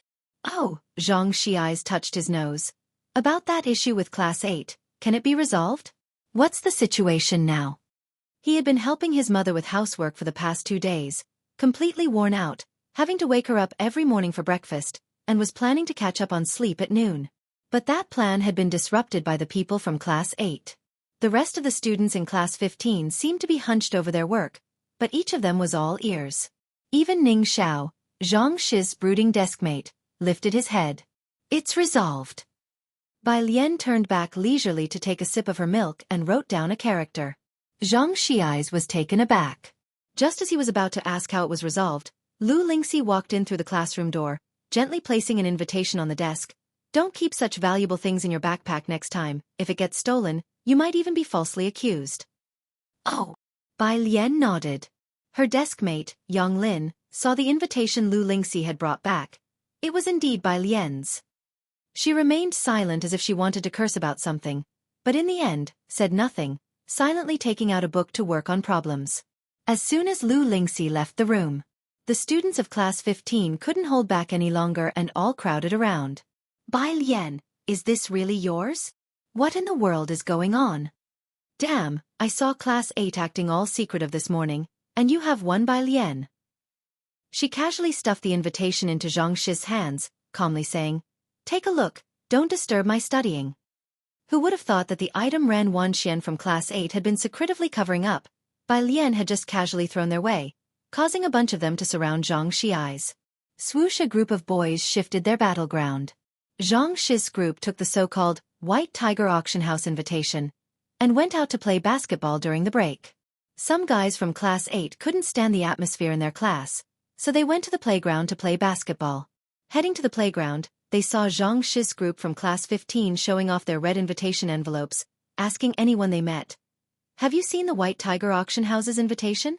It's the VIP edition, you know. Come on, today we're using the White Tiger Auction House invitation to play ping pong. The elite Class 8, who had been so secretive and afraid to show their invitations that morning, their faces stiffened. Class rep, let's just go back. At night, the 6 o'clock training class proceeded as usual. Today, neither Ren Wanxian nor Shi Yutong came. The atmosphere in the training class was unusually quiet and eerie. The Class 8 homeroom teacher arrived a bit late today. He stood behind Bai Lian for a long time, hesitating every time he seemed to want to say something. Bai Lian turned her head back and looked at the Class 8 homeroom teacher, blinking as if she were asking, What's up? Her almond eyes were as ever, pure with clear black and white contrast, her expression usual. Because of the incident at noon, the Class 8 homeroom teacher was silent for a moment, not knowing how to apologize to Bai Lian. He patted Bai Lian on the shoulder, as clever as they come. He knew what Bai Lian meant. She hadn't taken out the annoyance caused by the people of Class 8 on others. The Class 8 homeroom teacher then lowered his voice. I was thinking of showing your answers from yesterday to a few students. Would that be okay? Some content in the answers was beyond the syllabus, and he suspected that some students might not understand it, so he only planned to show it to 2 who would. Bai Lian nodded, her cold white fingers twirling a black pen at her fingertips casually. Sure.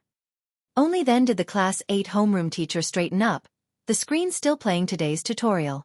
He quietly closed the door and went out to print 2 copies of the rearranged answers from last night, intending to give them to Ning Xiao and Chen Zhu. As the answers were Bai Lian's, he had asked for her opinion. At 7:30, the Class 8 homeroom teacher handed out the exercises for the day. And standing next to Bai Lian, he lowered his voice. Bai Lian, someone is looking for you, pack up and leave first. Bai Lian gripped the pen she was twirling and lazily replied with one word. Okay. She put her things into her backpack and left through the back door. The tutoring venue was located in the comprehensive building, and at the time Bai Lian came out, the boarding students were also in their evening self-study, making the entire campus dim and quiet. At the steps outside the comprehensive building, A black Audi was parked quietly there. Bai Lian, wearing a simple school uniform, walked leisurely down the steps under the dim lighting, her overly bright face softened by the shadows, her back straight and her bearing relaxed yet reserved. By the car, the waiting secretary spotted a slim figure approaching in the distance. It must be someone from the Ji family, and he instinctively adjusted his glasses. He gently tapped the rear car door and reported to Ren Qian. "Sir, she's coming out."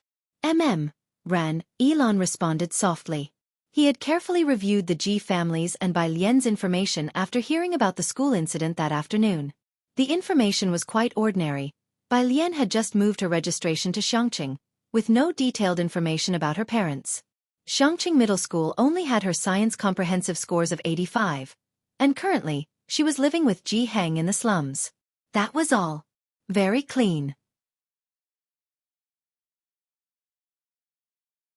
At least the documents didn't indicate anything special, just a very ordinary high school senior, so ordinary that she could be lost in a crowd with hardly a ripple stirred.